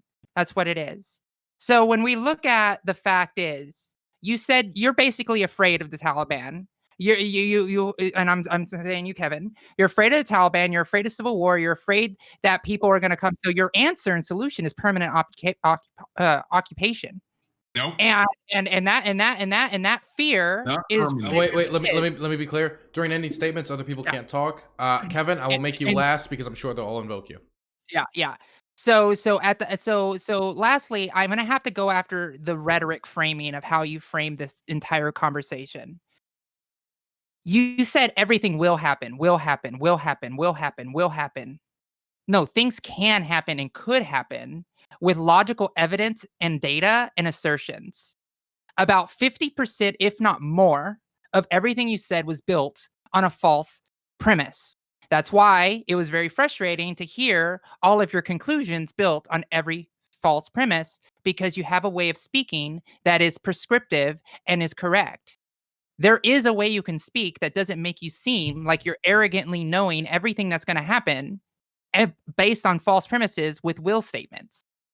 It makes the arguments impossible to make because you give zero ground, because everything you're trying to say is a factual fact.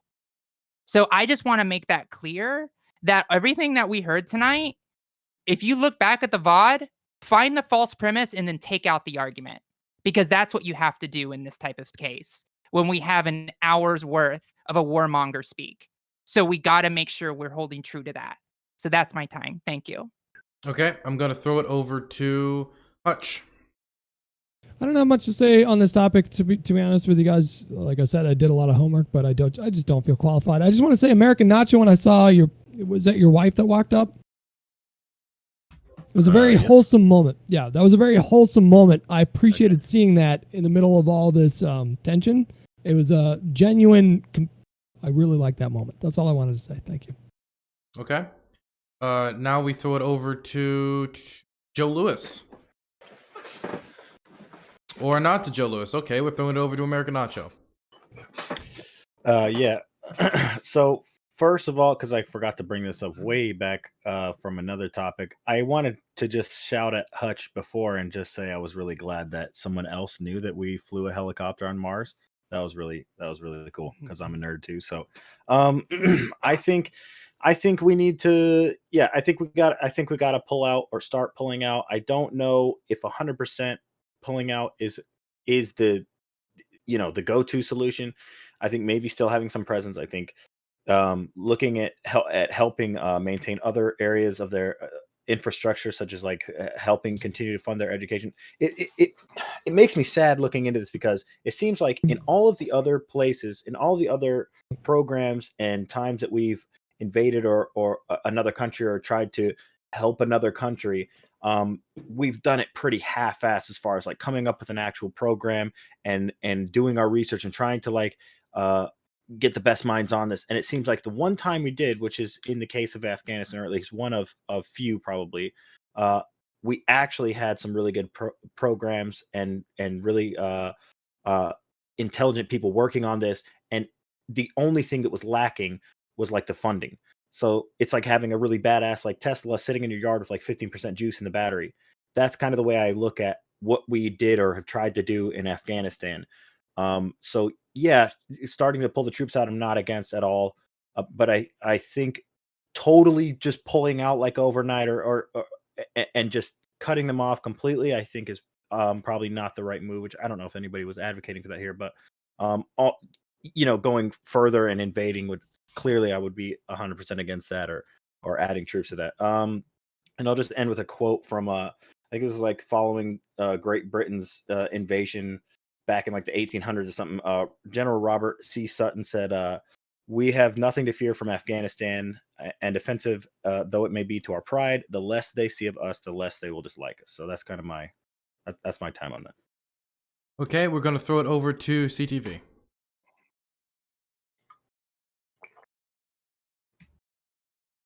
Muted. CTV, you're muted. I know that you were going to ask a question, so I'm sorry I didn't give it to you first. Yeah, that's what I was actually getting ready to say was, I had the question. So here's like the question that I have for anybody that knows the answer, right? Is there an actively legitimate government in Afghanistan? Yes. Yes. Okay. Of course. Okay, so then with that question being answered, this is where I feel like that if what the founders intended originally with the Constitution would have been realized by statesmen over the years in the United States, that the solution to this problem would be quite simple if our federal government wasn't as large and overly powerful as it is, right? Is the simple solution would be for the people of Afghanistan to just go through the process and vote, and also the American people to vote to have the entire area of land in Afghanistan become one of the states of the United States, right? If we're really trying to bring the ideas of freedom around the world, have the people vote on it, right? So if the people of Afghanistan vote to be a part of the United States, then we would have no problem setting up whatever we wanted in Afghanistan, because they would now be a part of the Union. And we could, absolutely be able to bring all the things to the people there in Afghanistan that you guys are talking about as far as foreign aid and everything else, by having industry actually set up in Afghanistan and it be done by way of vote, right? So I don't know. I guess maybe I'm an idealist when it comes to these kinds of things, but I feel like that if the people really want to try to bring the ideas of freedom around, then the American people need to start reining in our federal government so that it leaves more autonomy for other countries to be able to operate inside our system, so that we can ultimately, kind of bring peace to the world, right? Without bullets having to be fired. So that's kind of where I'm at with it. Okay, I'm gonna throw it over to Rob Noerr. You haven't had anything yet. No. So I got a couple things to say that are kind of unrelated. Joe said that he wouldn't call people racist and things like that. Joe literally just accused me yesterday on Twitter of not liking black people because I had I must have a problem with black people. So sorry, Joe, you have done that. You called me. You said I said black men. I said black men. Joe, just so we're clear. Joe, Sorry. It's just silly, right? Anyways, and real quick, Josie, I get where you're coming from, but I disagree with the idea that we need to interrupt and things like that. Because the problem is, what if you're wrong? If you interrupt someone based on a false pretense, or then Yeah, because you say that they have a false premise and you're wrong, then you just interrupted someone. So I disagree with that. And I will say before I give the final thoughts on this that I do appreciate Superpower doing a 1-on-7, even if I massively disagree. Like, I do appreciate that, though I will admit to getting bored and thought that the topic just drug on. And the last thing I'll say before I get to the actual final thought is I did not try to be rude, Superpower. I thought the panel was done at 11. My wife went to bed and my dogs were knocking at the door because they go out at 11. So I did have to run right there at 11. I wasn't trying to leave without hearing your answer, though. I absolutely had to go. That's good. That's good. Thanks. So I just wanted to I'll just say this real quick. Like, look, the problem is the neocons will always say this. They're always going to say we need to be there longer. We need to invade another place. Like, this fear mongering is nonsense. It's what led to the stripping of our rights with the Patriot Act. We should fight against this. I heavily disagree with people on the left on all sorts of issues. I'm happy when my friends that I became on the left was originally pushing against the Iraq War when I was in college back in 2004, 2005. I was for Trump pulling out troops in the areas that he wanted to pull out. I think that it was a failure of his not to pull out as much as he suggested he wanted to. Even though I'm not a fan of Biden, I will appreciate him if he pulls out here.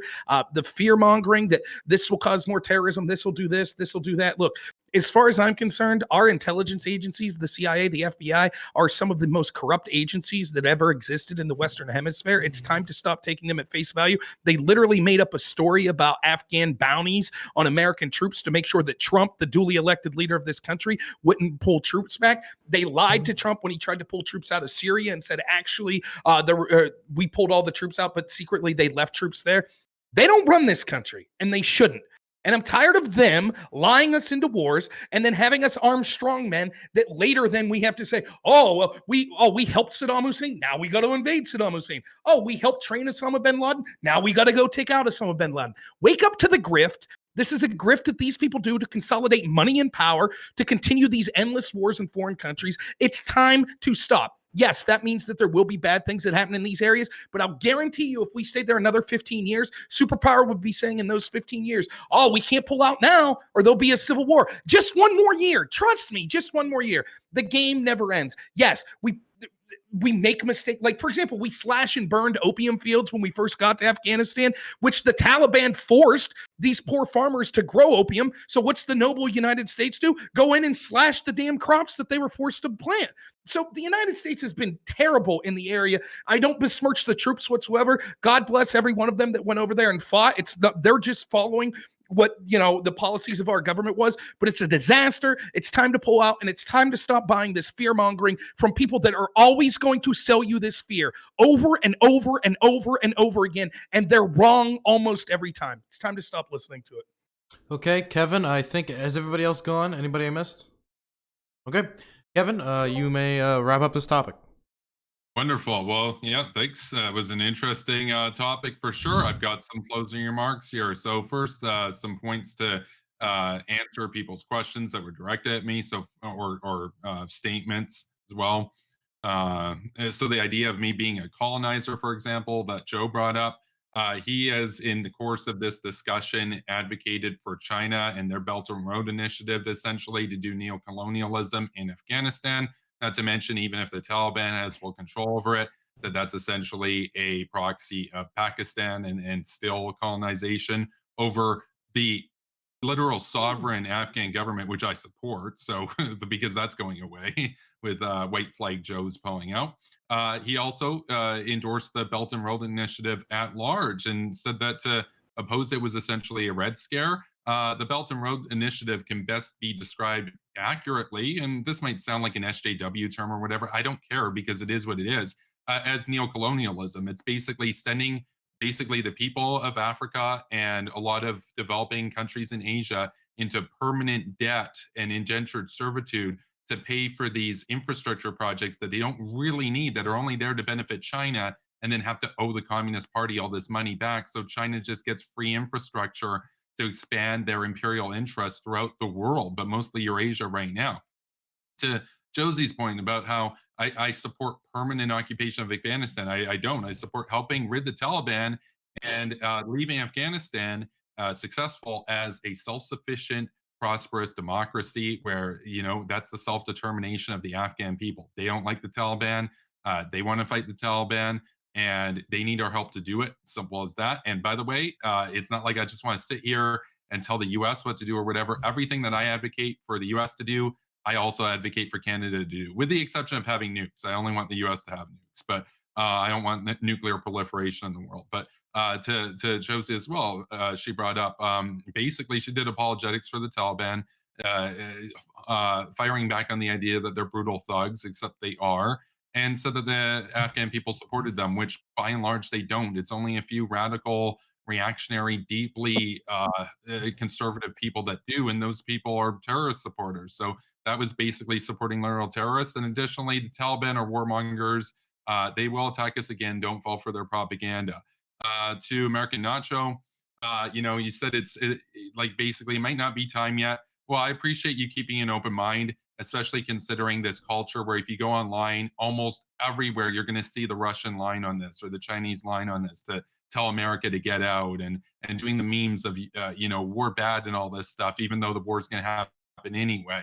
I appreciate you keeping an open mind. I'd encourage you to look into the successes of the Afghan government, how 3 million women are able, or girls are able to go to school now, whereas it was 0 before America went in and the West went in. Afghanistan, it's like night and day, and they have a fighting chance, and we're about to abandon them still in their infancy when they're not grown up enough to defend themselves yet. And it's very tragic, and we'll have to go back there anyway, start from square one.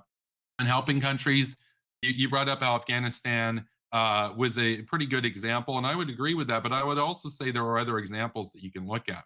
Good example would be Germany and Japan from 70 years ago. They're great examples of helping countries. But you can look at Korea in the 1950s through to now, and that presence there has created one of the most prosperous democracies in the world. You can look at Chile, the richest country in Latin America now. You can look at Iraq, a democracy no longer being butchered by a family that killed 3,500 people a month for their entirety of their rule. And you can also look at Bosnia. Bosnia is a great example of American intervention, ending genocide and building a prosperous democracy.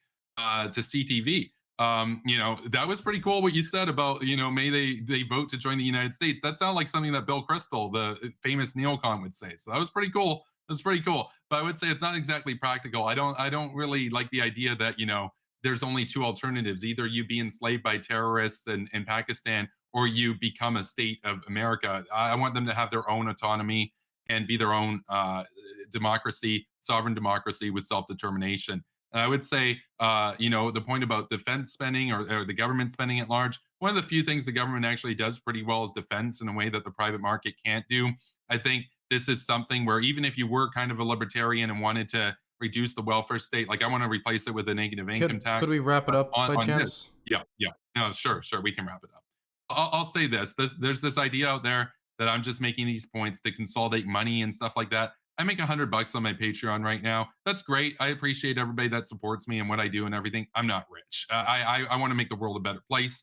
To be in this position, to give the people of Afghanistan a fighting chance, understand something. Even if I'm wrong about the terrorism, even if they decide not to attack us, which I guarantee they will. But if they don't, and it turns out that Josie was right and I was wrong, understand we're then saying we're fine sending 37 million people to the dark ages, and we're fine sending 13.5 million women into slavery. I'm a feminist. That's one of the reasons I support the war in Afghanistan.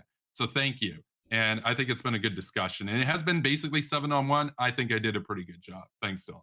Okay, we're going to go into the next topic. If somebody said... I'm going to head out before we start. Is that okay? Yeah, that's fine. Maybe then it'll be 3v3. It's fine. Yeah, so I thank everyone for having me on. Thanks, Dylan. Thanks, everyone, for the conversation. But I'll bow out because I got a hard cutoff at midnight, and I'm not going to have enough time to participate. So, okay, you guys were great. Thanks so much. We'll talk to y'all soon. Wait, Rob, you got a channel. Yeah, what's up? Your channel. Oh, my channel. You can find me basically at Rob Noerr, as it's spelled there in the channel, all one word, undercase, on Twitch. I'm at Normal America with Rob Noerr on YouTube and Normal America on DLive. So thanks so much, everyone. And have a good third topic. So okay. Now we have 3v3, so I guess everybody will probably be able to talk about this topic like pretty freely. The hand system will probably go down a little bit. Okay, so the last one has to do with the Georgia voting laws.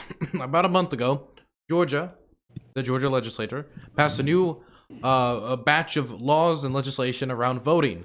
One of them was, of course, the highly controversial issue around water bottles.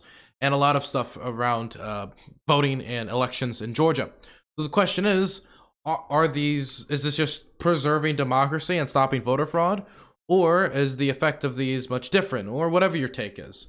So I'm going to start in the top left-hand corner with Hutch. It's an unnecessary solution to an imaginary problem. And it's not simply the case that the people involved at the state level in Georgia are doing it because they're evil and they want to disenfranchise people. I guarantee you these people are getting phone calls from their constituents telling them, hey, this election was stolen. You got to fucking do something about this. If you don't do something about this, we're going to vote you out. And they felt pressure to go through with this. I'm not giving cover for them. I'm just saying that these are the dynamics at play when we talk about this issue. But it's all based on a lie, and we can go into that further when we get past the introductory remarks. Okay, we'll throw it over to Kevin Gasly. Thank you.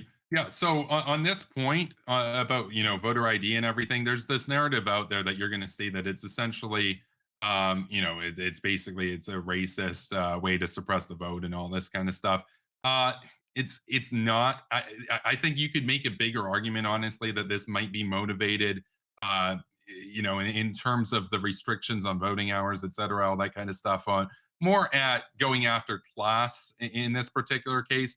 I personally think you should be required to prove your identity and everything to vote, and the idea that voter fraud isn't a thing, I would push back on. I would say voter fraud is something that happens in elections, but I know there was a presidential election, I think it was in the 2000s, where there were 13 confirmed cases of voter fraud. It's not that big of an issue. However, every vote should count, and you want to have a secure system.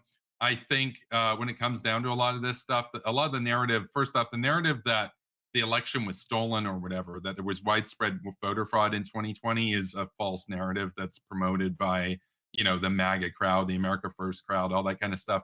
I totally disagree with that. But I don't really necessarily buy the idea that the legislators in Georgia that supported this are doing this out of racism. Now, it's very possible that some might have, obviously racial bias or any of this sort of thing. But voter ID laws in and of themselves aren't racist. I mean, it would be like saying having a driver's license to drive is racist. It's a proof of identification, basically. But I will say as well, just to close here, there is a duplicitousness coming from some of these corporations that are highlighting it. You've got Delta and you've got Coca-Cola. Both of these corporations are saying that this is really bad and we don't like what's going on in Georgia, and they've threatened economic consequences as a result of it. Understand something. They both do business with the Communist Party in China, which is doing a genocide right now. They don't actually care about voting rights. They don't actually care about democracy. They're just a bunch of corporate virtue signalers. That's it. So okay, we're gonna throw it over to Joe Lewis. I thought my ceasefire was going to be this topic. Isn't it? It's so great that we see the consequences of Shelby v. Holder. And just so I'm very explicitly clear here, fuck John Roberts, fuck Antonin Scalia, fuck John Kennedy, especially fuck Clarence Thomas. Oh, especially fuck Clarence Thomas. And also fuck Samuel Alito. Those fucking big words. Now, pre-clearance clause, the core special provision in Section 5 of the Voting Rights Act. What that does is that it prevents certain jurisdictions from implementing any change affecting voting without receiving pre-approval from the U.S. Attorney General. And you know what Georgia did? They fucking challenged it. So look at that. Holy fuck. And that was the one part that got stripped. Listen, fuck the Supreme Court on this. Holy shit. And we see the consequences of this every day.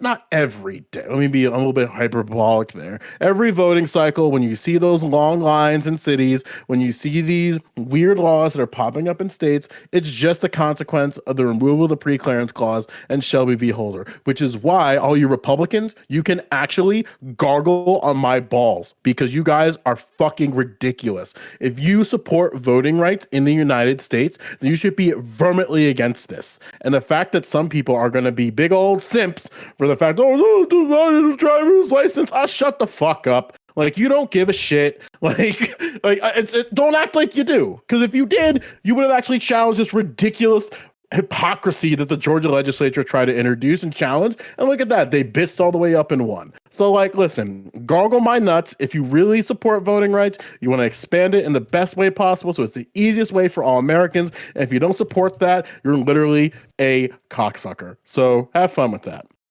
That's my opening on that. Okay, gonna throw this one over to American Nacho. Yeah. Wow. Okay. So after reading the bill, I mean, I don't really find that much how this is somehow so much of an imposition on voters. I mean, a lot of what the bill actually does is expand voter rights, and it actually helps spread the budget that they have between counties across the entire state, versus having it, certain areas of the state were having more trouble, as far as like the long lines and everything else that you were talking about.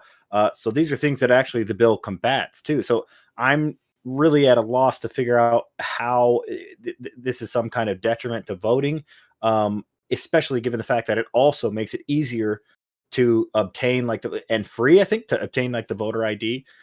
So I mean, if we want to say that having to have an ID to vote is somehow like a detriment or like imposing on your right to vote, then maybe I could agree with you to an extent because it's a barrier, but then make it really easy to get a voting ID. I just don't understand how it's a problem that we want to secure our elections, given the fact that, again, I think I said this earlier, there have been elections where both sides didn't feel like the election was secure. So that's kind of my thing. Make it more secure and to vote. Just make it easier to obtain the voter IDs, free the licenses, etc. Okay, now we're gonna throw it over to Josie. Yes. Okay. So this law bluntly makes voting inaccessible. And there are so many things on here. They require a new strict new ID requirement for absentee ballots, which is actually interesting. They will be shortening the length of the early voting from 180 days to 78 days. They basically made it illegal, unless you're like buying something from Grubhub, to get food in line for people who are like getting water when there's historic lines in Georgia, and they've reduced the amount of ballot drop-off locations as well, just to name a few. If you read this stuff, it's actually pretty crazy on how many things are happening right now. So if you go to the wrong polling place too, it makes it harder to vote, because I know, like in California, like you go to a different polling place, you can still vote at that polling place. Okay. Sorry, I'll let that happen. Okay. Anyways, so the whole process is making it harder. Now, I can understand, like, as a person who works in politics, like a politician going, "Oh gosh, I'm getting so many calls. I need to do something for my constituency." But this was a 100 vote versus 78 vote strict down partisan lines. 100 Republicans, 78 Democrats. So the fact is, this isn't just about like them just paying off the voters in their districts. This is a clear and cut like that this is going to increase voter suppression, and everything that we're supposed to be in this country is supposed to allow equal access to the vote. This obviously is just wrong. That's why so many legal organizations have already challenged a sue, because this is a overreach of government's power to restrict people to vote. And it's just very clear if you actually just read the bill. So that's my time. Okay. CTV. You okay, CTV? Oh, I am so good. I've got the hot tub going, right? Just sitting here relaxing to the smooth sounds of some 80s techno. Wait, right? why do you cover the screen when you smoke weed? Well, what are you talking about? Or when you smoke whatever product you're smoking?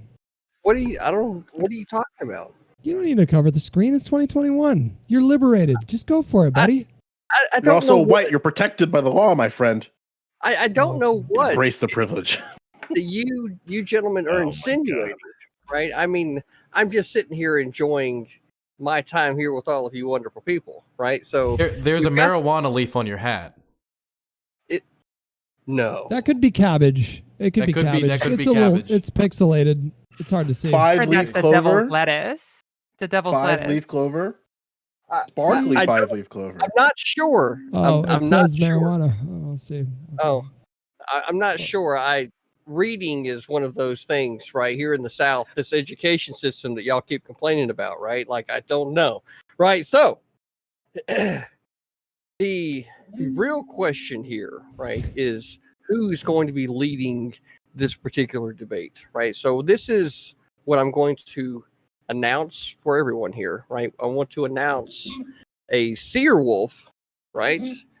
And the one that's going to be leading this conversation, and that, ladies and gentlemen, is going to be American Nacho, right? So Seer Wolf American Nacho is going to be leading this particular debate on the Georgia bill, because I know that little guy over there fucking read the whole bill and knows it in and out. This guy actually did his homework. So, American Nacho, you're taking the show, buddy, right? It's So a lot make of sure it's pressure. entertaining. Make sure it's entertaining, right? Because Joe up there, right? He was up there talking about his weasel nuts a minute ago, right? So luckily, the weasel nuts ain't much to worry about. Listen, this weasel is packing. Okay, all right. Like, Can I just if you interrupt think I'm this? kidding, just- call my girlfriend. Okay. And Can I just and with interrupt this that and ask said- a question? No, well, it depends. Is it going to be Mimi? No, it's gonna. No, it's gonna be. I just want to ask you a question. I'm so curious, man. Like, do you have? Are there a lot of conservatives that smoke weed? In my mind, it's just so incompatible to like smoke weed and be conservative. It's just so hard for me to understand that. I don't know. How is that so hard to concern? Look, we can definitely. Because you have got to a be open-minded. You have to be open-minded. You know, you have to be like open, and it's just. Well, it's we definitely have a conversation about how it's actually conservative, right? With regard to smaller government, for if the state wants to have a war on drugs itself, then the state should be collecting taxes from their constituents in order to conduct that war on drugs, and there should absolutely be no money at the federal level, right, with regard to the issue of drugs, because it is in fact a civil liberties issue due to the 18th Amendment and the 21st, right? We knew we had to amend the Constitution in order to prohibit any substance, No, you're right? talking about constitutional stuff. I'm just saying, like. I'm just saying, and then Okay. I'm sorry. Okay, I'm sorry. I we're gonna bring it derailed up. that. I Okay, apologize. okay. I apologize. CTV, please. Let's get. You can keep going, but I want to get to the topic. It's my bad. Okay, so topic at hand, Georgia voter law, right? Nacho's going to take this one. Nacho, take it away. What? Okay. Great opening statement. Okay, it's open to the floor. You guys can begin. Yeah. So like, Nacho. Why are you doing this to me, CT? yeah, I don't think Grow, bro. Nacho's. I got to throw you in the pit. It's time to grow. Listen, we lost a few of the antagonists of the night, but I don't think Nacho is like a true antagonist on this. Like, the thing about the law which frustrates me is that there's any bill or law that gets put into place are just compromises, right? And then those compromises can lead to other consequences, and then those consequences are just compromises, and then those compromises become consequences. So as an example, right, like the idea that advanced voting period will be as follows. It should be the fourth Monday prior to the primary election and end on Friday immediately prior to that primary election. So let's say I'm an individual who needs to access this. Like, I have to. Like, it's the only thing I can do. But if the hours are 9 a.m. to 5 p.m., which they are, and I work 9 a.m. to 5 p.m., which they are, we know that this capitalist system is not going to be like, hey, I want to take an off day to vote. It's like, oh, sorry, sir, this is a Wendy's, and that's one of my concerns is that like But they also added several voting days, and they added like voting on Sundays, and they've actually increased the time that you have to vote. And they added. But they early also voting reduced the time period before the general election where you can cast an absentee ballot from 180 days to 78, and prohibits the distribution of absentee ballots within less than 11 days before the general election. That's wild to me. And the question is, like, who are the people who potentially disproportionately affect? Now, we won't know that until these things are in place. But this is also why we have What's that? I said old people or people who live out of state. I don't know how. Well, it depends. That's the thing. Like, we don't know that. So there's two types of laws when you want to talk about isms, because Superpower Broadcasting brought up the idea of like things are racist, stuff like that. I'm paraphrasing him, but the thing is that you have two types of like sort of racist policies. You can have things that are very overt racist policies that are explicitly designed to oppress minorities. That's one camp. That camp isn't very popular anymore because you can't really be mask off in a certain way. Even when Rob's persona tried to be like brutally, it's like whoa, let me just shovel it down.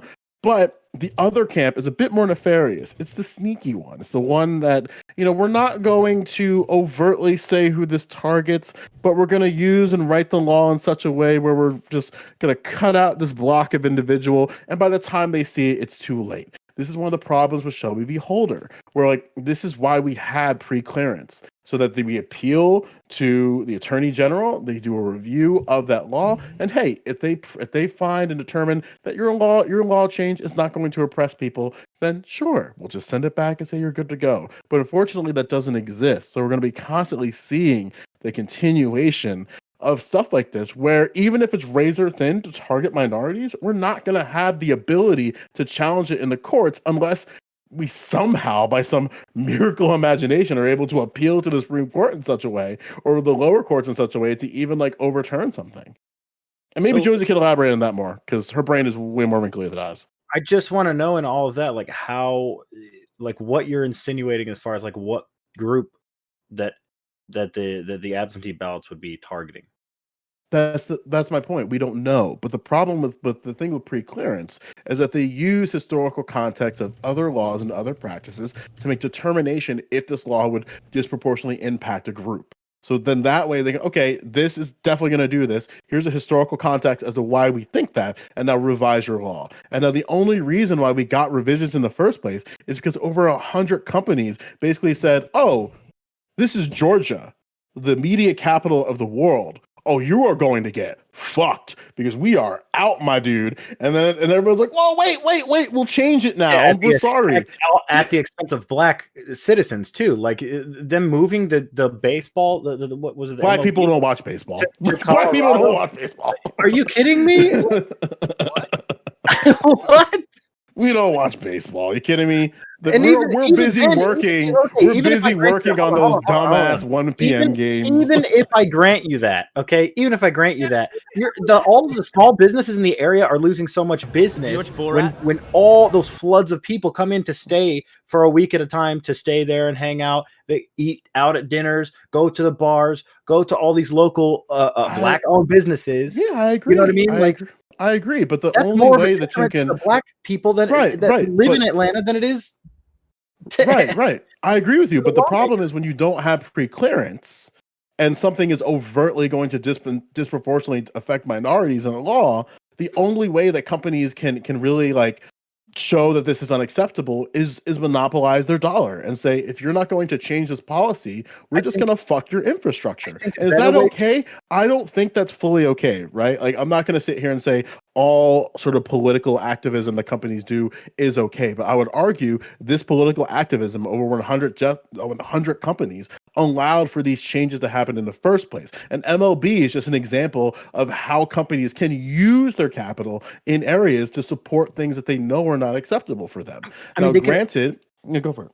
I was just going to say that they could also use their capital to investigate and do some research into this stuff to find out what group this is supposed to be targeting and present that stuff to the court. You're talking about the most powerful corporations in the nation and in the world. But what's more powerful? I think this would make it really easy for them to show their underlying racism. To be like, yeah, fuck it, good. Let's just get the hell out of here. We don't have to be in these black communities anymore.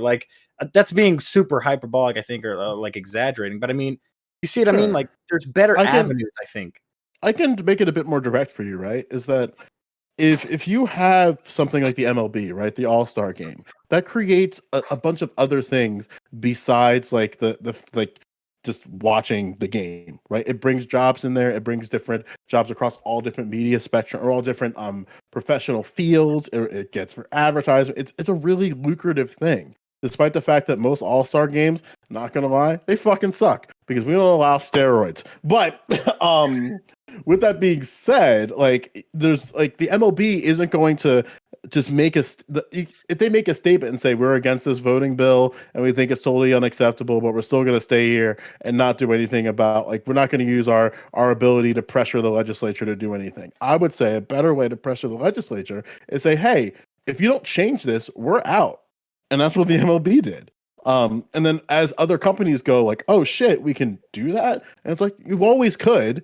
It's just that, like, when BLM did it, and the BLM, like when companies who supported BLM did it, everyone's like, LeBron James. And it's like, yeah, but because you know that when celebrities, companies start challenging the dollar, then people start panicking because they know that could be the eventual conclusion. And now there's going to be the whole like, well, what about LeBron James in China? Listen, none of you fucks have the mental capacity to argue with me on basketball and basketball's relationship with China. So don't die on that hill. A better hill to die on and a better argument to be had is are companies supporting the changes of their infrastructure to help push legislation is a good thing or a bad thing? And that's a more nuanced conversation. Joe, I got one question. Wait, before you ask the question, Hutch raised his hand a little while ago, and I wanted to make sure he got the time to speak. Actually, and then I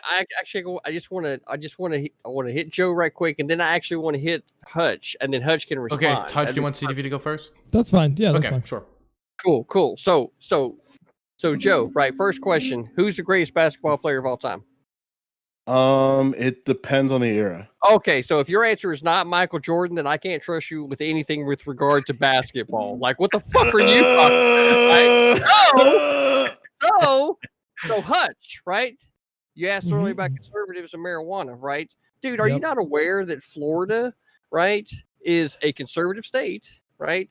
And has already had medical marijuana legal for a long time, and currently there are state legislatures pushing, right, for recreational legalization here in Florida, right? Because, you know, like, it's marijuana, you know, it's not meth, heroin, blah, blah, blah. And we, you know, like I said, there's already been the medical process for a while. So, like, this idea that you have in your head about conservatives and marijuana, I think is maybe something that maybe take some time to reflect on, because I feel like that especially with regard to marijuana as a civil liberties, you know, the argument is there for all of these things, and that would kind of disrupt, you know, big pharma and that corporation and stuff. So, like, there's a conversation there, but I'll, go ahead.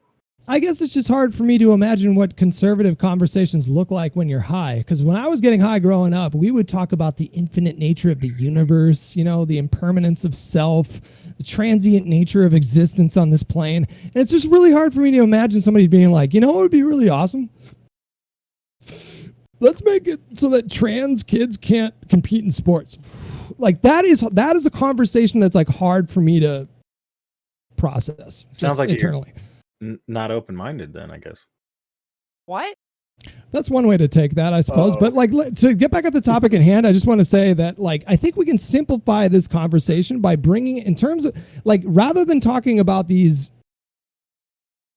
fictional solutions to imaginary problems, why don't we try to identify what the problem actually is? So you're saying that it's a good thing to secure elections. That's what I heard from Kevin and American Nacho and CTV. Like, we should all be like pushing to secure elections. Everybody wants secure elections. That's what I heard from you guys, right? I don't want to mischaracterize what you had to say.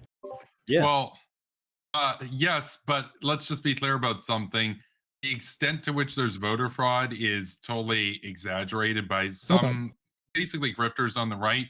But the idea that voter ID, the idea that having to prove your identification is somehow racist, that narrative on the left is also pretty bad. When I talk about securing elections, I'm more so talking about cybersecurity. I'm more so talking about Russian interference. I think that that's actually a bigger threat, same with China, than individual voters fraud in the U.S., which can go one party or another. But we agree. When we're not, and to be clear, we're not talking about like hacking election, although that is a concern. There's no. I just want to like, Rob's not here, but I didn't. There was no compelling evidence to suggest that Russia had gone in and like changed the vote. But when we talk about voter roads, they hacked into registries and they had access to information. Is I think what came out after the fact. But I guess. Can I propose a hypothetical to you, Kevin? before I want to correct this before we get too far away from it, right, Hutch? The fact Joe, you're that next. you think that if a Well, conservative, I didn't make my point. Though. Oh yeah, you're right. You didn't make your point. Okay. I Can was we getting there. can we let Hutch finish his point first, No. CTV?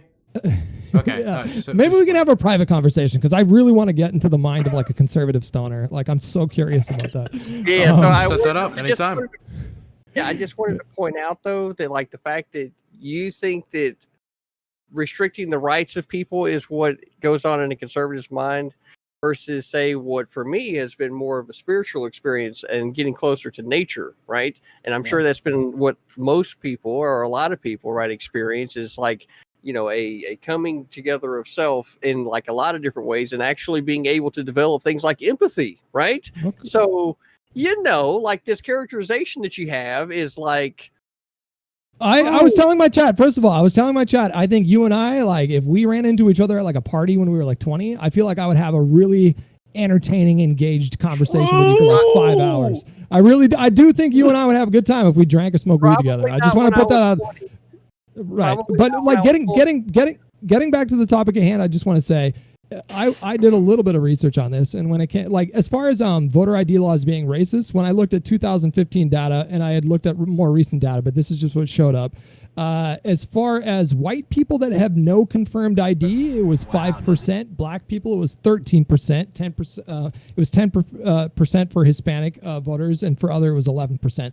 So we're talking about a margin of like 50%. Like white people are 50% more likely to have ID in order to vote than non-white people. And so I think it's reasonable to have a discussion about why these particular policies were considered, especially when you take into consideration the fact that in Florida in 2020 and 2021, I could only find 4 instances of voter fraud. 4. And the Republican-led Secretary of State said, fortunately, these individual cases aren't large enough to change the outcome of a statewide election. So if we're having a conversation about policies meant to secure elections, what does that even mean when we're talking about 4 instances out of millions of votes in Georgia?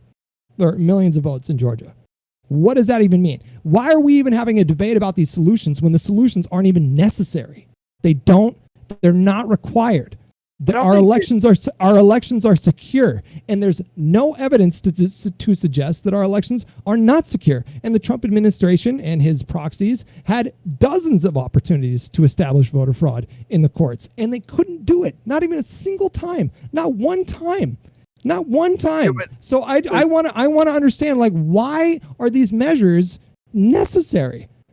Why is voter ID necessary? I'm sorry. I've voter spoken ID long is enough. not necessarily about being like, okay, voter ID is not something as a reaction to any of this, right? Voter ID has been a topic of conversation for at least a decade or more, right? So the fact that we're having this conversation again now, it's not like it's a new conversation, right? All we're getting back to is there needs to be some type of voter identification at the polls. Why? Why? With the person. It's just a barrier. Why? Like, it's not the solution. Do you wear a mask? Wait, can we take a second? I wear a mask. I wear a mask. Sorry. That's not the cure, right? Can I have space? Sure. Okay, Josie, I'm sorry. I didn't see you raised your hand. So let me write you down. Okay. So, okay, let me just clarify. What I think is trying to get at is that Hutch is trying to say, why put in these solutions if they're going to disincentivize some people to vote if there doesn't seem to really even be that big of a problem? That is what I think Hutch is trying to say, right? Okay. Yes. There's a translation. You can respond to that, then I'm going to throw it over to Josie.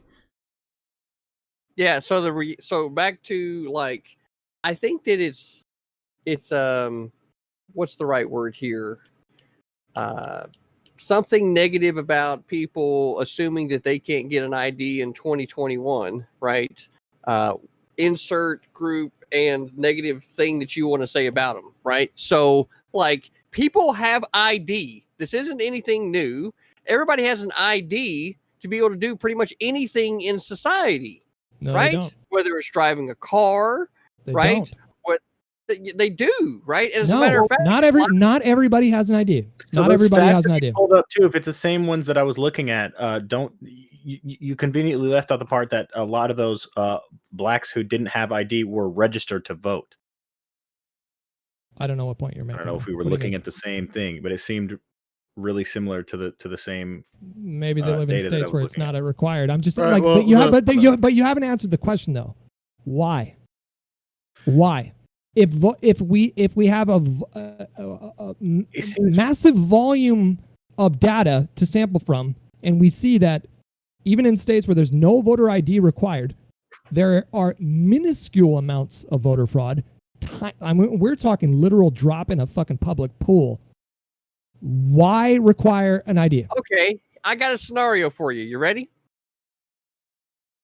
Okay, if it so answers the question, I'm willing to entertain it. But it's gonna absolutely answer the question right now. Okay. Here's one positive thing that may come as a result of a voter ID. Right, is that the left has been wanting to make sure that like the vote is cast and that it can be done even remotely through mail-in ballot. Right.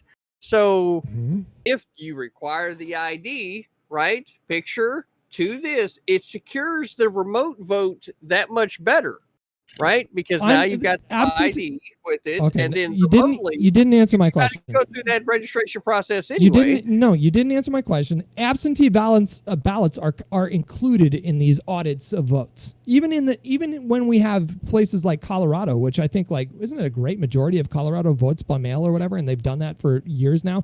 Even in the case where we have mail-in ballots or absentee ballots, we still see minuscule levels of voter fraud. So tell me, it's your job to explain to me why these obstacles are necessary to secure elections when there isn't a problem. It doesn't exist.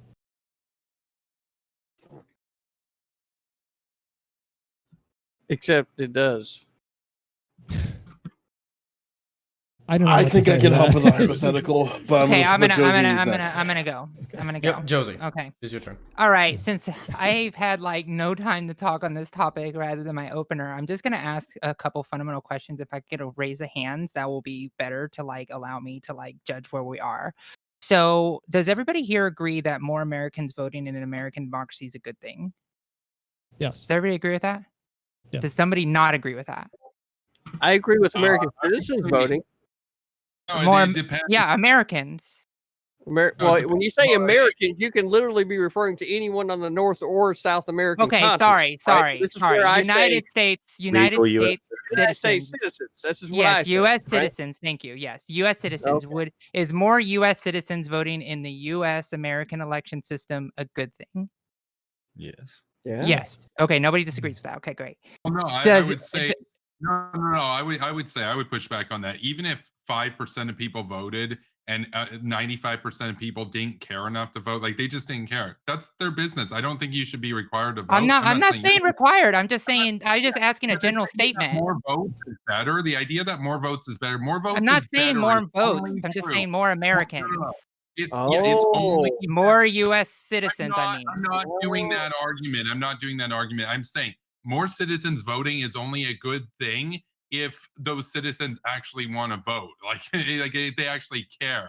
If they're like, if it's. I'm not talking about compulsory voting. I'm asking the general. No, I think what he's alluding to, right, is that if the government is actually operating in a smooth and efficient way, right, then the people will become less interested in what the government's doing because they're not getting all of this flack and feedback from everywhere else that bad things are happening, right? So there could be a reality where shit's just running smooth and people are like, yep, shit's running good. We're good. You can have a low voter turnout. Let Josie go. Let Josie go. Stop loading. Stop loading the question. Just go yes or no. Let her get through. Fuck. Joe, I don't need help. Josie, please go. Okay. So I think we're not going to get an answer out of you. That's fine. So would you say that this Georgia bill, the way it's written, would suppress vote in some way? Will there be less voters in Georgia because of this bill? Does everybody kind of agree with that? In the short run. Wait, hold on. Did you say there will be less voters in Georgia because of this bill? No, there will be less people. The voter turnout will be lower in Georgia because less people will have access to voting. Do you think that this Georgia law will provide that, even if it's 5%? I don't even care. I've No. seen that contested only because of the possibility of a counter movement, like electrifying people and then turning people out to vote. But Sure, yeah. if anything, there will be more. In the absence of that, then yes, of course, Okay. less people would. So therefore, if everybody believes in the American value or the U.S. American value, that U.S. citizens, more U.S. citizens voting in the American election is good, then a bill that would limit that even a little bit would be inherently wrong. If they weren't making it so easy to get a voter ID, then yeah, or and free to get a voter ID, then yeah, sure, I could get on board with that. But the fact is that they're doing these things in tandem. Like, okay, if we were to, let's say we were to implement this across the nation, right? If we were to implement a voter ID, like requiring voter ID to vote, but we also made it like mandatory that everyone's getting an ID at like 16, would you have a problem with that? If we made the Or vote, anybody in here? Like if we added on that not only are we requiring ID, but we're making it like free to get ID, and we're like it's mandatory. Everyone gets an ID. We're gonna go to high schools and just like give IDs at like 16 to sign you up in the DMV bus or whatever. The voter registration process, you still need an ID for the voter registration process. When you register the vote, you still need an ID. You still need to prove your identity and then get your voter registration. Right. This is California. Voter IDs at the ballot box.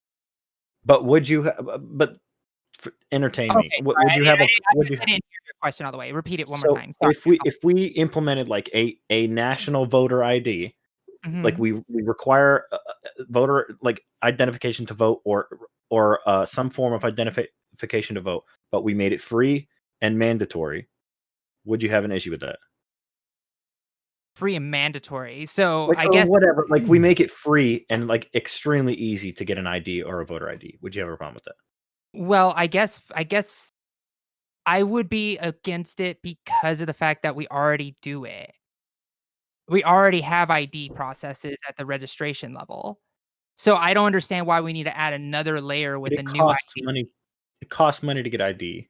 I agree. Which is the problem, I right? agree. And that is a problem. But because it's that like, seems to be the pushback that I get, like in like being supportive of like a voter ID laws or requiring identification to vote, is that it costs money to vote. I mean well, I guess essentially it does. But it costs money to get an identification. It does. So if we make getting an identification free, is there any problem with that then? If we make identification getting free, then that allows more people to register to vote. Yeah, that's cool. But I'm just against having because anything can happen. You lose your ID before you go to the voting booth, right? And then you can't vote. Because if you've already registered the vote and you're already in the system, then that's how that works. Because I think Hutch was trying to get to this, right? Is the why, right? There isn't already a status quo of a massive amount of voter fraud right now. Like status quo is actually working. It's also not something that we like heavily investigate though either. Like this is not something that we want to spend tons of money on unless we have reason to do so. Like so to if you tell vote, this election or the past election. This has been investigated for sure. And then somebody else goes in, or if you vote and somebody else goes and votes, the ballots will bounce against each other. It's like, hey, why did this person vote twice? The voter registrar will contact them to see, hey, did you know you had 2 ballots in? And if they don't get contact back from that voter, they throw it out, both of them. Like the system already has the checks and balances within it, right? Because there's already a system for that, and also having a ballot and having an ID doesn't also prevent the thing that I'm talking about, right? So if somebody had an ID and just showed it at one ballot box and then showed it to another ballot box, the same issue still exists. So it's really not solving anything. It's just adding another hurdle for people to vote. Because it's not really about the money either. It's just about the fact that some people have to have IDs for 5 years. They register the vote 5 years and later, and then they lose it. They don't drive, so they never get to the DMV, and they don't pick one up, even though they are registered. You can get if you've had an ID, it's a lot easier. Like you can still get a voter ID without your identification. It's a little bit harder to process. But Hutch pointed out a straight statistic, right, where 5% of white U.S. citizens don't have an ID versus the minority groups, if you add them together, was almost like 50%. So yes, or 30%. But also there is I can't remember right off the top of my head, but I was looking at I feel like we were looking at the same data, but of those who don't have an identification, it was a pretty high percentage of them were actually still registered to vote, regardless of not having an identification. But you At still, that time when they That's what you I still, see that stat, by the way. poll or whatever. you still haven't even Yeah, justified. You still wanna haven't see even that stat. justified. No, hold on, real quick. You still haven't even justified the need for this. You made the claim that we haven't done a lot of investigating into voter fraud in this country. We have. Every state secures their own elections. Every state has some form of security, signature checks or whatever. And Yes, they but I'm audit saying, votes. like, They we're audit not- votes routinely. They audit votes routinely in states, especially in hotly contested states where the contest was really close. And we haven't seen an out. Do you know that Donald Trump put together a voter fraud commission when he first got together because some guy on Twitter said that 3 million people voted illegally in the state of California, and then after 2 years he quietly disbanded this agency because they didn't find fuck all. They couldn't. The entire Yeah, purpose I've of this, never heard about this. the entire. Who's the guy? Who's the guy that said it? The guy was a guy named Chris Kobach. He ran unsuccessfully for the governorship in the governor race of Kansas. He also had a failed Senate race recently. He was in charge of this voter agency, and he didn't find fuck, literally nothing. They didn't even announce that they were ending this commission. They just quietly disbanded it because they didn't find anything. So if you're asking us, like, well, what are you willing to compromise on? What if the government sent out free IDs? You still haven't even justified the need for that. Don't you see that as a problem? What's the point? It's just another obstacle. And if it prevents 2 to 3% of people from voting or whatever, we're talking about races all across this country that are razor thin margins. Like, we are a deeply polarized country. Every vote counts. So what's the point of putting these obstacles up to voting if there is no problem? And if you're going to say there is a problem, you need to prove that. And as far as I understand, you have no way of proving that. There's nothing on the table for you. So Hutch, do you lock your door at night? This is such a stupid fucking. Well, I have data. I've lived in this apartment. I've lived in this apartment for 4 years. It's never once been broken into once. I know that for sure. We also know, like, the rate of voter fraud in these countries, and it is a drop in a public pool. It's nothing. It's a speck of sand.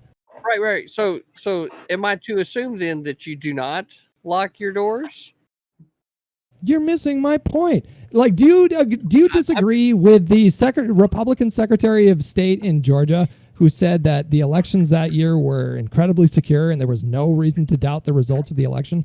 The guy who said even after his family experienced death threats said he would support Donald Trump in 2024. This is a red-blooded American who votes Republican. This is a Republican dude. And he said there was no reason to question the results of the election in Georgia. Right. Do you disagree with that? I see that you've tried a couple of times to deflect, so I'll take the floor, right? So the reality is here, son, is that you do in fact lock your doors, right? You For do the lock record, your listen. doors, No. right? For the record, listen to me. For what reason? Hold on. For what reason? Right? Security, right? So what we're talking about here, right, is voter security, right? The vote for the person, right, to the vote, right? So it's 2021, right? Especially, I think, with regard to as electronic or the help with electronics as voting has seeming to got, unless, of course, you are for going back to 100% straight paper ballots, which I think we could probably have a pretty good conversation about. I'm totally down for that, by the way.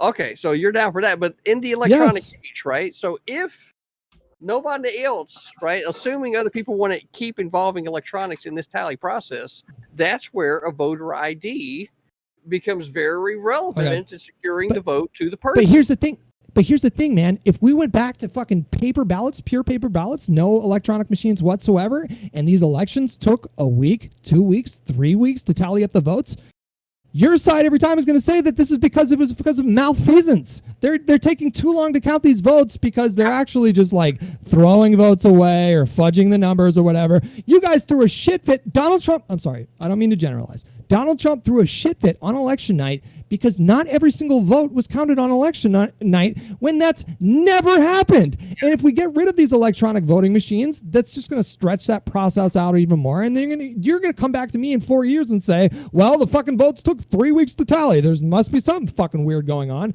There's no winning with you guys. You still haven't established that there's a problem that needs to be fixed. Yeah, can I piggyback on the door analogy? So voter registration is the front door of that lock. What you're talking about, CTV, is like locking your like bedroom door. Like that, do you lock your bedroom door at night? Do you lock every door you walk into every bedroom in your house? Like we already have security. Every door that can be locked in my home is, and it's, as a matter of fact, it's got a pretty good insurance policy, right? That goes back to my expert qualification with the Beretta 92 whenever I was active duty, right? So, I mean, like, the reality is that I take my personal security very, very serious, right? And I even take the security of my immediate neighbors very, very serious, right? If there's someone who is apparently walking around with nefarious activities on their minds, you can best believe that I'll be one of those people that says, hey, buddy, how are you doing today? How can I help you? Right? I think the thing that's getting... Sure. With that being said, right, voter ID, right, is a way to secure the vote, right? A way to secure the vote, right? I thought you didn't like the Patriot Act. I thought you didn't like the Patriot Act, right? You don't like the Patriot Act, right? Excuses, right, for money are completely exhausted. I feel like every other possible reason as to why you wouldn't want to secure the vote by an ID is completely exhausted. And then all you can say is, well, justify it. Wait. And it's like, here's the idea for you, right? Okay. Do you support this Patriot Act? Do you support the Patriot Act? Do you support the Patriot Act? How is the Patriot Act relevant? Because it made us more secure, right? So it's almost as though government. Right? The Patriot Act saw the rise of the Yes, but that's different because you're saying private. Okay. The thing is, if we get into if we get into a discussion about the Patriot Act, what's going to happen is Kevin's going to say, "I'd be like, actually, yes, it did make us more secure because Kevin does believe that." Let's not divert to that, okay? Sure. Because I know. So I know. I have a... So wait. I just wait. Before we all go off, Josie never got to finish her point, so I want to make sure Josie got to finishes her point, and then we can go back to this because Josie was in the middle of asking a question that it kind of went over. I was just thinking about CTV like locking his closets and his drawers and like insuring everything. That must be quite expensive. But anyways, back to finish my point. Well, so, with USAA, because they work with veterans, it's quite reasonably priced. Oh, you're promoting USAA, okay? Yeah, well, I am a veteran, so I know it is there. So to bring it back to that final point that I was trying to make, like there is a value of making sure that American citizens vote in their elections so you have a stronger democracy, representative system of how we're doing these things. We want that to happen. And unless you're Kevin, like more voting is bad. So that's I didn't say it was bad. Didn't say it was bad. I said it depends. No. It depends. If more people are voting, they're passionate and they care about it and everything, great. But this idea that more people or more voters or whatever is better, it's like, well, no, it depends. Okay, let me rephrase it. Vote, that's great. They should be forced to vote. Let me rephrase the question then. More voters who want to vote, voting in the U.S. citizens wanting to vote, is that a good thing? Absolutely. Okay, so would this Georgia law possibly prevent somebody from wanting to vote? Or not wanting to vote, but being able to vote, even though they have the will to vote? Yeah, potentially in the short run, like for the first couple elections, yes, until people realize they got to get an ID and they got to go through the system, basically. But that potential is decreasing the value of having more willing voters being able to vote. That's what I'm talking about. That's a trade-off of increasing the security of your voting system. So it's a trade-off. We don't need to increase the security. That's what Hutch has been trying to say. Hutch has been making very good arguments on why do we need to have this when there is no direct evidence to do so. Hutch has cited many evidence, data points, even elected officials, including investigations of 3 million voters in California, for example, that voted illegally, and all those investigations failed. And we had a Georgia recount 3 times. Like, No, you but know, voter fraud so happened. secure in this election, we have never had a more secure election, and that came from the Trump's DOD, I mean, or voting security, right? So like that came from internally in the administration. So Yeah, why, if but we're getting the claim that it's more secure, that we have to like fight this invisible boogeyman of like voter fraud that never existed? Well, let's say you're 98% secure, and then you become, say, 99 or 100% secure. But at the result of that, you go from having, say, 68% of people vote to, say, 67.2% of people vote. Just as a hypothetical, for example. In that example, you're trading off security for fewer people voting until they can get their ID together and everything. Understand something. I'm not claiming 3 million people voted illegally. I'm not a Trump supporter or anything like that. All that I'm saying is that But the idea that to support increasing the security of your system So is somehow inherently bad. And you say, well, I'm going to come back at it's you. only 2% secure. Because you're trying to use analogies of numbers and percentages. You're saying, okay, if we had a 100% system and it drops it down from 68% to like 67%, but you still haven't provided the actual percentage number of the fraud in the first place. Like you can't fraud is comparative or quantitative the fraud is data, not tiny. on quantitative data. No, the fraud. Well, I said it was like 13 examples in one of the U.S. presidential elections. It's very, very small, but there's a principle that if every vote matters, you want to have 100% of your votes be legitimate votes, as opposed to say 99.99%. But the question is, if you do more to disenfranchise, say for example, 20,000 people from voting to prevent possibly 1 or 2 instances of voter fraud, how is that helping democracy? I think that's what Josie's asking. But it's not really disenfranchisement is the thing. You're basically Josie. Yeah, you know what I'm not understanding. Can I hit you? Wait, okay, okay. I know you waited so long, but it was like mid answer. Joe, you never raised your hand. I'm sorry, but I'll write your name down right now. You okay, Joe? You sound sad. Pega sad. Cry harder. Okay, Kevin. Okay. Then Nacho, and then we'll go back over to this side of it. CTV, I'll write your name down as well. Yeah, it's more of a stance of, well, to say, yeah, it's pretty secure. That doesn't mean you can't do better. You can do better, and there's an idea there that it's not really a disenfranchisement. It's more everybody's kind of got to get their stuff together, get their identification in order, and then it's the same for driving, basically, right? Like you got to have a driver's license to drive. In your hypothetical, you had almost an entire percentage point, which is thousands and millions of voters. I'm just using an example. I know. So if it's one vote that you've got voter fraud, and I'll give you those 13 cases. So I will take those 13 failures instead of like disenfranchising millions, because that 1% is millions in America, in the United States.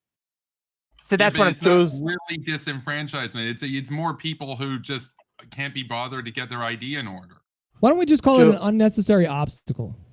Like instead of disenfranchisement. So would you concede that it's an unnecessary obstacle? Like would you want a security guard guarding your bedroom door?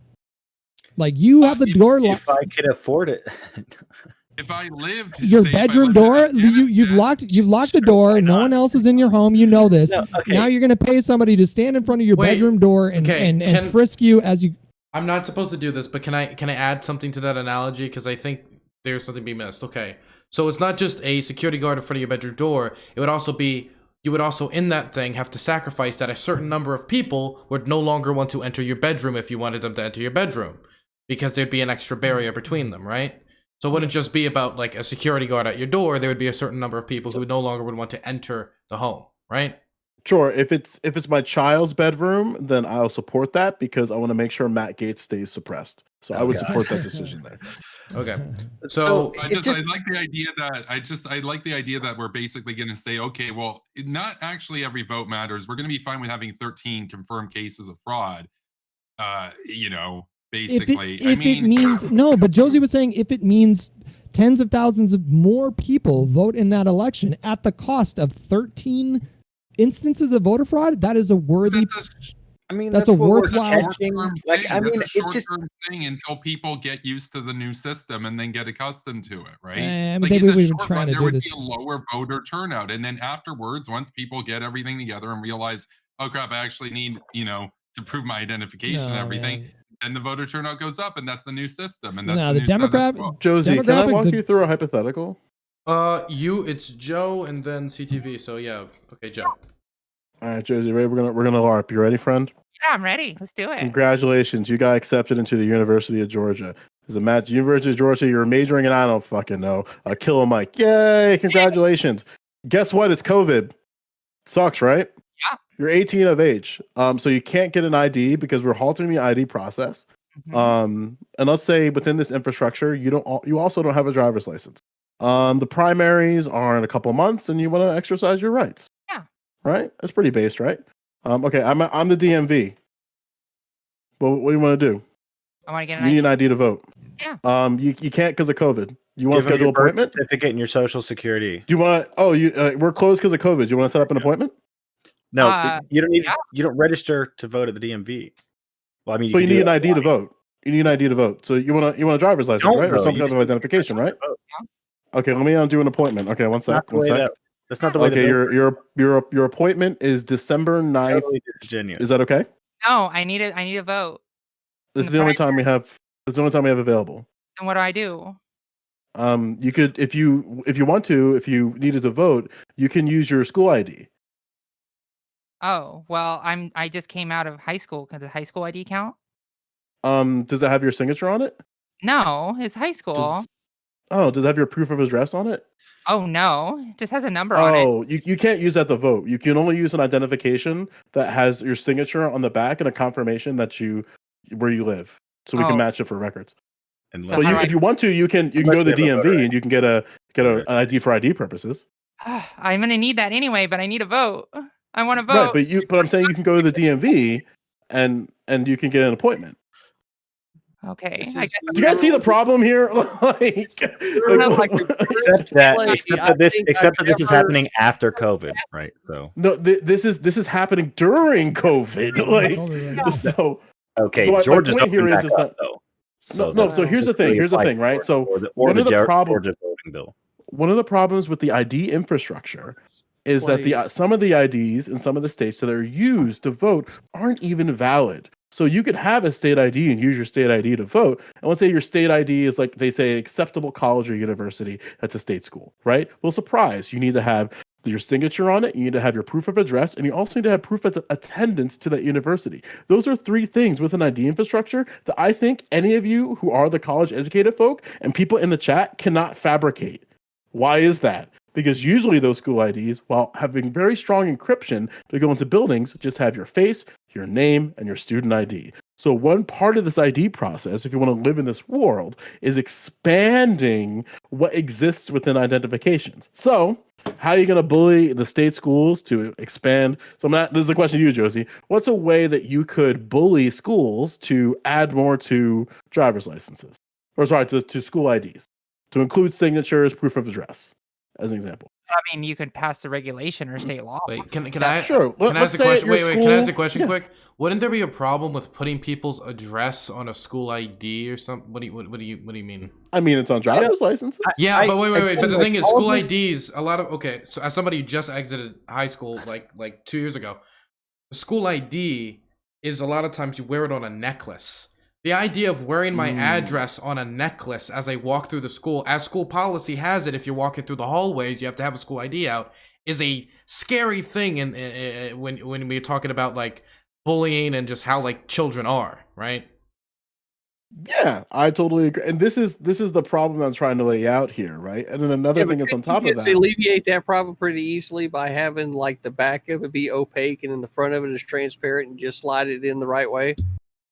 And the address is on the other side. Again, though, I said past that problem. So let me finish my point. And then I'm done with this. Like something that I support. We'll probably wrap up because we're like almost an hour past. Like we're way past an hour. We're supposed to be done. 5 hour podcast, Dylan. Let's go. Hell time, yeah. right? Fucking one thing sometime that- it was supposed to be my fucking turn. It will CTV, you are next. You're the only person on the list. Now we're wrapping up. Okay. One thing that I do support, if you are in states that have these type of ID policies, right? And like one solution that I think is expanding what current IDs exist in the first place. I argue that having things like social security number and addresses on things like high school identification and college IDs is way too invasive. But you also have the metadata so that you can put these things on cards and it exists there. That might be a bridge too far for certain individuals, and I totally accept that. But again, these are just compromises to a problem.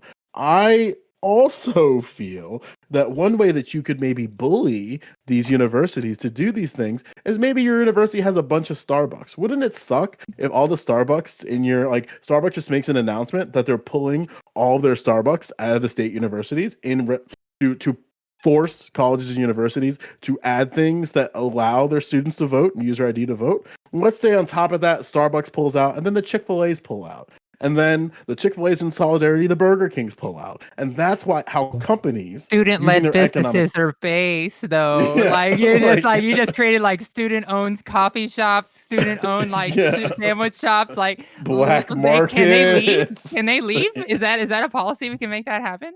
I don't know, but I guess my point is that like companies can use their economic power to force legislatures to do certain policies. And something that universities have been really lucky with, I would argue, is that they haven't had like something like this happen. However, if we're looking to expand voter IDs and something that people want to support, and if I accept that we're going to live in a world with voter IDs because pre-clearance is gone, then we're going to have to make sure that not only it's incredibly easy to get identification, but it's also everything that can be used for an ID in the United States should also be used to vote. And if that makes you uncomfortable, I mean, you should have kept pre-clearance clause and protested Shelby v. Holder like I did, but you're a bunch of cocksuckers, so it's okay.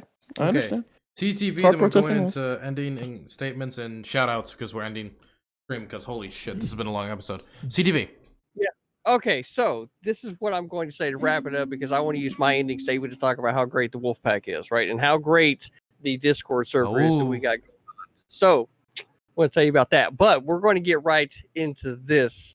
I don't understand for the fucking life of me, right? For a party that claims to be progressive to somehow be like holding back from technology, right? Because there's a whole lot of like technology's the way to go on the left, right? Like all of this technology is going to be able to solve all of our problems, right? I've had a lot of great conversations with regard to those on the left who like what technology can do, right? So then when it comes to something as simple as a voter ID, right, to be able to just secure the vote, right? The vote goes to the person. There's some type of holding back from this. I don't understand it. It's mind-boggling to me how technology used in a way to secure the vote for the people that we already have anyway, right? Is just not something that wouldn't be real easy to get on board with.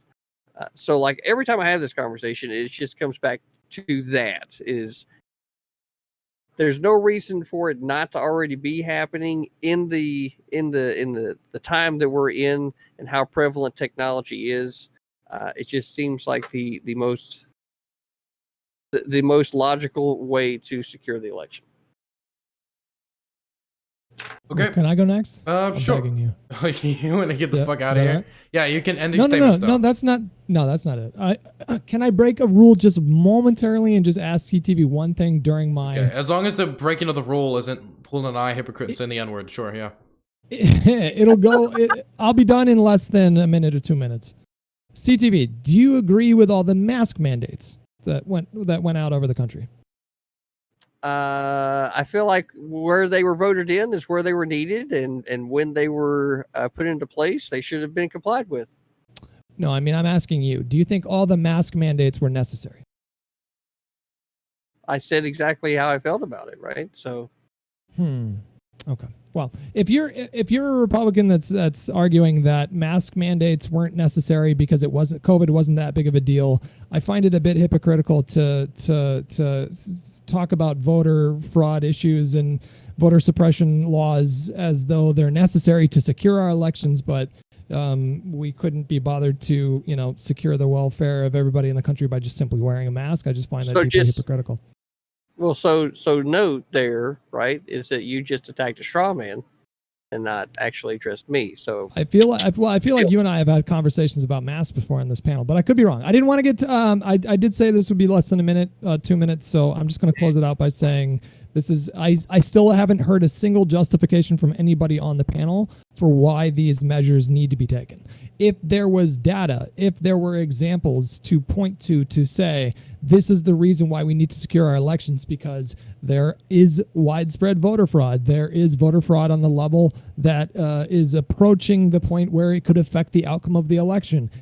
I would be perfectly willing to entertain conversations of, like American Nacho proposed, of what if we had government-funded government IDs? I wouldn't have a problem with that if voter ID was if voter fraud was an actual issue that needed to be addressed.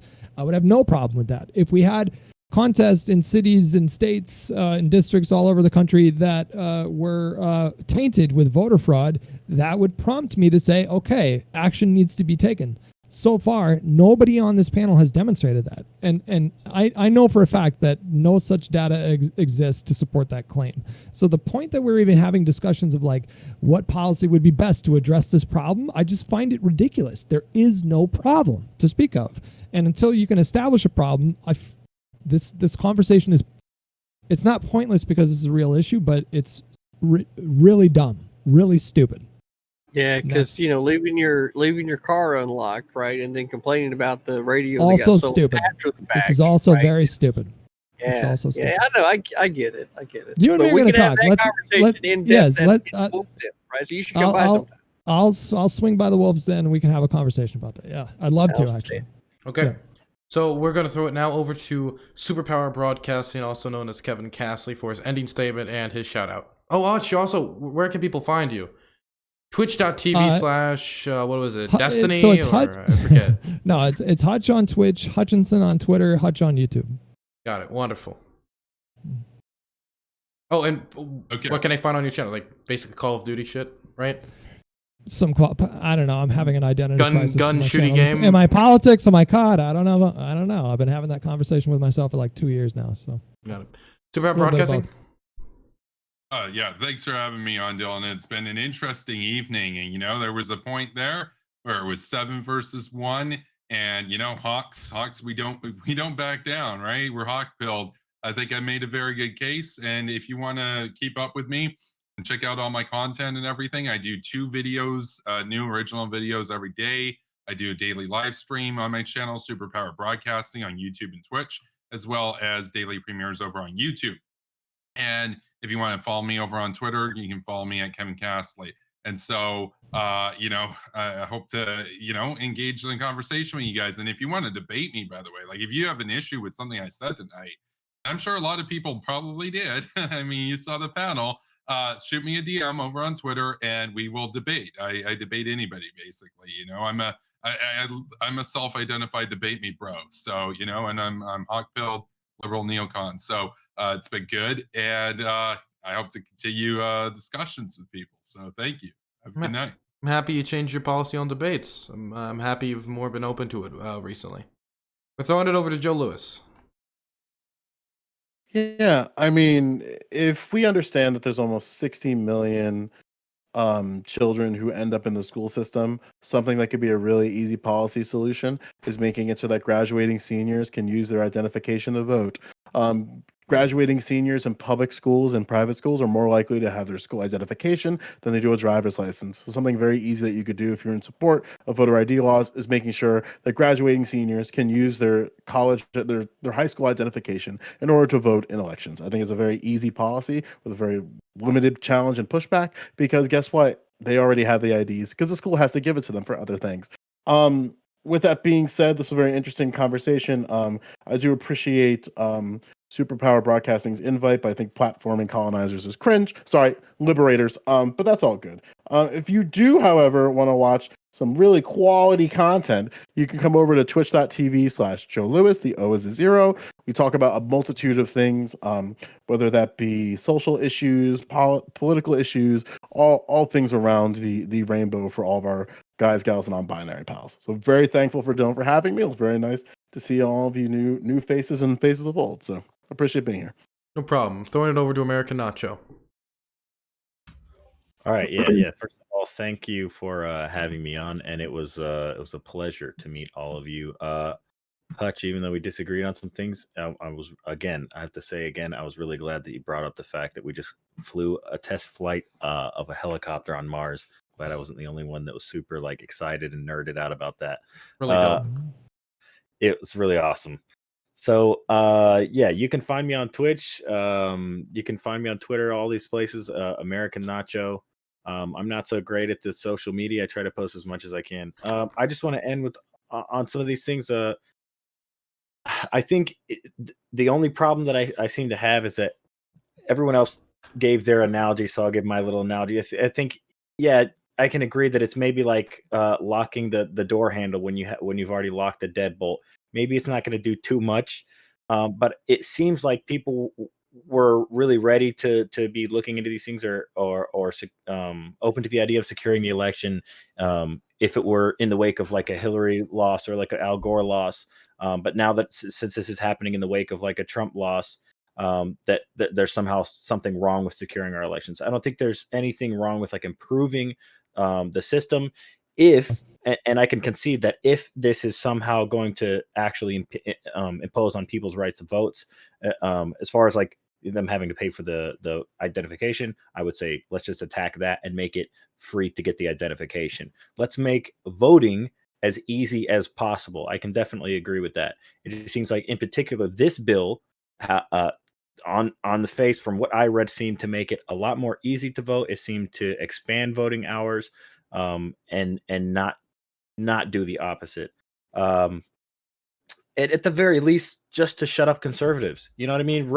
To rub it in their faces when you win again after you implement things like this. And then to superpower broadcasting, I think maybe it was like 1.5 versus 6.5. I don't know.